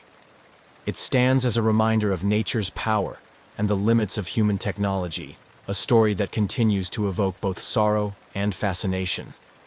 For the families of the lost, the lakeshore became a place of pilgrimage, a site to gather, remember, and perhaps one day find peace. The ongoing mystery surrounding the disappearance of Northwest Orient Airlines Flight 2501 had by now stirred considerable public and professional interest. Various theories about what had led to the aircraft's sudden loss began to circulate, each contributing its part to the complex tapestry of speculation. These ranged from mechanical failure and catastrophic weather events to more sinister possibilities such as sabotage. In the realm of formal investigation, the Civil Aeronautics Board, CAB, led the charge, poring over every piece of evidence, from weather reports to the aircraft's maintenance history. They sought to understand how a well-maintained, reliable aircraft like the DC-4 could simply vanish without a trace. Mechanics and engineers scrutinized the plane's service records, confirming that all routine checks and balances had been performed before the flight.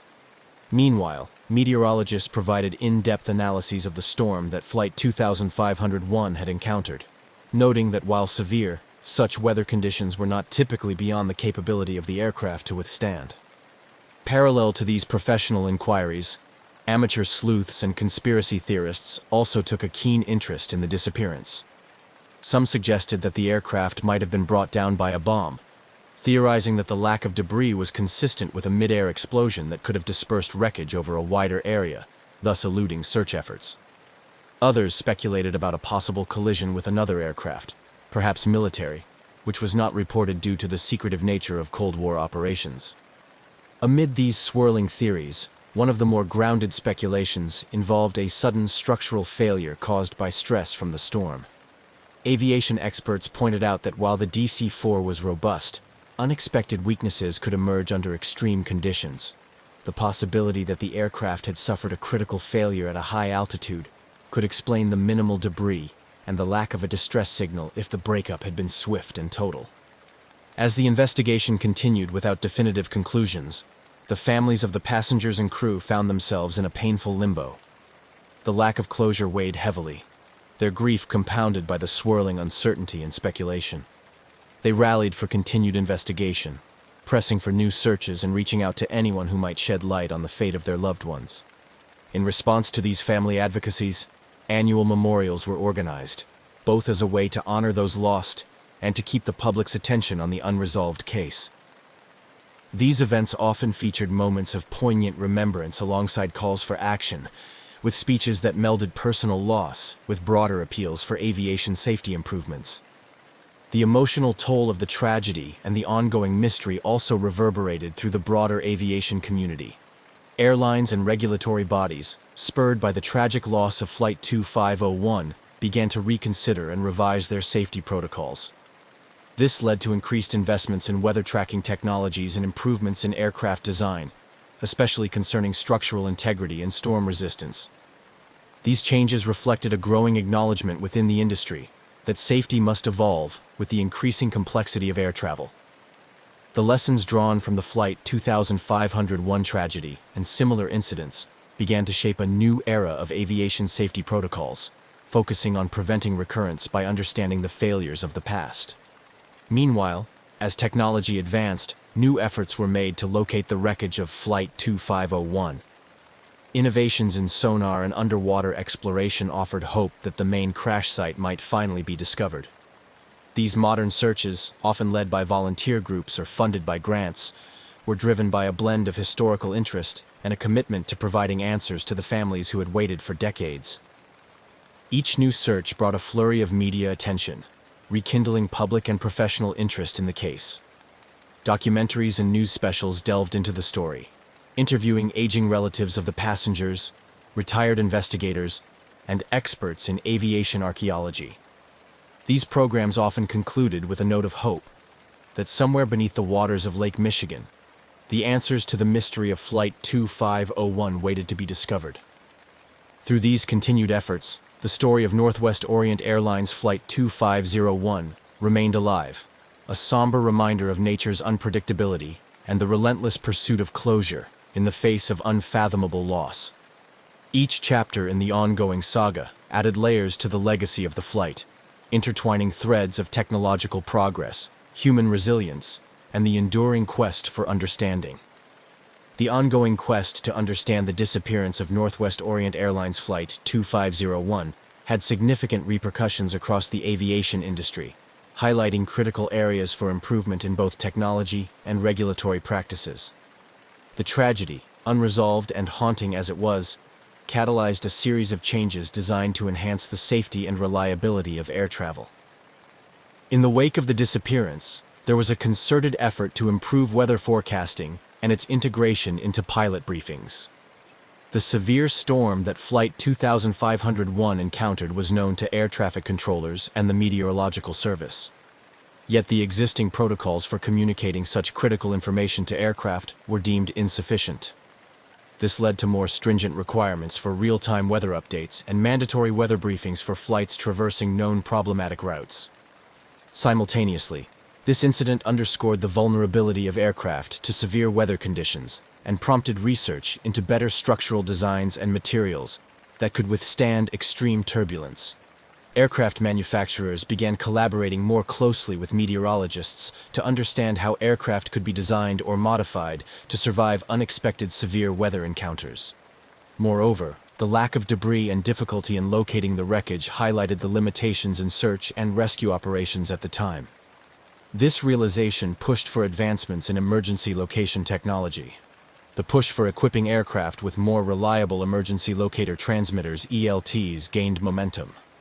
These devices, designed to emit signals in the event of a crash, were made more robust and effective, ensuring they could withstand impacts and operate under a broader range of conditions. The tragedy also played a pivotal role in the eventual development and mandatory installation of flight data recorders, FDRs, and cockpit voice recorders, CVRs, known colloquially as black boxes. While these were not new concepts in 1950, the Flight 2501 disaster underscored their potential value in solving aviation mysteries. By the late 1950s and early 1960s, regulations began to change, gradually making these devices standard equipment on commercial aircraft, providing investigators with crucial data in the aftermath of accidents. Aside from technological and procedural enhancements, the Flight 2501 incident had a profound impact on regulatory practices. It prompted a re-evaluation of how flight over large bodies of water was managed, leading to more rigorous safety protocols. New regulations were put in place requiring more comprehensive life-saving equipment on board and rigorous survival training for flight crews. For the families of the passengers and crew lost with Flight 2501, these changes were a bittersweet outcome. While they might not bring back their loved ones, these improvements in aviation safety provided a legacy of increased security for future air travelers. Their advocacy had not only kept the memory of the flight alive, but also ensured that the lessons gleaned from this tragedy would lead to tangible enhancements in flight safety. Memorials were erected in honor of those lost, serving as poignant reminders of the personal cost of aviation accidents. These memorials became sites of reflection, not only for the grieving families, but also for the communities and professionals within the aviation industry, reminding everyone of the ever-present need for vigilance and improvement. As technology continued to evolve, so did the efforts to locate Flight 2501's wreckage. Periodic expeditions were launched, fueled by advancements in underwater technology and driven by a mix of historical interest, technical challenge, and a deep-seated desire for closure. Each expedition brought hope that the aircraft might finally be found, providing answers to the lingering questions that had persisted for decades. Documentaries and news articles periodically revisited the story, each iteration renewing public interest and understanding of the impact such tragedies have on technology, regulation, and human lives. Through these stories, the legacy of Flight 2501 lived on, a narrative interwoven with lessons of resilience, the advancement of science, and the unyielding human spirit seeking answers in the face of adversity. Each retelling served to honor those lost and to celebrate the progress made in their memory, ensuring that their legacy would continue to influence safer skies for future generations. As decades passed since the disappearance of Northwest Orient Airlines Flight 2501, the unresolved mystery continued to captivate the imagination of many. serving as a poignant reminder of the uncertainties inherent in early commercial aviation and the ongoing quest for safety improvements. The legacy of the flight persisted, influencing not just regulatory practices and technological advancements, but also shaping cultural narratives and inspiring continued exploration. The collective memory of the incident was kept alive through a combination of public memorials, family advocacy, and periodic media attention. Each year, families of the passengers and crew gathered at memorials erected near the shores of Lake Michigan. These ceremonies were somber, yet meaningful occasions, where personal stories were shared, candles were lit, and flowers were laid in remembrance of those lost. The gathering served as a testament to the enduring impact of the tragedy on the community and provided a support network for the families affected by the disaster. These memorials also attracted historians, safety experts, and aviation enthusiasts, each drawn by the story's historical significance and the lessons it offered. The narrative of Flight 2501 became a case study in the evolution of flight safety, discussed in academic papers and featured at conferences focused on aviation history and technology. Through these forums, the incident was analyzed and reanalyzed, highlighting how each piece of the story contributed to a broader understanding of the risks and necessary precautions in air travel. Meanwhile, technological advancements in sonar and underwater exploration technology spurred new interest in locating the wreckage of Flight 2501. Every few years, renewed efforts were made to search the depths of Lake Michigan, driven by both improvements in technology and a hopeful desire to provide closure to the families.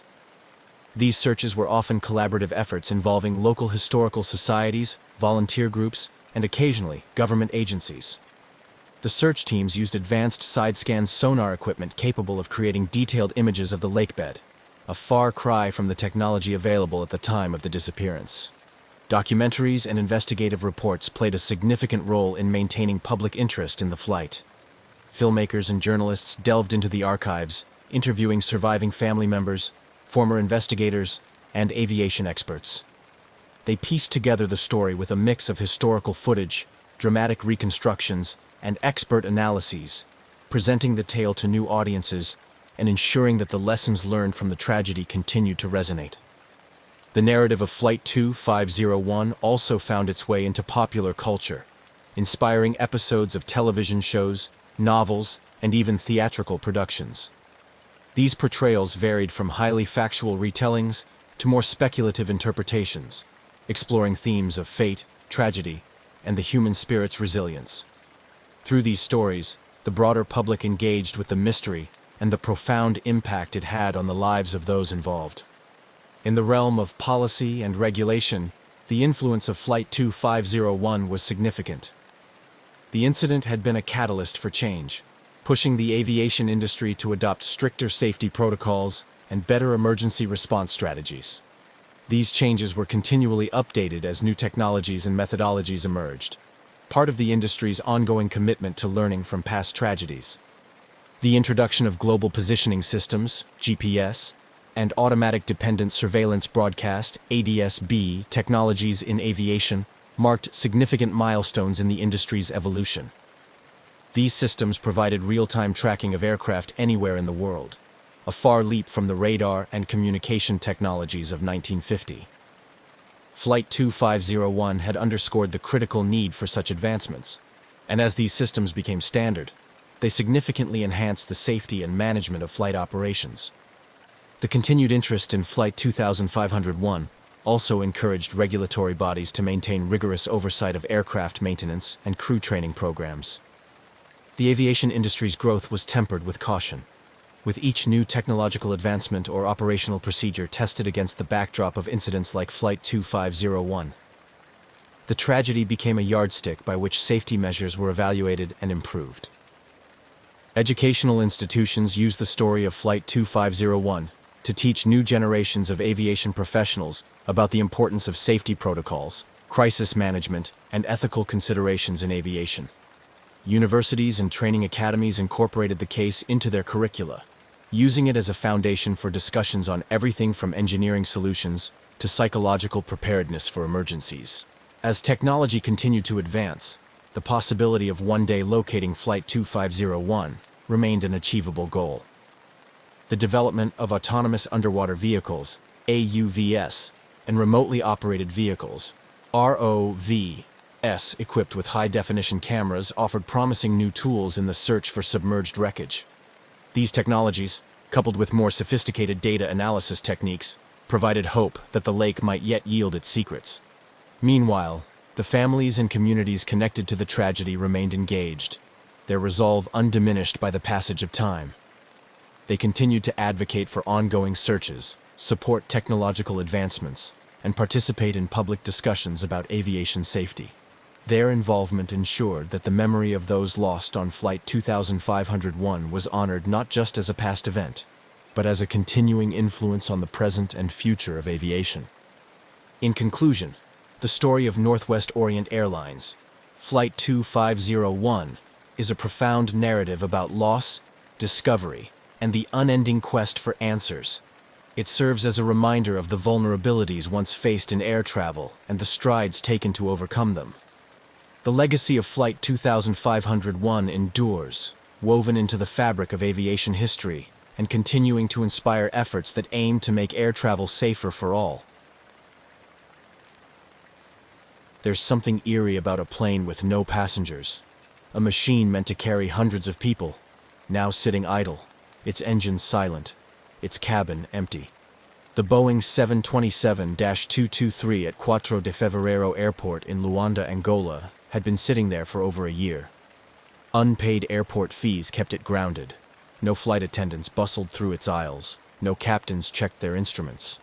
Just dust, settling quietly over the aircraft's faded American Airlines stripes. This particular 727 had seen better days. Built in the 1970s, it once soared across the United States, carrying businessmen, families, and dreamers. But time had stripped it of its prestige. By the early 2000s, it was purchased by an American businessman named Miami-based Keith Irwin, who leased it to an Angolan airline for fuel-hauling operations. Its new role? A flying gas station, refueling remote locations where fuel trucks couldn't go. But things weren't going smoothly. The aircraft sat unpaid, unwanted, and unmoving. Mechanics worked on it sporadically, hoping to get it flying again. But bureaucracy and financial troubles kept it stuck on the tarmac. It became just another forgotten plane in an airport full of them. Until one quiet evening in May 2003, when it did something no one expected. Without warning, the 727 powered up. Its once dead engines rumbled to life, sending a low vibration through the concrete beneath it. Airport workers paused, confused. There had been no flight plan filed, no clearance. No crew had officially boarded. Yet, there it was, moving. As the plane began to taxi, its lights remained off. No communication with the tower, no acknowledgement of commands, just the deep growl of its engines as it turned toward the runway. By the time air traffic control realized what was happening, the Boeing 727 was already accelerating. Within seconds, its wheels left the ground, and the massive aircraft soared into the darkening sky. No distress calls, no transponder signals, just silence. One of the world's largest commercial jets had just vanished into thin air, and no one knew why. At least not yet. The sky was beginning to darken over Luanda, the air thick with the lingering warmth of an African evening. The hum of airport activity had started to quiet, but on the runway, something unusual was happening. The Boeing 727, long grounded and collecting dust, was moving. Its engines, once lifeless, now roared with a low, steady rumble. It wasn't scheduled for departure. No flight plan had been filed, no pilots had requested clearance. But here it was, slowly taxiing toward the runway, as if it had a mind of its own. Airport workers turned to watch. Some assumed it was a maintenance check, maybe a simple repositioning. But something felt off. The aircraft's exterior lights remained off, making it difficult to track in the growing darkness. No calls came through the radio. No one in the control tower had authorized the movement.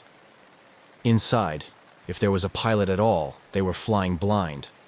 The 727 was a complex machine, typically requiring a 3-person flight crew to operate. A captain, a first officer, and a flight engineer. Yet, According to every log, no qualified flight crew had boarded that evening.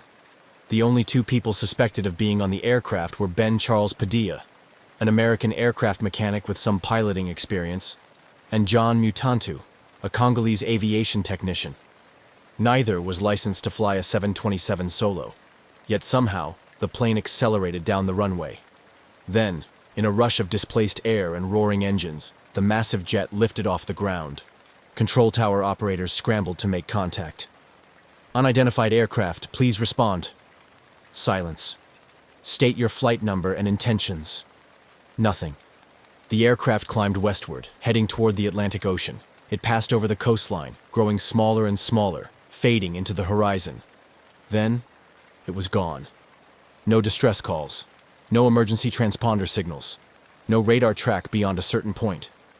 A 200,000-pound aircraft had just disappeared, and the world would never see it again.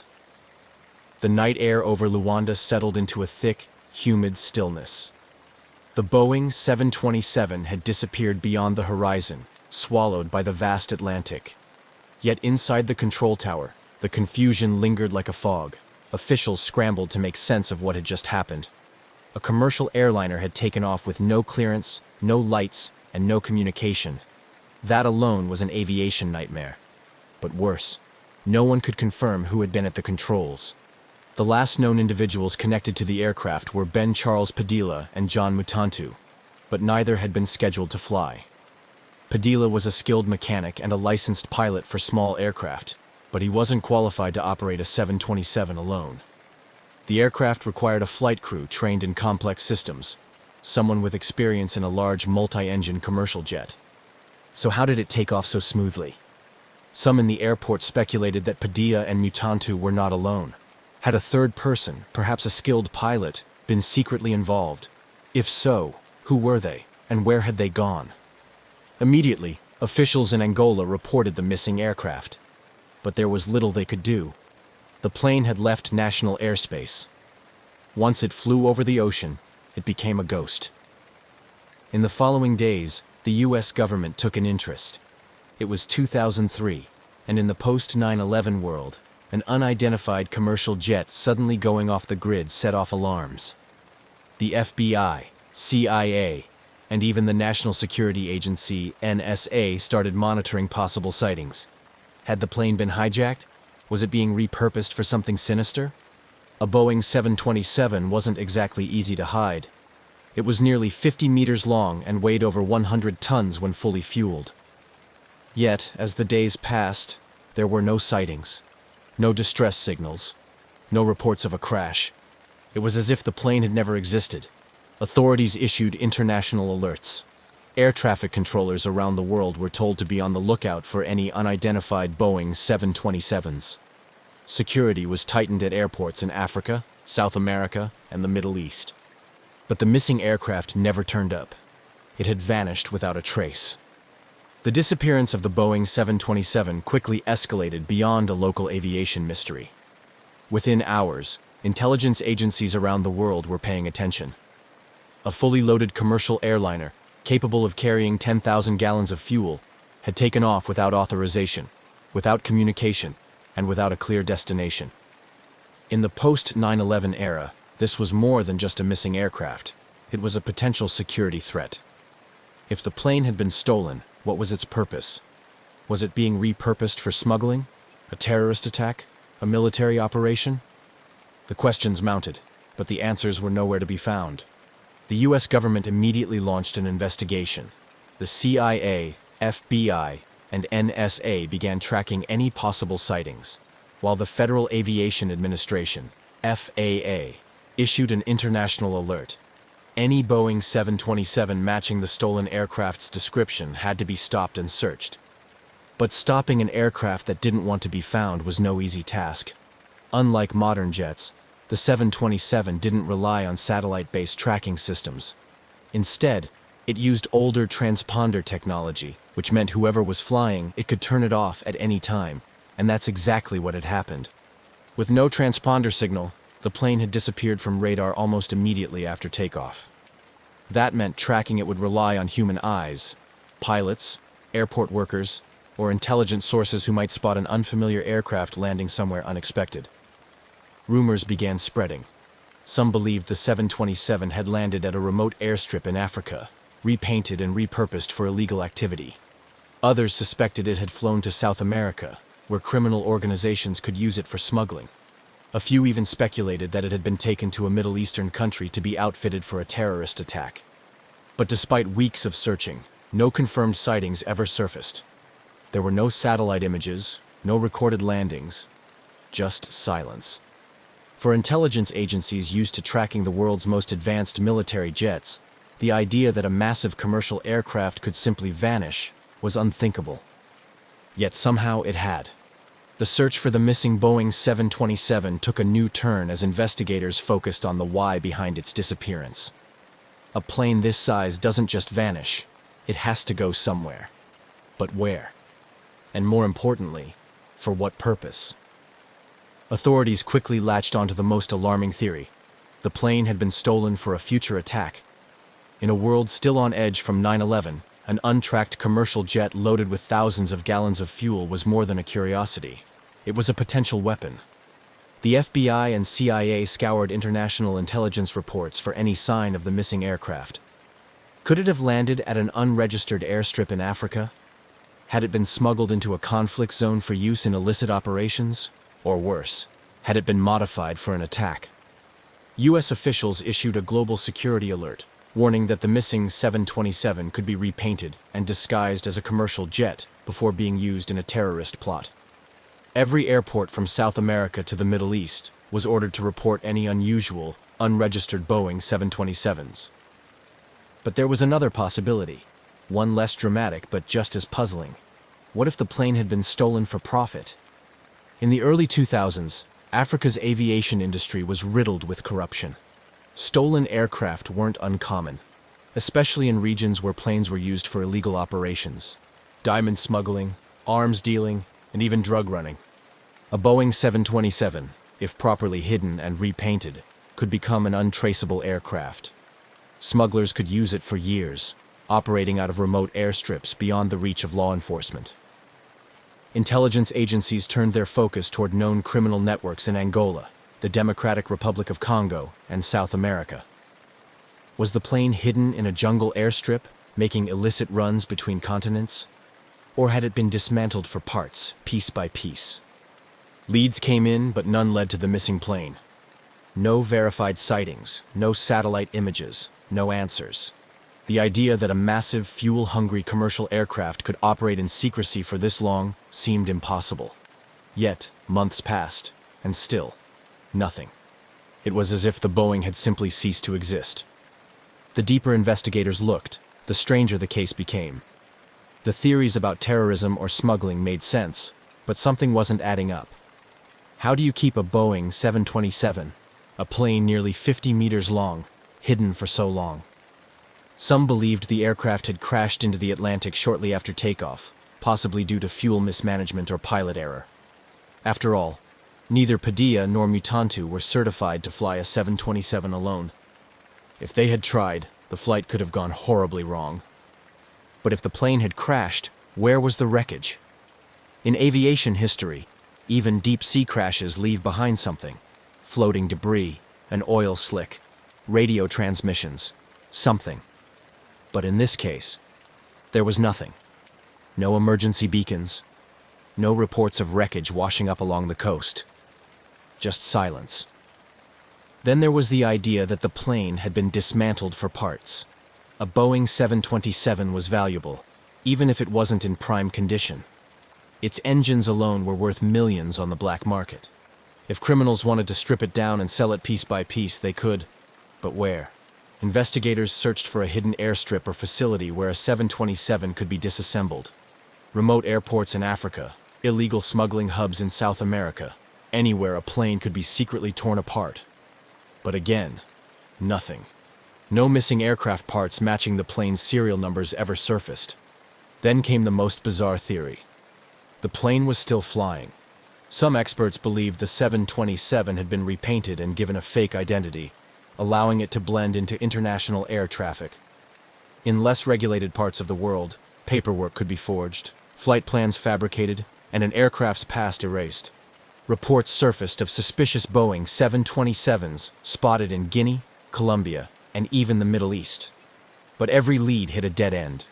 None of them could be confirmed as the missing Angola aircraft. The lack of evidence only deepened the mystery. If the aircraft had been stolen for profit, why had it disappeared so completely? If it had crashed, why wasn't there a single trace of it? And if it was still out there, flying under a new identity, who was using it, and for what purpose? Months turned into years, and the missing Boeing 727 became something more than just a stolen plane. It became a legend. The case never truly went cold. There were always whispers, rumors of sightings, and theories that refused to die. A plane of that size couldn't just vanish. Someone, somewhere, had to know something. Then, in 2005, 2 years after the disappearance, an unregistered Boeing 727 was spotted in Guinea, West Africa.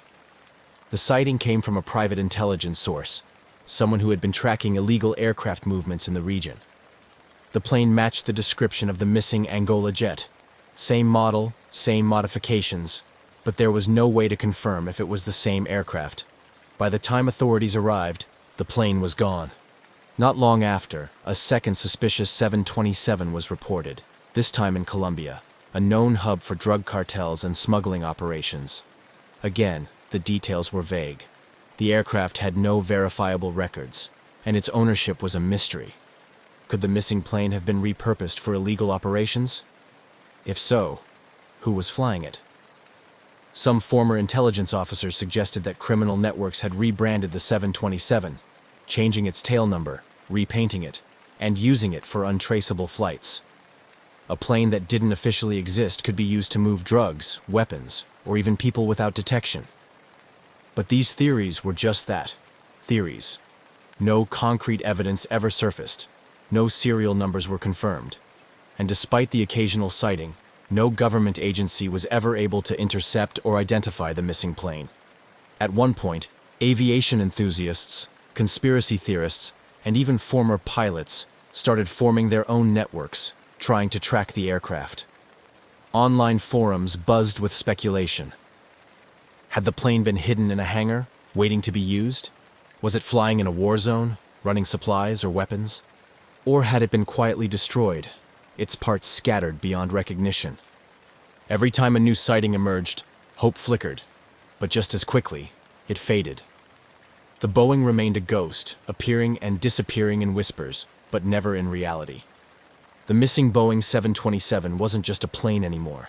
It was a riddle with no answer. For years, aviation experts, intelligence agencies, and amateur sleuths chased rumors, hoping for a break in the case.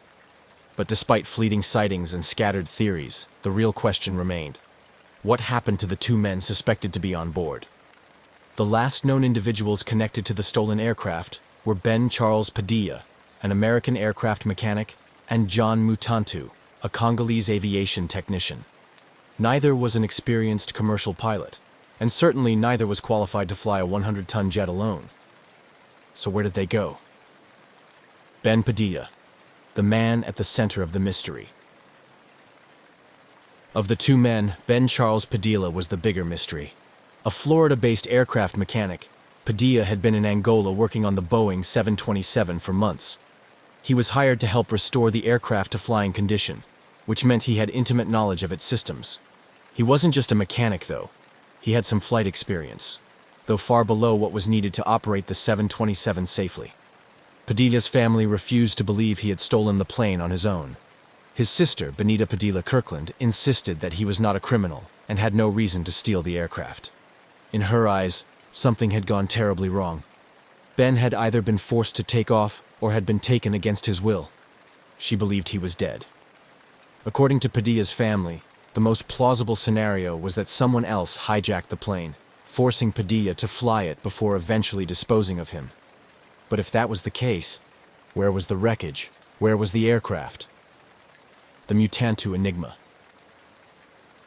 Less was known about John Mutantu, the Congolese aviation technician also believed to be on board. Mutantu had no piloting experience and had only been working on the aircraft in a maintenance capacity. Unlike Padilla, Mutantu had no family or contacts advocating for him in the search. His name faded from most reports, and it seemed that whatever had happened to him was an afterthought in the larger mystery of the missing aircraft. If Mutantu had been involved, what was his role? Was he simply in the wrong place at the wrong time, or did he know more than anyone suspected? What if they never took off alone? There was always another possibility, that neither man had anything to do with the disappearance. Some theorists believed that a third party had been involved. Could a group of trained pilots have hijacked the aircraft, forcing Padilla and Mutantu to cooperate? Some details seem to support this idea. The aircraft took off smoothly, with no signs of struggle. It climbed westward into the Atlantic as if following a planned flight path. No distress signals or mayday calls were made. If Padilla had been piloting against his will, why hadn't he found a way to communicate with the tower? Was he already dead before takeoff? Others speculated that the aircraft had already been prepped for theft, and Padilla and Mutantu were mere pawns in a larger operation. If this was an organized crime effort, the true pilots could have been waiting nearby, taking control at the last moment. No bank activity, no calls, no traces. For months, investigators kept tabs on Padilla's finances, phone records, and personal connections. If he had stolen the plane, wouldn't he need money, new documentation, or a way to survive? Yet, nothing surfaced. No bank activity. No communication with his family. No confirmed sightings. If he was alive, he had vanished just as completely as the plane itself. This deepened the mystery even further. If he had stolen the aircraft willingly, where did he go? If he had been killed, where was the body? For all the governments, intelligence agencies, and independent researchers involved in the search, not a single solid clue led to his whereabouts. A pattern in aviation. Mysteries? Strangely, this wasn't the first time an aircraft had disappeared so completely. Amelia Earhart's disappearance in 1937 had left the world wondering for decades. Flight 19's loss in the Bermuda Triangle, 1945, still defied explanation.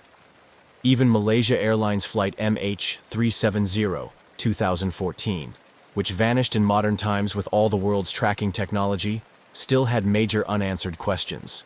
Could the Boeing 727 disappearance be part of this long history of unsolved aviation mysteries? Or was it something entirely different?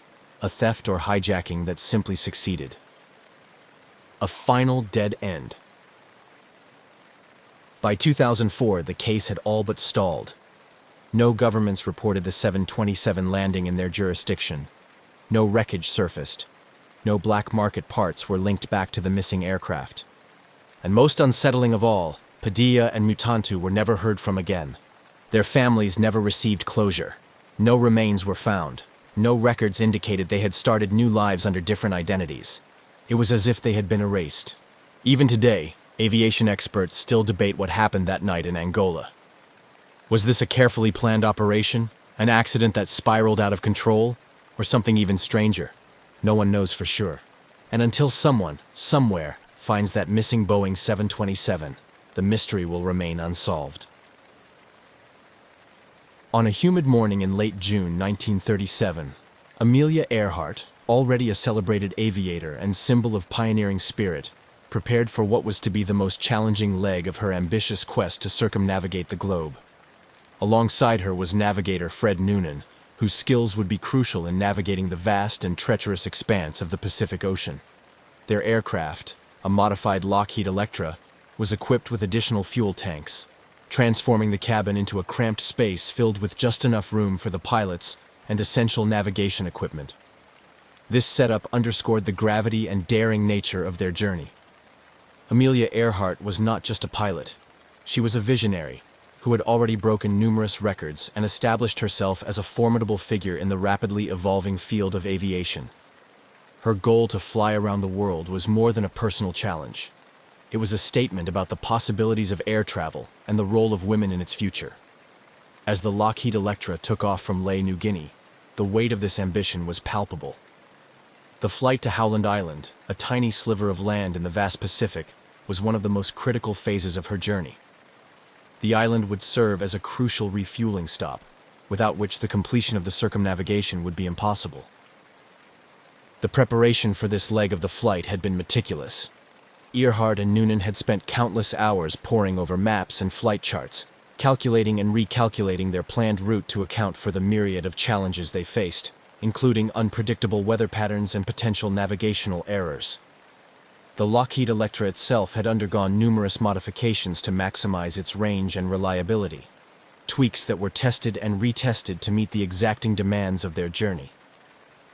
Their departure from Leh on July 2nd was watched by a small crowd, a mix of well-wishers and press, all aware of the significance of the moment.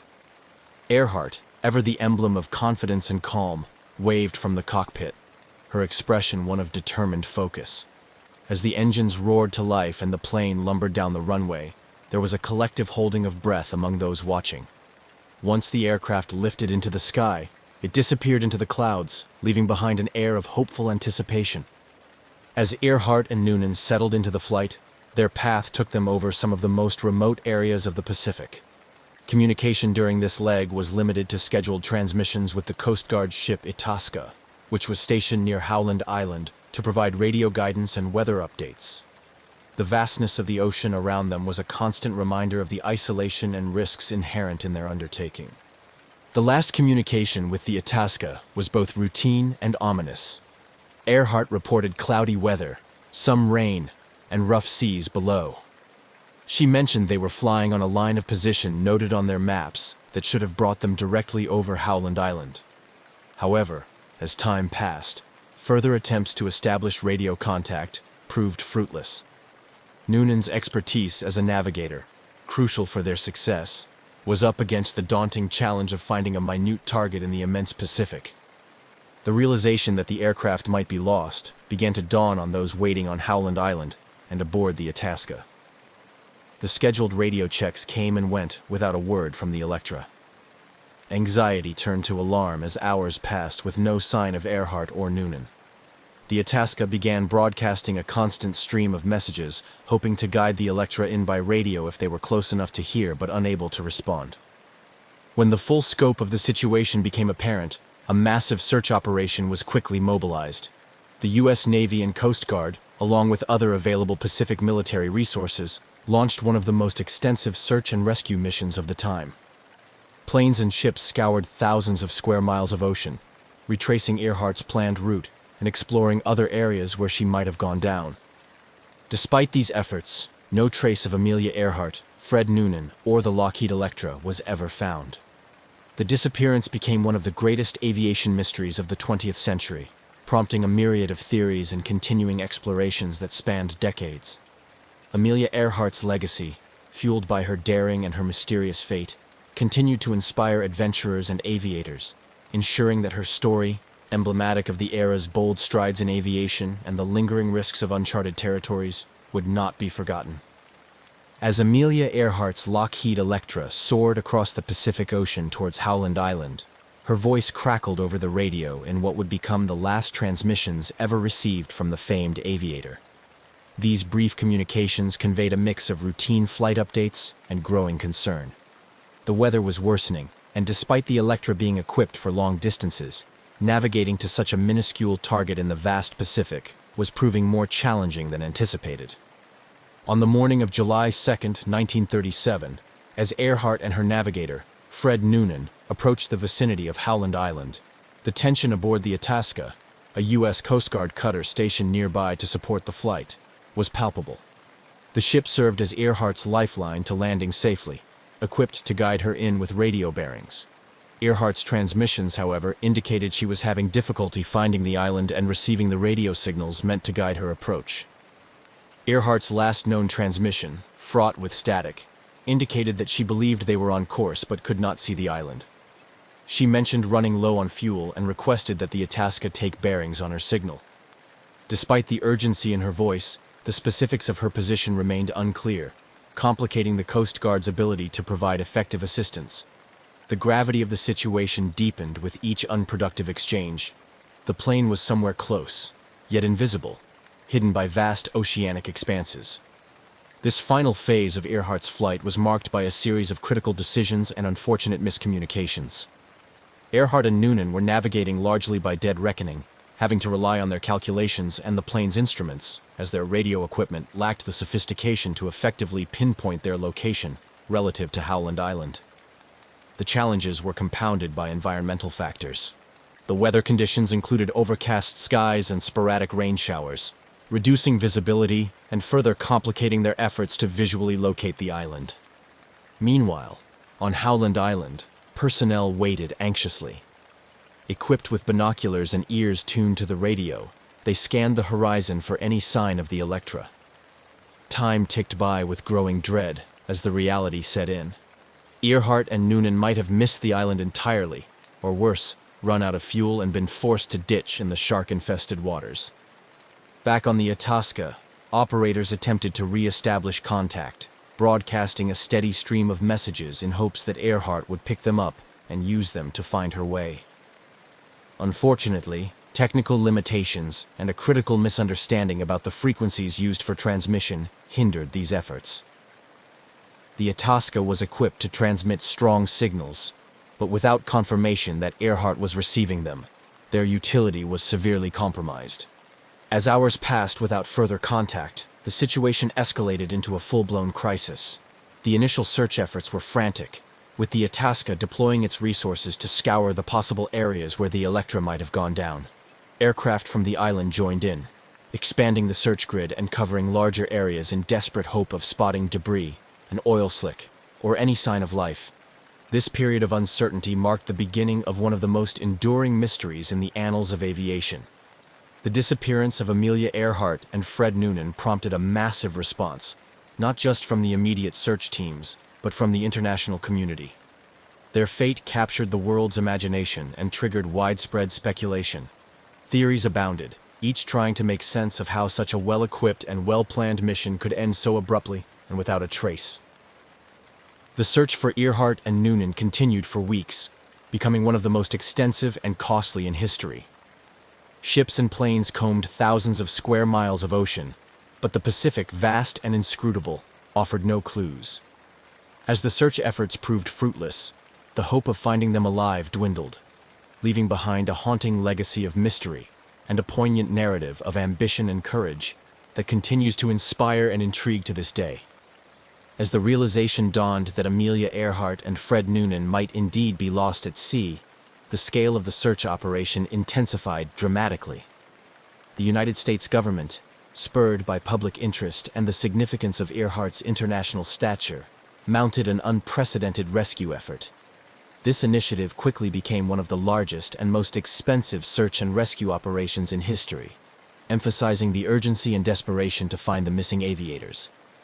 Within hours of their last radio contact, the U.S. Navy and Coast Guard mobilized a fleet of ships and aircraft to scour the vast area surrounding Howland Island, the intended destination of Earhart's flight. The Itasca, already in the area, and initially tasked with providing navigational assistance to Earhart, became the central hub for the initial search efforts.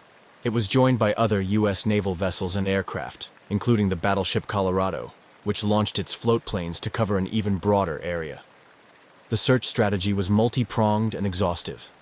Planes were dispatched to fly grid patterns over thousands of square miles of ocean, looking for any signs of the Electra or its occupants. Ships crisscrossed the suspected areas where Earhart might have gone down, their crews keeping a vigilant lookout for debris or oil slicks that might indicate the location of a crash. Infrared cameras and other advanced, for the time, sensing technologies were employed in the hope of detecting the aircraft or life rafts. Despite these extensive efforts, the vastness and depth of the Pacific Ocean presented formidable challenges. The ocean's immense size and the difficulty of spotting small debris or oil traces made the search like finding a needle in a haystack. The weather conditions, which included frequent cloud cover and choppy seas, further hampered the search efforts, often obscuring visibility and complicating the navigation. As days turned into weeks, the urgency of the search began to wane, with each passing day reducing the likelihood of finding Earhart and Noonan alive. The emotional toll on the search teams and the public was considerable. Each day brought hope that was met with disappointment, a cycle that repeated itself relentlessly. The exhaustive nature of the search also brought about logistical strains, and raised questions about the feasibility of continuing the operation indefinitely. Internationally, the disappearance of Amelia Earhart became a media sensation, captivating audiences around the world. Newspapers and radio broadcasts provided daily updates on the search, fueling public fascination and concern. This global attention not only underscored Earhart's significance as a cultural icon, but also highlighted the emerging interconnectedness of the world through modern communications and aviation. The U.S. government, aware of the high public and international stakes, continued to pour resources into the search. However, after spending today's equivalent of millions of dollars and covering hundreds of thousands of square miles without any success, the difficult decision was made to conclude the official search. On July 19, 1937, just over 2 weeks after their disappearance, the search for Amelia Earhart and Fred Noonan was officially called off. The conclusion of this extensive search operation marked a somber moment. It was a testament to the limitations of even the most determined and resource-intensive rescue efforts of the time. The failure to find any trace of Earhart, Noonan, or the Electra left a void filled with speculation, sorrow, and unresolved mystery. This outcome not only deepened the enigma surrounding their fate, but also set the stage for decades of theories and explorations, each aiming to provide some resolution to one of the greatest aviation mysteries of the 20th century. The disappearance of Amelia Earhart and Fred Noonan over the Pacific Ocean in 1937 catalyzed a myriad of theories and extensive speculation that sought to explain the fate of these two aviators. Over the years, several prevailing theories emerged, each supported by various degrees of evidence and expert opinion, reflecting the persistent intrigue and the complex nature of their unsolved disappearance. The crash and sink theory is perhaps the simplest and most widely accepted explanation. It posits that Earhart's Lockheed Electra ran out of fuel while searching for Howland Island, leading to a crash into the vast Pacific Ocean. This theory is supported by the last transmissions from Earhart, which indicated that they were running low on fuel. The absence of any confirmed debris or oil slick could be attributed to the immediate sinking of the aircraft in deep water, leaving little trace on the surface to be detected by the search teams. Another compelling theory is the Gardner Island hypothesis, which suggests that after failing to locate Howland Island, Earhart and Noonan might have attempted an emergency landing on another island within the Phoenix Islands, now part of the Republic of Kiribati. Nikumaroro, formerly known as Gardner Island, has been the focus of this theory. Subsequent visits and expeditions to Nikumaroro have uncovered artifacts potentially linked to Earhart and Noonan, including pieces of plexiglass that may have come from the Electra's windows and an old-fashioned sextant box similar to those Noonan would have used. Supporters of the Gardner Island scenario argue that Earhart and Noonan could have survived for some time as castaways.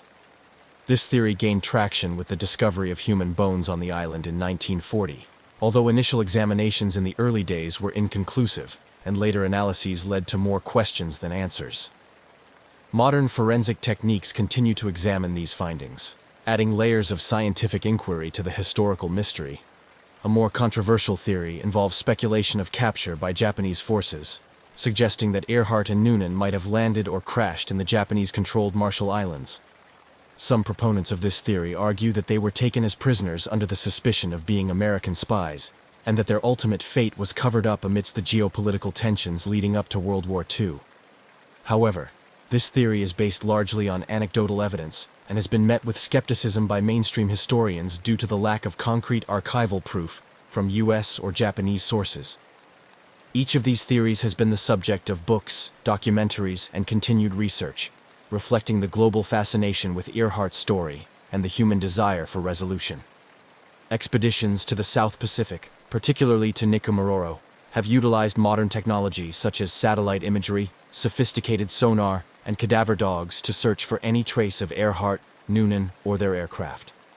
These efforts have often been spearheaded by organizations like the International Group for Historic Aircraft Recovery, TIGHAR, which has dedicated decades to investigating the Earhart mystery. The public's fascination with these theories is not merely about solving a mystery, but also about connecting with the past and understanding more about a time when global aviation was still in its early, daring days. Earhart's legacy as a pioneering aviator and a symbol of courage, adventure, and the limitless potential of human ambition continues to inspire these investigative efforts. Each new piece of evidence, whether it conclusively supports a particular theory or deepens the mystery, contributes to the ongoing narrative surrounding Amelia Earhart's final flight. While definitive answers may still elude those who seek them, the pursuit of these answers serves as a testament to the enduring impact of her life and the intriguing nature of her disappearance. In the decades following the disappearance of Amelia Earhart and Fred Noonan, advancements in technology and methodology have rejuvenated efforts to solve one of aviation's greatest mysteries. These modern investigations have not only provided new leads, but have also refined our understanding of what might have happened to Earhart's Lockheed Electra on that fateful day in 1937. One of the most persistent efforts has been led by the International Group for Historic Aircraft Recovery, which has conducted numerous expeditions to Nikumaroro Island, formerly known as Gardner Island. This atoll, part of the Phoenix Islands in the Republic of Kiribati, is central to the hypothesis that Earhart and Noonan may have landed there when they could not locate Howland Island. TIGAR's expeditions have focused on systematic searches both on the island and in the surrounding waters, employing advanced forensic techniques and technologies. Significant among the findings from these expeditions are items that could plausibly be linked to Earhart, Noonan, or their aircraft. These include fragments of a plexiglass window that closely matches the type used in the Lockheed Electra and an aluminum panel that appears to be aircraft debris. Additionally, the discovery of a 1930s woman's shoe, a jar of anti-freckle cream — Earhart was known to dislike her freckles — and improvised tools suggest the possibility of castaways attempting to survive. Moreover, TIGAR's efforts have extended to analyzing bone fragments and other biological material found on the island. Initial analyses in the past were inconclusive, or led to the determination that they were from a male, which contradicted the hypothesis that they might belong to Earhart. However, with the advent of more sophisticated DNA technology, these materials are under continuous re-examination, holding out the possibility that one day they might conclusively link them to Earhart. These expeditions have also benefited from technological advancements in satellite imagery and underwater robotics. High-resolution satellite images have allowed researchers to scour the island for signs of an aircraft from the comfort of their laboratories before setting foot on the island. Underwater drones, equipped with cameras and sonar, have explored the deep waters around Nikumaroro for any signs of the wreckage, which would be definitive proof of the plane's final resting place. Despite these promising leads, each expedition has also underscored the monumental challenges of such an endeavor. The remote location of Nikumaroro, combined with its harsh environment, means that each trip is not only costly but also fraught with logistical difficulties. The coral reefs surrounding the island pose a hazard, potentially hiding and even destroying evidence of the Lockheed Electra's landing or crash. The modern search for Amelia Earhart is also marked by collaborations that span governments, private entities, and enthusiasts, each bringing their expertise and resources to bear on this enduring mystery.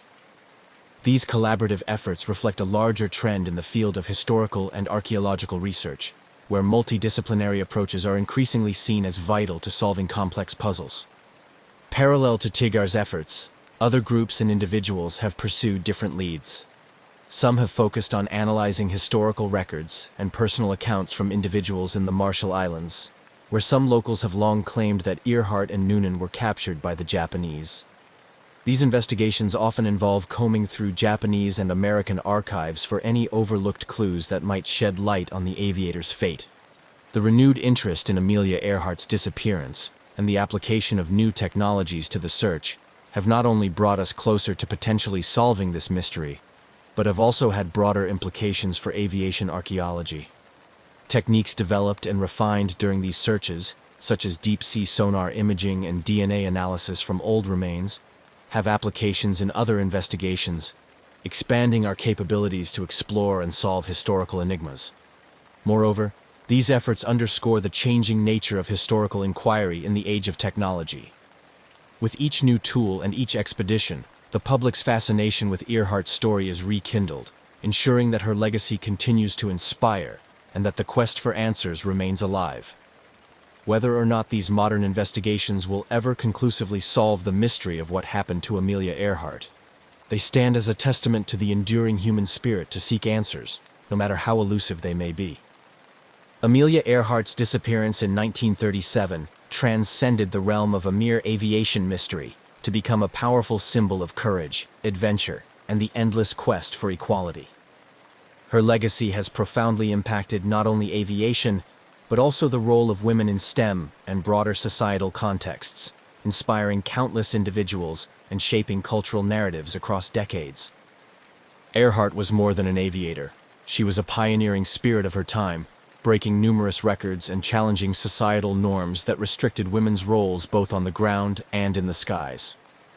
Her attempt to circumnavigate the globe was a bold assertion of her belief in women's capabilities and their right to compete on equal footing with men. This aspect of her legacy has made her an enduring icon in the feminist movement, symbolizing the struggle for equality and the fight to break through traditional gender barriers. In the world of aviation, Earhart's influence has been equally significant. She was instrumental in the formation of the 99s, an international organization of women pilots established in 1929 to provide support and advocacy for female aviators.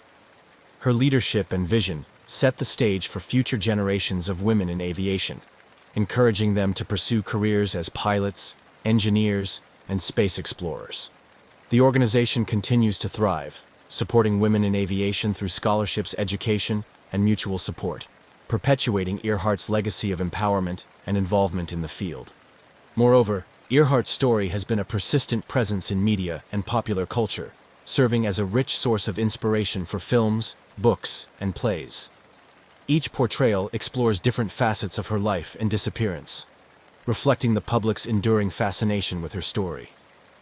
These portrayals often emphasize her bravery and the mysterious circumstances surrounding her final flight, but they also highlight her role as a trailblazer for women's rights and her contribution to the early days of aviation. Her disappearance has also sparked numerous conspiracy theories and alternative explanations, which have been featured in various documentaries and investigative reports. This ongoing intrigue ensures that her name remains in the public consciousness, continually sparking new discussions about her life and legacy. The mystery of her fate invites people to explore not only the facts, but also the symbolic meanings of her journey and disappearance. Educationally, Earhart's life and career are studied in schools around the world, where her story is used to teach lessons about perseverance, courage, and the importance of pursuing one's dreams despite obstacles. This educational impact is perhaps one of the most enduring aspects of her legacy, inspiring students to learn from her achievements and challenges. Additionally, Earhart's influence extends to advocacy for aviation safety and technological advancements in flight. Her disappearance highlighted the limitations of aviation technology of the time and underscored the need for advancements in navigation and communication systems. Today, modern satellite and GPS technologies, which provide real-time tracking of aircraft, are part of her legacy, addressing the very challenges that contributed to her disappearance. On a more personal level, the annual remembrance events and continued interest in her life have provided a form of closure for those inspired by her story. For many, especially young women and girls, Earhart is a figure who represents the limitless possibilities of the human spirit. Her life encourages them to dream big and pursue those dreams with the same determination and fearlessness that she did. In sum, the legacy of Amelia Earhart is a tapestry woven from her achievements in aviation, her role as a cultural and feminist icon, and the ongoing mystery of her disappearance. As each new generation discovers her story, they find in her a source of inspiration, a reminder that the sky is not the limit, but just the beginning. The quest to uncover the truth of her final flight continues to evolve with new investigations and technologies, ensuring that her legacy will endure as long as the skies are flown. The enduring mystery of Amelia Earhart's disappearance continues to fascinate and inspire people around the world, transcending generations and cultivating a rich legacy that is as vibrant today as it was in the early 20th century. Her story resonates not only as a historical enigma, but also as a profound symbol of adventure, courage, and the relentless pursuit of dreams against formidable odds. This ongoing mystique contributes to her status as an iconic figure in history, aviation, and women's rights. Amelia Earhart's legacy is commemorated in various ways, from museums and educational programs to annual events that celebrate her life and achievements.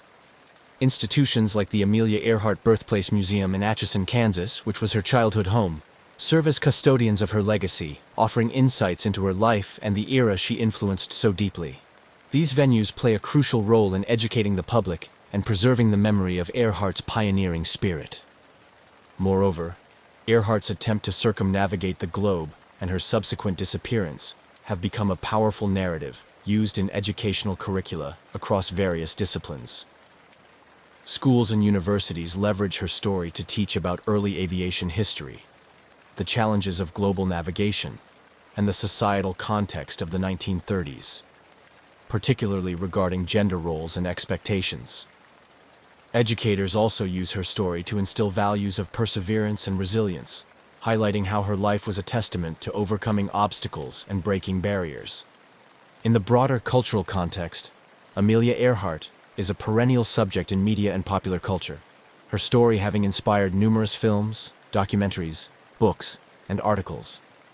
Each new project that seeks to unravel the mystery of her disappearance or celebrate her achievements reintroduces her legacy to a new audience, ensuring that her impact is not confined to history books, but continues to be relevant in contemporary discussions about gender, technology, and exploration. The mystery surrounding Earhart's fate also continues to inspire adventurers, scientists, and historians. Modern expeditions equipped with cutting-edge technology aim to solve the puzzle of her disappearance, diving into the depths of the Pacific or exploring remote islands for any trace of her or her aircraft.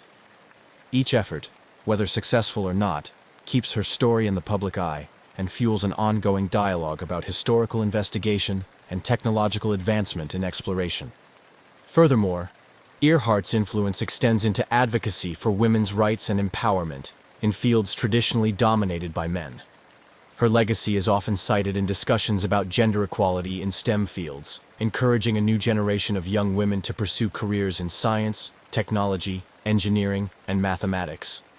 Her life story is a motivational tool used by numerous organizations and initiatives that aim to empower women and girls worldwide. Internationally, Amelia Earhart is not just remembered as an American aviator. She is celebrated as a global icon who pushed the boundaries of what was possible in her time. Her bravery and the mysterious circumstances of her last flight provide a universal appeal that crosses cultural and geographical boundaries. Festivals, exhibitions, and public talks in various countries commemorate her life, each adding to the tapestry of her global legacy. In reflection, the story of Amelia Earhart is more than an unresolved disappearance. It is a narrative rich with themes of innovation, bravery, and the unyielding human spirit. Her life and the ongoing quest to find her continue to inspire and challenge us, reminding us of the vastness of human potential and the enduring desire to explore the unknown. Her legacy, perpetuated through continuous interest and investigation, ensures that Amelia Earhart will remain an inspirational figure, symbolizing the pursuit of adventure and the endless quest for knowledge. In the quest to preserve and honor the memory of Amelia Earhart, her impact on the field of aviation and beyond has been memorialized in numerous ways that inspire future generations and deepen our collective memory of her pioneering spirit. This additional chapter seeks to encapsulate the tangible and lasting tributes that have been established to commemorate her life and legacy. Across the United States and around the world, various memorials and statues have been erected in Earhart's honor. Perhaps the most significant of these is located at the Amelia Earhart Airport, in her hometown of Atchison, Kansas, which not only serves as a functional airport, but also as a living homage to her legacy. The airport features a museum filled with personal artifacts, photographs, and stories that chronicle her life and career, providing a focal point for those wishing to understand and celebrate her contributions to aviation and women's history. Educational scholarships and programs bearing her name continue to support aspiring female aviators, encouraging them to pursue their dreams with the same boldness and determination that Earhart exemplified. These scholarships are often provided by aviation organizations, including the 99s, which Earhart helped establish, ensuring that her passion for flying and her advocacy for women pilots are passed on to new generations. Furthermore, Earhart's influence extends into annual events and educational programs that not only celebrate her achievements, but also look at her life through the lens of modern feminist and technological perspectives. Conferences and symposiums discuss her impact on navigation technology, global communication, and gender equality, reflecting on how her legacy aligns with contemporary issues in these fields. Additionally, the mystery surrounding her disappearance has inspired a variety of creative works, including plays, novels, and films that explore the many facets of her character and the era she influenced. These portrayals contribute to a broader understanding of her as a complex and multifaceted figure, not only as a heroine in flight, but also as a person who faced immense challenges with courage and resilience. As these memorials, scholarships, and cultural portrayals continue to proliferate, they ensure that Amelia Earhart's legacy remains vibrant and relevant. Each tribute serves as a reminder of her contributions to aviation and her role as a trailblazer for women, proving that her spirit continues to soar in the hearts and minds of those who follow in her footsteps.